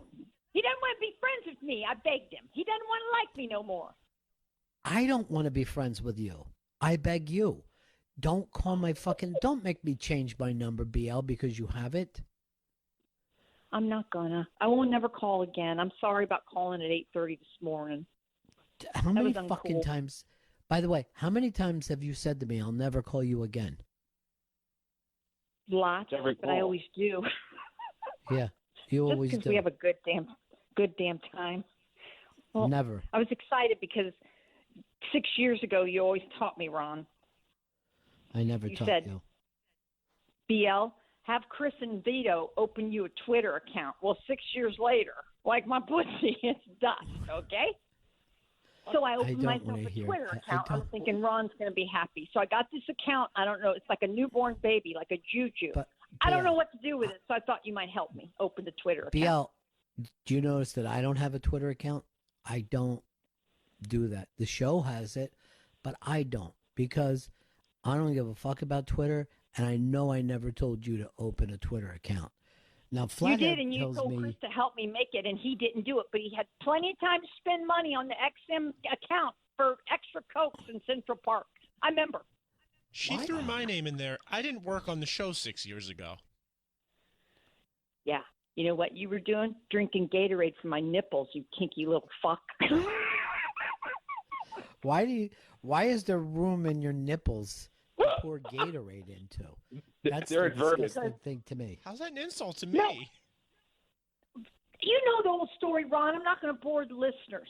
But Vito was supposed to bring me Gatorade. I was throwing up at your show at Times Square, and all of a sudden I got real sick. And you said, get her some Gatorade over there. And I had my tits were hanging out because I was sick. And Vito looked at him and tripped over the sofa like Dick Van Dyke. I'm back, and I just heard that Vito's been drinking Gatorade out of BL's nipples. Yes, and then he tripped over the sofa like Dick Van Dyke. So you know how old she is if she's doing a 1966 Dick Van Dyke reference. She is fucking crazy. If your nipples I also shoot just Gatorade, why was I delivering it? I also caught. Now, Ron, you wanted to set her up with a Twitter account. You taught her about social media. I have no idea what she's talking about ever. No, and I don't. Gail. Here's Gail, the your fucking father. point of this conversation. You do not call my house 9:30 in the morning. If you ever want me, you leave a text, and 2 days later I have Vito text you back. And then if you two fucking hook something up where you get some young cock and Vito gets some old fucking Gatorade nipples, that's between you two. I don't care. I don't judge anybody. Yes, sir. I totally understand. I apologize for starting your day off shitty. All right, so you're done with the pawn guy. Who are you with now? What's he do? Is he sells old Dude, shoes? it's What some does he do? guy for 2 years. It's a great guy. I love him. He loves me. What It's is he, a fine. It's GM a of a basic- radio station? Married to somebody else? Who is he? No, he owns funeral homes. Of course he does. What are you? No, fucking, I'm just saying he's a What is your face on the ad? Ron. Has he ever please, banged you in a coffin? Could we be respectful? It's just so sad to talk about what he does because it's just Corona and all that mess and what they have to He's deal with. loving and this, what- isn't he? He's fucking going, I can't believe how good business is right now. This is great. No, it's bittersweet for funeral directors. It is. It's sad. It's a weird. I don't know how I go from a pawnbroker to a funeral guy. I mean, I just want to date a fucking plumber next time. What's funny about that, BL? You think you're above a No, plumber? I mean, here's the deal, though. I do love men, though. And I mean, there's nothing wrong if you eat pussy. I mean, I don't have a problem. What? There's no look. Anybody who goes down on UBL would never have to fucking prove his bravery again. That guy should get a fucking medal. People in bars should get up and walk out when he fucking walks in with that old fucking quim all over his chin. Dusty quim. Jesus, Ron? Can you think of any more filth? My No. God, we're supposed to be Why friends. won't Lynn Austin talk to you anymore? What did you do Lynn to Austin her? all the time. She wants me to do a podcast with her. You just simmer down over there, Hoss. We're fine. All right, now she just did a Bonanza reference. So far today, she's brought up 2 black and white TV shows as if they make any sense at all. Hey, good news for everybody. You know how we're paying attention to the Corona tracks that are dropping out. Mike Love and John Stamos just did a COVID-19 theme track called This Too Shall Pass. This Too Shall Pass. And Mike Love looks exactly like BL now. You know what? And I've got his same old wrinkly dick. She says she has the same old on that wrinkly old dick. beach bag beanbag. No, but you did blow Joe Walsh. No, I didn't. Ron, don't start. Yeah. No. I drove him in a limo for 2 weeks. I had to babysit him one time. Didn't you say that Let's he not wanted go you to move in with him? He asked me to have his baby. Yeah. You know what I was in I'm charge just of? an ordinary, average guy. Hey, he's married to Ringo royalty. Now be cool. Don't be getting some people could be listening to your show, Ron. Unlike mine. Joe Walsh said this. He says, "You know what? I fucked everything except for a skeleton. Let's go. Let's go, you old fucking bag of bones. I want to do it." Yeah. Well, you know what? Every guy wants a piece of this. And Ron, sorry you missed out, bud. You know what? Here's the sad thing. We went from sexy little Esther Koo, Yeah. and then into fucking old fucking BL, calling people Hoss and Dick Van Dyke, and Hey, Gail, before you how's know it, half she's pint? going to bring up hee-haw. Don't answer How's again. half pint? Don't bring up. Choo-choo. Don't worry about our family. Oh, come on, Ron. You see the whole "what about Bob" thing? She's doing like, how's the half pint? You keeping New Hampshire all to yourself right now? Hey, I got a hot neighbor in the golf cart. She's married to a black guy from USC. She's trying to bang my other buddy on the other side of the house. Fuck. It's wild in Florida right now. Whew. Yeah, it doesn't make any fun. What are you in an old folks home? With people riding around in golf carts? No, I'm not in an old folks home, okay? But Where I'm do you getting ready live? to The take off. Villages? Top of the world? Where are you down there? No, I'm just right in here by the Clearwater area, just east of Scientology. Why don't you go and join? Excuse me, Ron? Mm. Hey, Why don't you Ron? try to get some? Yeah. Why don't you try to get some Travolta ball bag for yourself? Fucking teabag that old fucking Scientologist. I would do it with the what's his name? Forget it. My dementia kicked in. I can't remember. Hey, you know what? I ordered up some pot because I think the corona has sent me to the weed. I haven't smoked since '78. Yeah. And you were old then. It was you and Slappy White just fucking passing a fucking, as you call it, doobie back and forth. Let the joke breathe, Ron. You taught me that. Remember? I just love you guys. Oh, I'm not gonna leave you until the day I take my last breath. Oh, God, you took your last breath 25 fucking years ago. You're a walking zombie with fucking pieces of your body falling off. Hey, you guys have inspired me. Your shows every day. Keep up the good work, please, please. Just Go don't away. leave us. You guys just Hang have up been your doing great. hang up the fucking phone, you jinx. Why are you even funnier when you're earnest? Yes, it's the only time she's funny. Ron always taught me, Gail. He's your father, but that man, he will do my shut eulogy. He's like a father to He you. will do it. I would do your fucking eulogy tonight, please. I'll be glad. I'll be laughing all through your fucking eulogy. I'll have the time of my life. I'll fucking shoot off What would you confetti. say? Okay, real quick, because you're coming up on the top of the hour. But what would you Yeah. say? First of all, I'm not some top of the hour hack fucking AM pay for play. I can break any time I want to. Second of all, at your eulogy, I'll come out shooting fucking t-shirt bazookas into the crowd while everybody's going crazy. I'll have a dancing bear next to me. Yeah. I go, can you believe Gatorade Tits finally kicked the fucking bucket? And I will go over to that coffin, slam the roof, and start wrapping duct tape and fucking chains around it so she can't break out of there. Hey, watch my 9 fingers. Don't give me 6. Jesus. Here's the deal.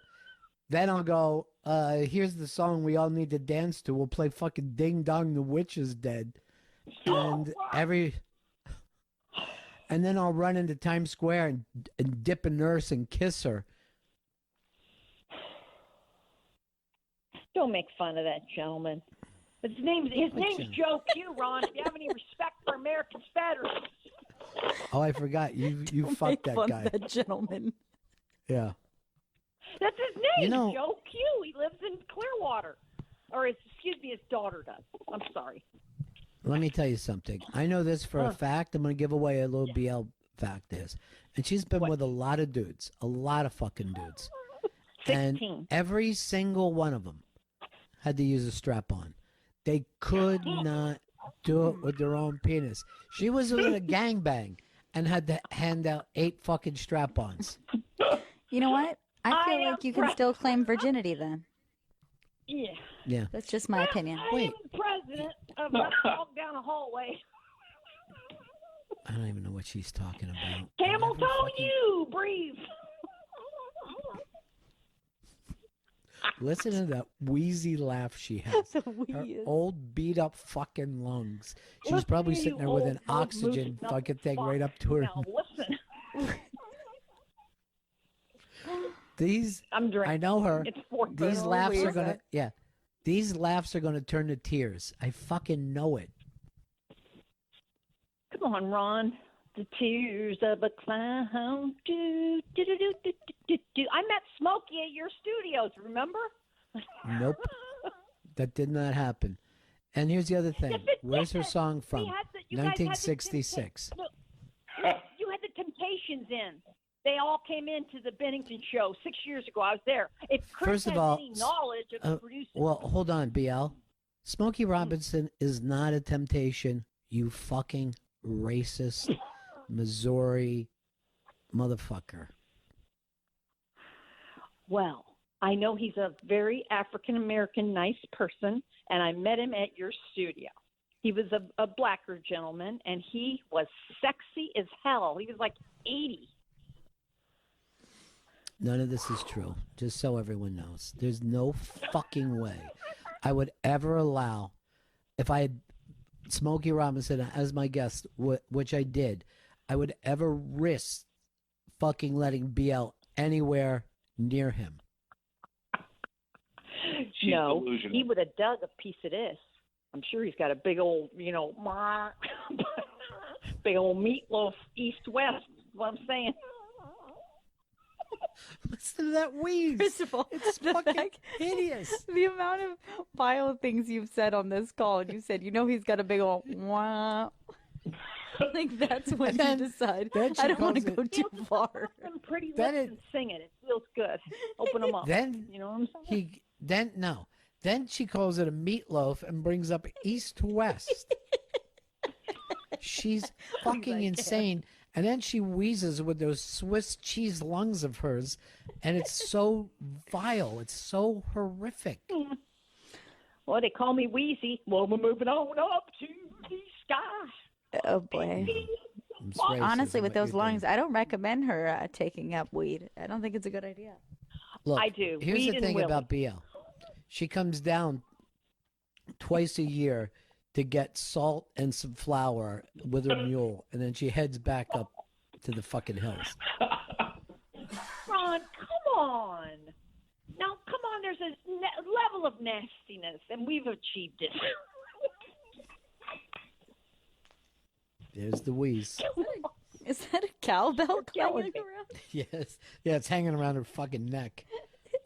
Hey, you guys got some great guests. I'm enjoying them. I'm serious.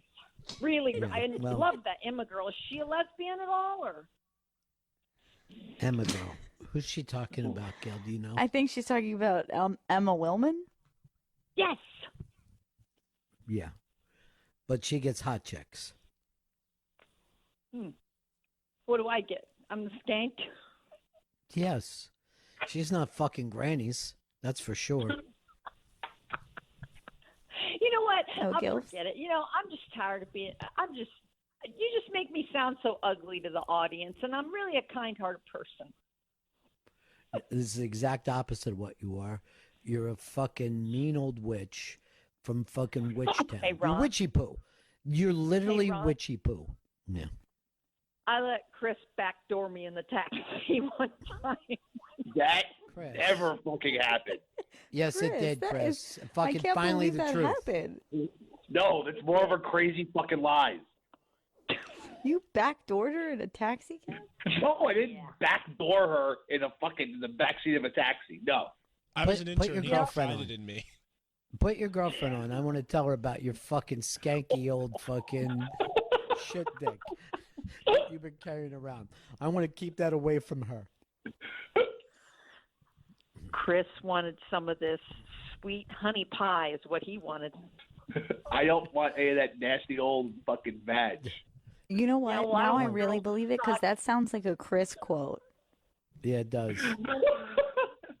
He looked at her and said, "Let me get some of that sweet honey pie." That's what he calls her bunghole. Lies. You know what? Hey, I'll take some of them old soggy Mets balls any old time. What? I'd love some of Chris's old soggy balls. I've had a crush on him forever. He didn't even know it. You're out of your fucking mind, BL. There's that's never going to happen. It didn't happen in the back of a cab, and I don't know what the Mets thing is you keep bringing up. Okay, well, Ron, I don't want to screw any of your staff, so if you know what I'm saying. You know, this pot is working well. It's working good. I got it. I can't do anything but do it, but to get through the corona. I can't take it. All right, enjoy your It's too much doobage. sadness. We'll let you go, BL. You completely fucked up our Friday. You're, you're a crazy old bitch, and it proves that Corona has no fucking heart whatsoever. You think it would come in and clear out some of this, but at least you outed Chris Stanley as the ass I'm glad we fucker that he finally- turned out to be. He backdoored me with his mouse stick. That's the problem. All right. His what? His mouse We don't stick. condone that.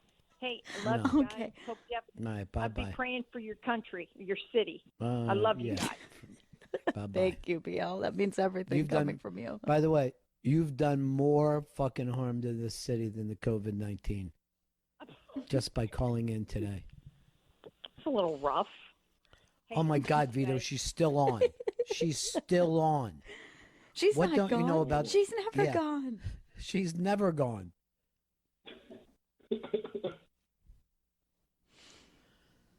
How did I ever let that cycle in my life? I fucking booted her so many times. I'm actually glad that she clarified mouse dick because I thought she said mouth dick, and I thought that that's what she was calling a tongue, and it really freaked me out. Benny, like you taught me years ago, a mouse stick goes in the bunger. I've never taught her one fucking thing. I couldn't even teach her to read.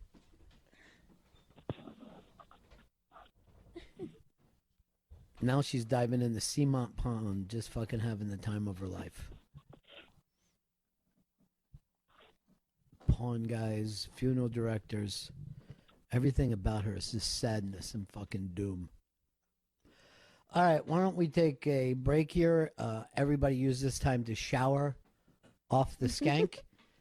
Dan Perlman's album drops today, and that's some damn good news, you know, because that kid is funny as hell. And Prince Station starts tonight on Sirius XM. Let your friends know they can listen free. Go to the Bennington social media. It's a way to sign up. You write in Bennington, and it's all good for you. We're right back. Bennington Show. Faction Talk 103, it's the Bennington Show.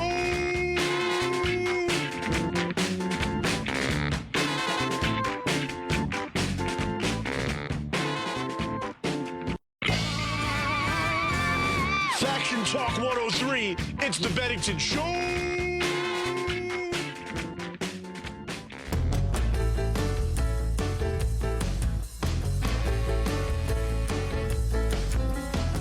We all remember when school is out was a cause for celebrations.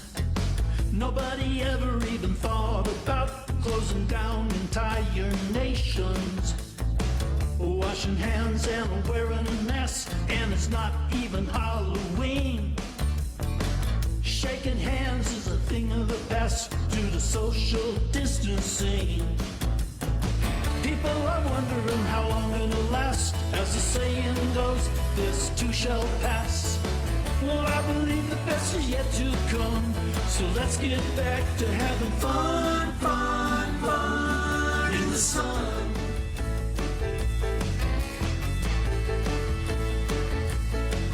In the meantime, people, there can be no doubt. Lots of folks deserve a big shout out. First responders and the National Guard, doctors and nurses all working real hard. It's kind of like a viral Super Bowl, so do unto others, it's good for the soul. All 50 states with a unified goal. God bless America, that's how we roll. People are wondering how long it'll last. As the saying goes, this too shall pass. Well, I believe the best is yet to come. So let's get back to having fun, fun, fun in the sun.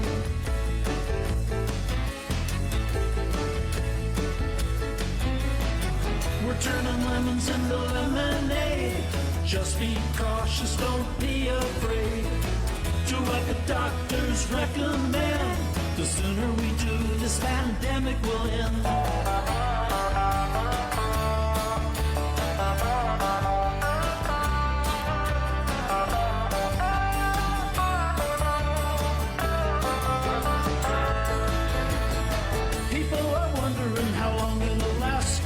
Saying goes, this too shall pass. Well, I believe the best is yet to come. So let's get back to having fun, fun, fun in the sun. To having fun, fun, fun in the sun.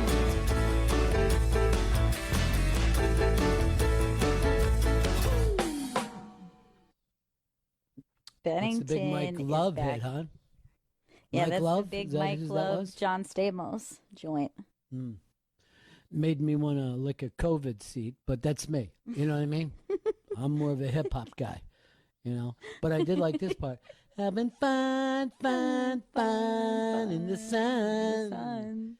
I thought we Gotta weren't. thank the doctors and the nurses too. Gotta thank Muslims and all of the Jews. Okay. It looks like they put zero thought into that. Yeah. You know what I mean? Uncle Jesse really did it this time. I still call him Blackie from General Hospital, but you know, I grew up with BL. I'm having fun, fun, fun in the sun. This song makes me put a gun in my mouth. I don't care if I'm dead or alive. I'm having fun, fun, fun in the sun. Hey, Uncle Jesse, it's Mike Love. I figured now that Shirley Manson's dead, it's free for me to come out of the house. My favorite part is when it's like wearing masks and it's not even Halloween. That's good. I love that. That was really good. I have the mask that I have is a Lone Ranger mask from Halloween, so I hope that's okay. cool. I hope that's safe. Yeah, it's fine. Nobody knows who I am. They know that I'm breathing in COVID, but they can't tell who's doing it.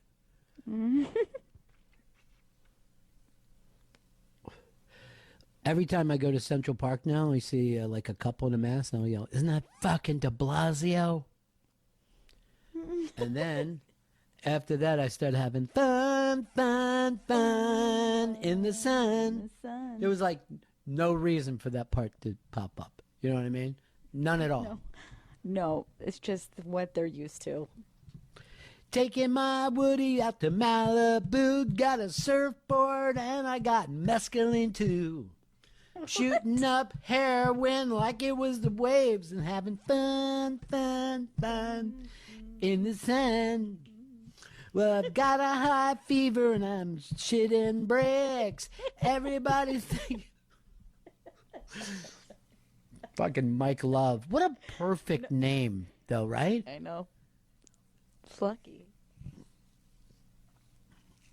You know, here's what I'm sad about. They got to drop their new album the same day Dan Perlman drops his new album. I know. Emergency And contact, by the way. Oh, I thought it was called Fun, Fun, Fun in the Sun. No, Perlman's is Emergency Contact, and it's available now for pre-order on iTunes. Or no, it's available now on iTunes, Google Play, and Amazon. And comes out today. And it's going to be running around the clock on all the SiriusXM comedy channels. This fucking guy is going to turn this COVID into a gold mine for himself. Mm-hmm. Just like Mike Love. Yeah, they'll both be having fun in the sun. You know what's sad to me? Oh. I'm singing it with you, but I'm sure that you're hearing the delay. No, it's perfect. It lines up. Is it? Absolutely perfect. What? Yeah. How does that Yeah. happen? It must be the magic of Well, this song.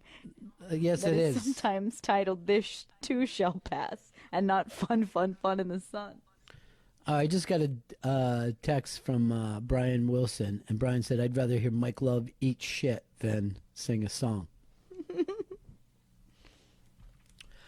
We got Dan Perlman on the line here. Oh, good. And he hasn't slept for 24 hours because he's been out promoting this new I album. don't blame of his, Emergency Contact. Congratulations, Dan. Oh, thank you guys. Yes, it's the last stop on a whirlwind press tour. I said, start with us, end with us. That's all I ask. You know what I mean? Beginnings and endings. Yeah. Yeah. Chaos. Dan, how many comedians have you slept with, both male and female, all put together? I don't know. I've only a few, a couple. Okay. Would you say Open under micers? or over 10? Under, but probably maybe close to that. About 10. Somewhere around 10. Do you only sleep with headliners or open micers? No, I think just because it's just like those are just it's like who you see. It's like who you're around all the time, you know.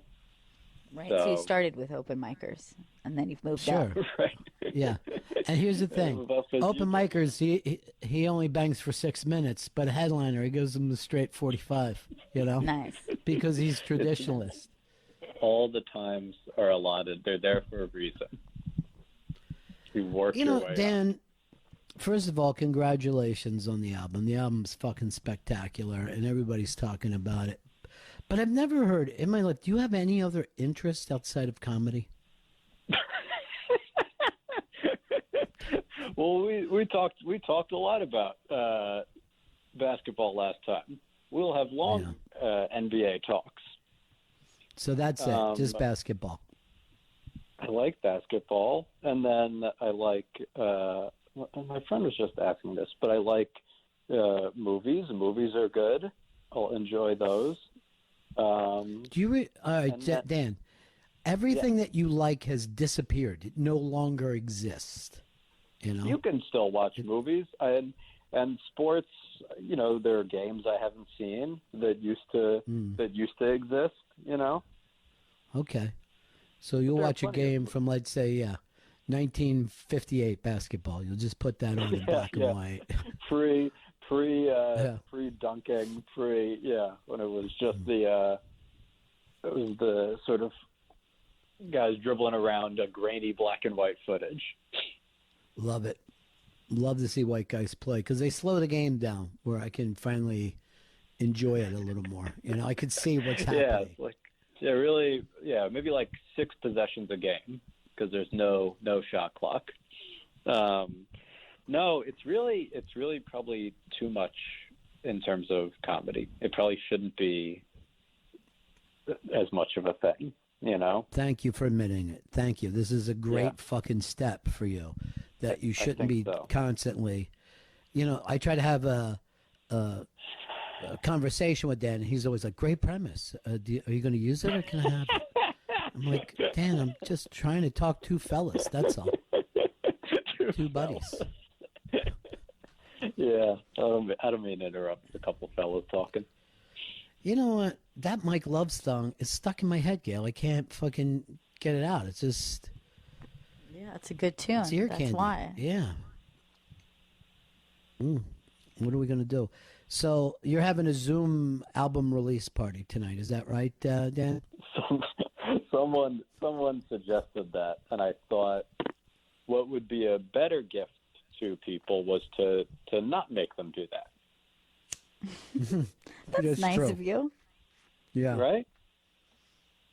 So I think Does I think that felt like the greatest gift I could give everybody is You know what don't you should have do to celebrate? Yeah. Celebrate tonight. Just you and your mom have a single glass of champagne, in the dark, waiting for 7 o'clock so you can cheer out the window. Yay! Yay! People are really enjoying that. Oh, it's fun. It's kind of fucking fun. It's kind of nice. It's kind of nice to have like an old school reminder that it's a certain time. Yes. I guess I would maybe be down for more of that. Well, what we could do, and I don't know whether you guys would have a problem with this, but we could pray 6 times a day. The alarm goes off. We all pull our mats out from underneath the fruit stand and just lay down in the sidewalk and salute Mecca. My only issue is I never know what direction it is. You know what I mean? I'm always Mecca. It's right over Yeah. there. Yeah, Mecca's same place it always is. Yeah, but I'm not. Move Mecca. Yeah. Well, you know what you could do before a dog lays down or takes a shit, they go in a circle so they can figure out that they line up everything with the poles. Right. With Mecca, really. Yeah, although I think that sounds a little racist. You got to be careful. I think that would just be kind of nice if we're all for that same moment. We all know we're all facing the same way. It's 12 o'clock. The I wind think chimes go tonight. off, Yeah. whatever. Tonight, 7 o'clock, all over the country. Let's play fun in the sun. And I will 100% do that. That's if you have any nurses or doctors that you hate. That's what you play. Hey, do Just you got kind of- Do you got the album in No. front of you, Dan? Let's go over the track list. Okay, I have the track list. Great. You want me to It's just run available it in down? vinyl. Yeah, let's go one at a time. Let's see if we can guess what the premise, where you go with it, with the premises. Oh, God, this is okay. All right. Okay, so first one we got unique names. What's Second. the deal with some of these unique names? Some of these Yeah. names, militia? What are you, a person or a small fucking army? All right, I love that. I love the first track, and you open strong too, because it's odd. It's oddly racist. Oh, it's a valid track, but I guess I go in a different direction. But okay, well, the next one, open relationship. Ooh, I'm gonna guess that you're pro. Yeah. Unless give it it's that away? you've had experience with an open relationship and it didn't work out. Open relationship. She just fucking blew the pizza guy. I love this album. Gail nailed it. But also I should have. 1 point me. I should have maybe done the pizza guy line. Next one is love at first sight. Yes. Oh, love at first sight. And I'm going to say that you don't believe in that. That's lust at first sight. That's not correct. That's not love. That's the pizza guy. A lot of this is pizza guy material. Yeah, My only a lot of it It's is. very quick for a callback, but I do it. I like a fast callback. You know what I mean? I like to just repeat right away. All right, what's the next track? Yeah. By the way, this fucking album sounds amazing to me, Dan.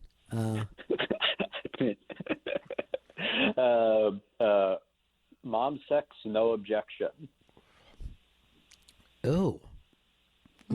You don't have objection to that? I'm a little concerned about this track. No, where'd you get this from? Pornhub? Well, what do I mean by that? You'll have to listen and find out. Am I saying All right. what it sounds like? You would have to click on Yes. I think you are. Got to click on it. Click on I'm it gonna to find out. I'm This getting is like the a album. choose your own in- adventure. Wait, I'm getting the album in vinyl, so I got to pick up the needle and go right to. I mean, I'm so curious about this Does one. nobody I'm click going right anymore? to. What if people say instead of click? Touch? Swipe? Dude, You don't swipe when on I a have tab. I'm gonna push play and just fucking sit back and enjoy this whole album. What do you say? I don't know. They didn't tell me what to call it. Yeah.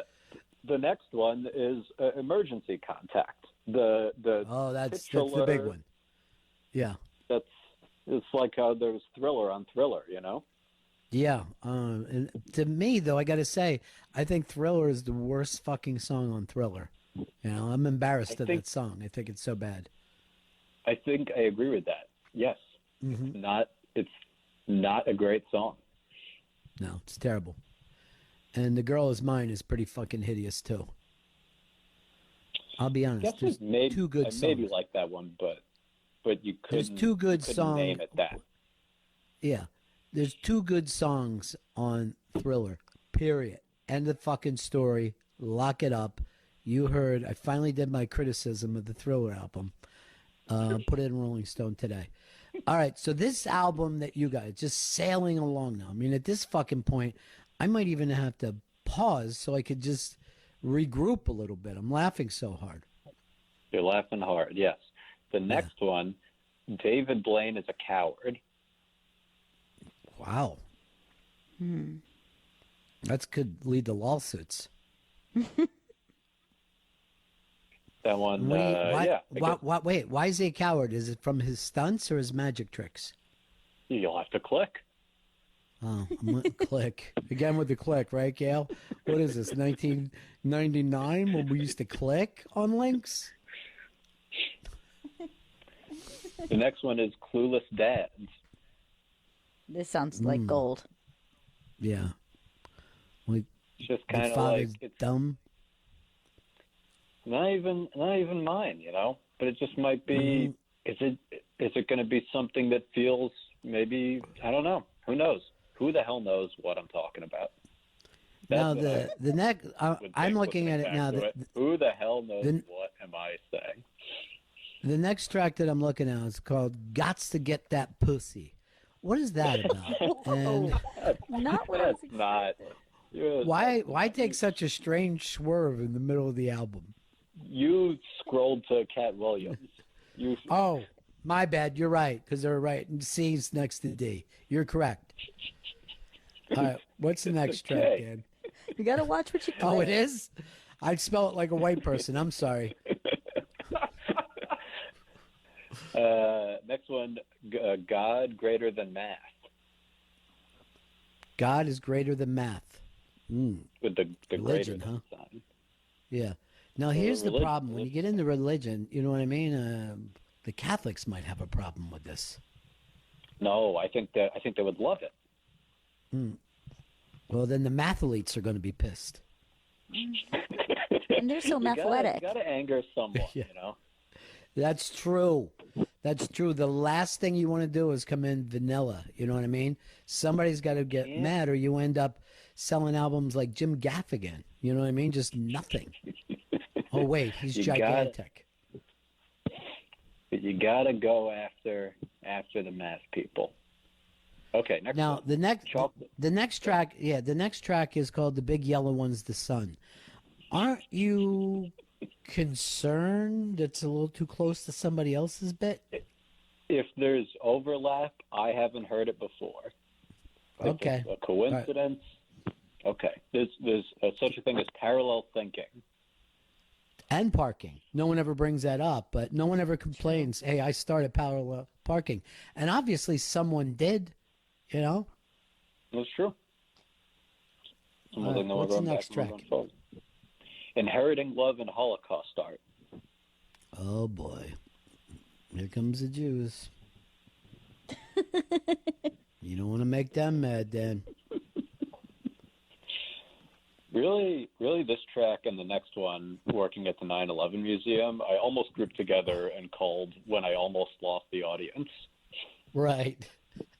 Good. I like a little tension in my album, you know? If I'm driving down the road listening to comedy, I like, oh boy, Yes. I don't know how he's going to get out of this.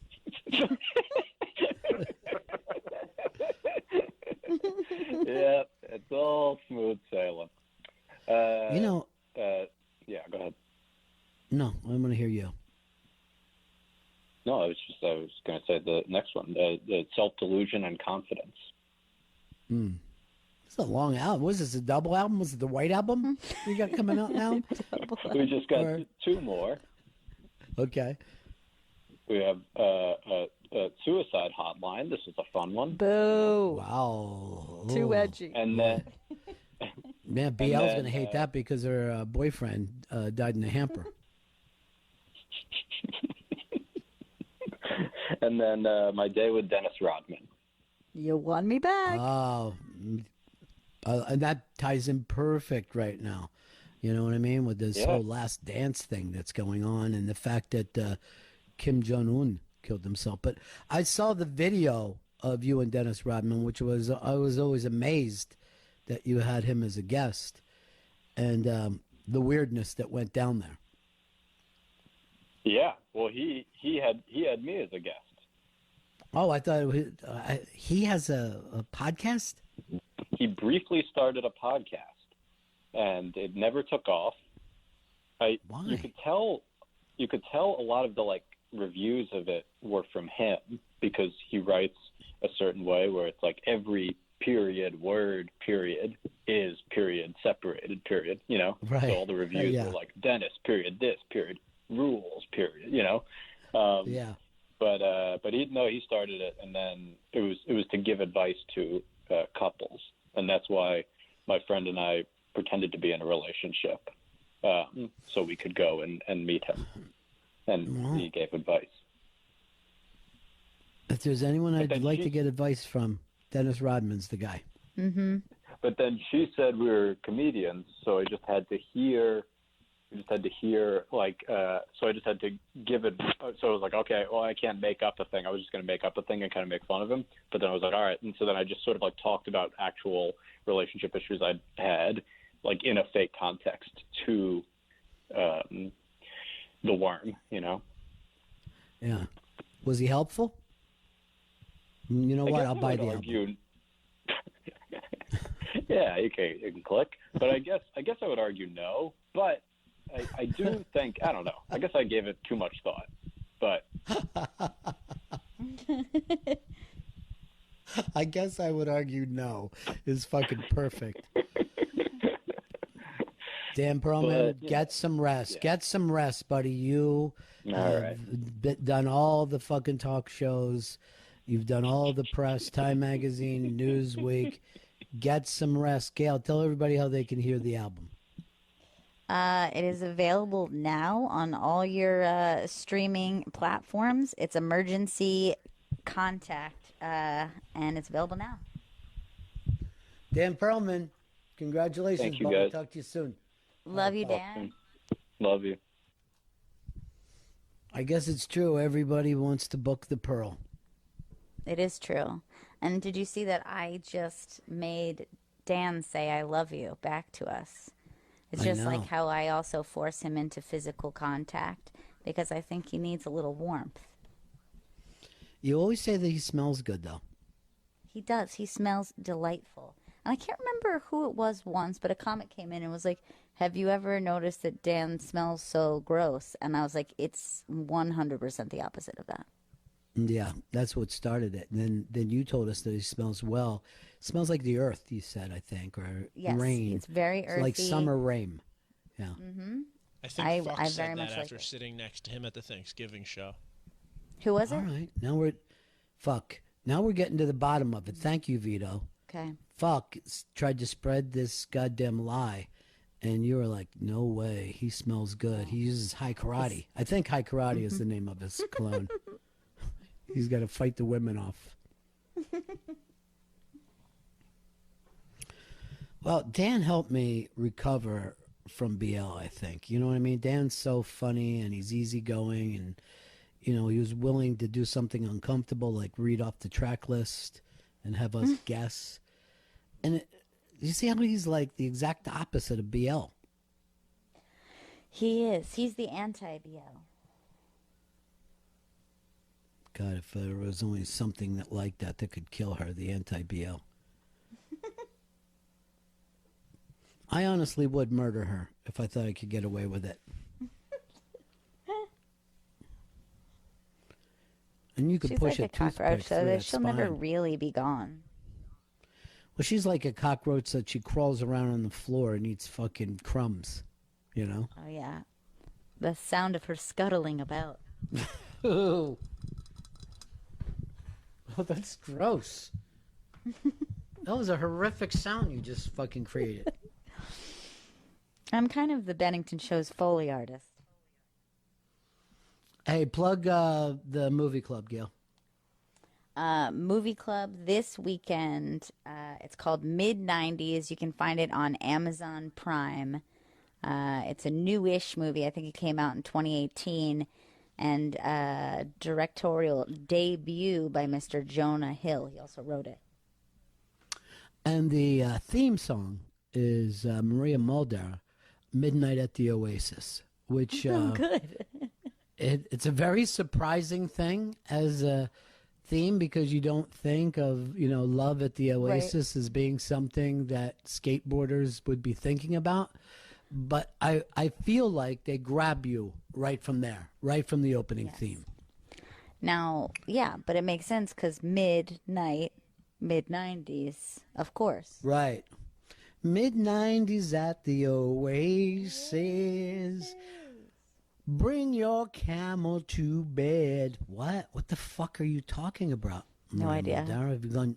Have you gone insane? Are you out of your goddamn mind? Fun, fun, fun in the sun.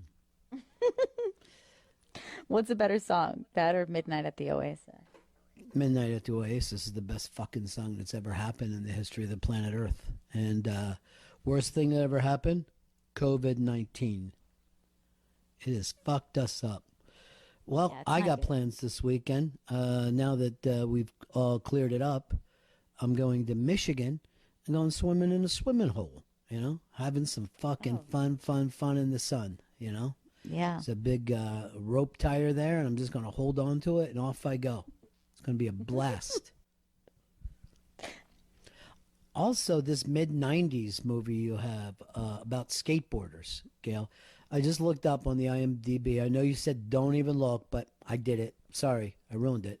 But it stars Anne Hathaway as a young skateboarder, She fighting is so with her versatile.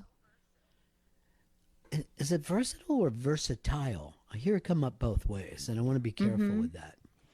Versatile if you're also fertile. It says this mid-90s classic, already being called a classic, stars Anne Hathaway and the ugly pale guy from Parks and Recreation find out that skateboarding might just be their way out of this California hood. It's going to be good. Maybe. Yeah. Theme song is the mid-90s hip-hop classic Midnight at the Oasis by the great Maria Muldaur.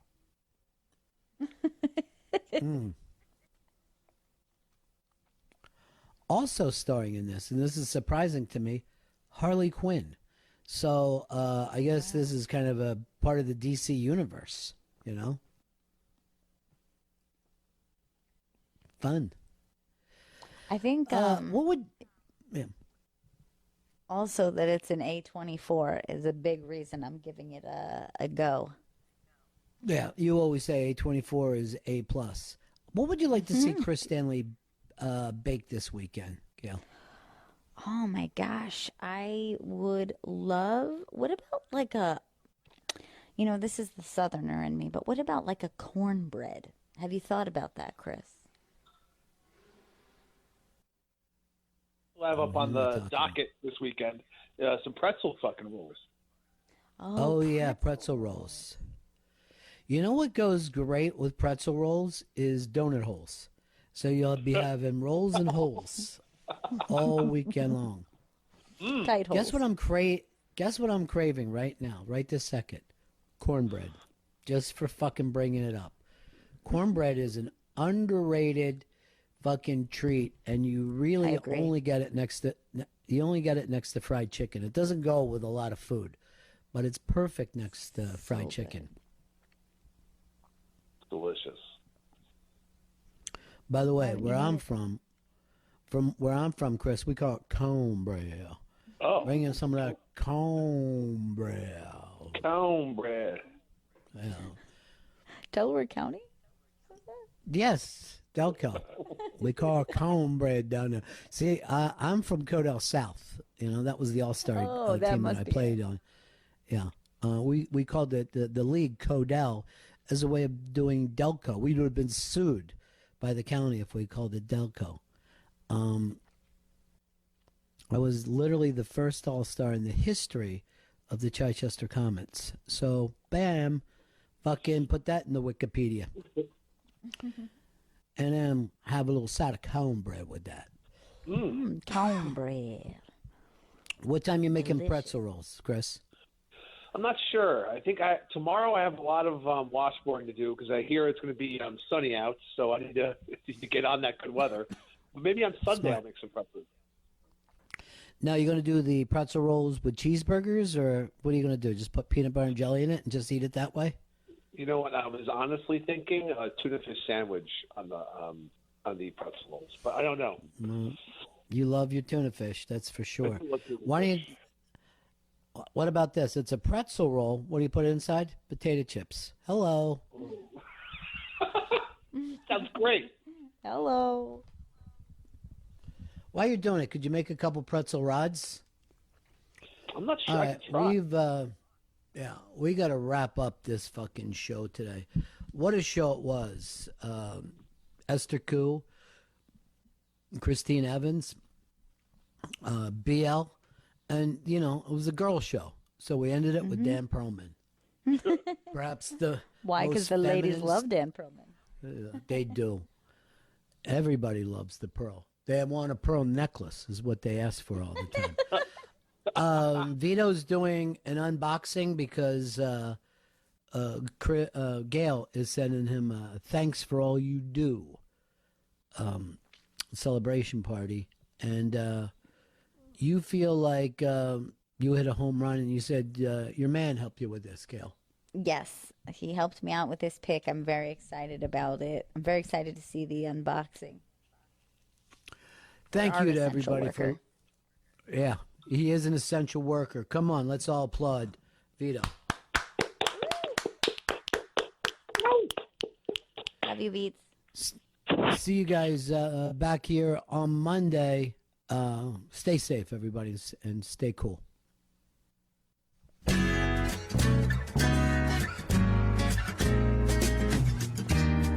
Midnight at the Oasis.